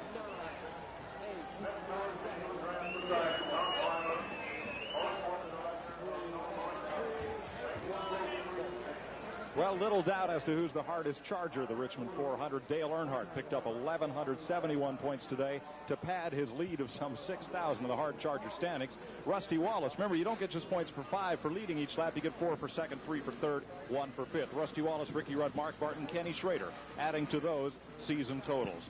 Last lap of the race, 23.67 seconds for Dale Earnhardt, 114 miles an hour. The race pace pretty well slowed up because the Timex fastest lap of the race on our speed track, Ernie Irvin, 118.2 miles per hour, takes home that award from the folks at Timex, the makers of the speed track stopwatch computer.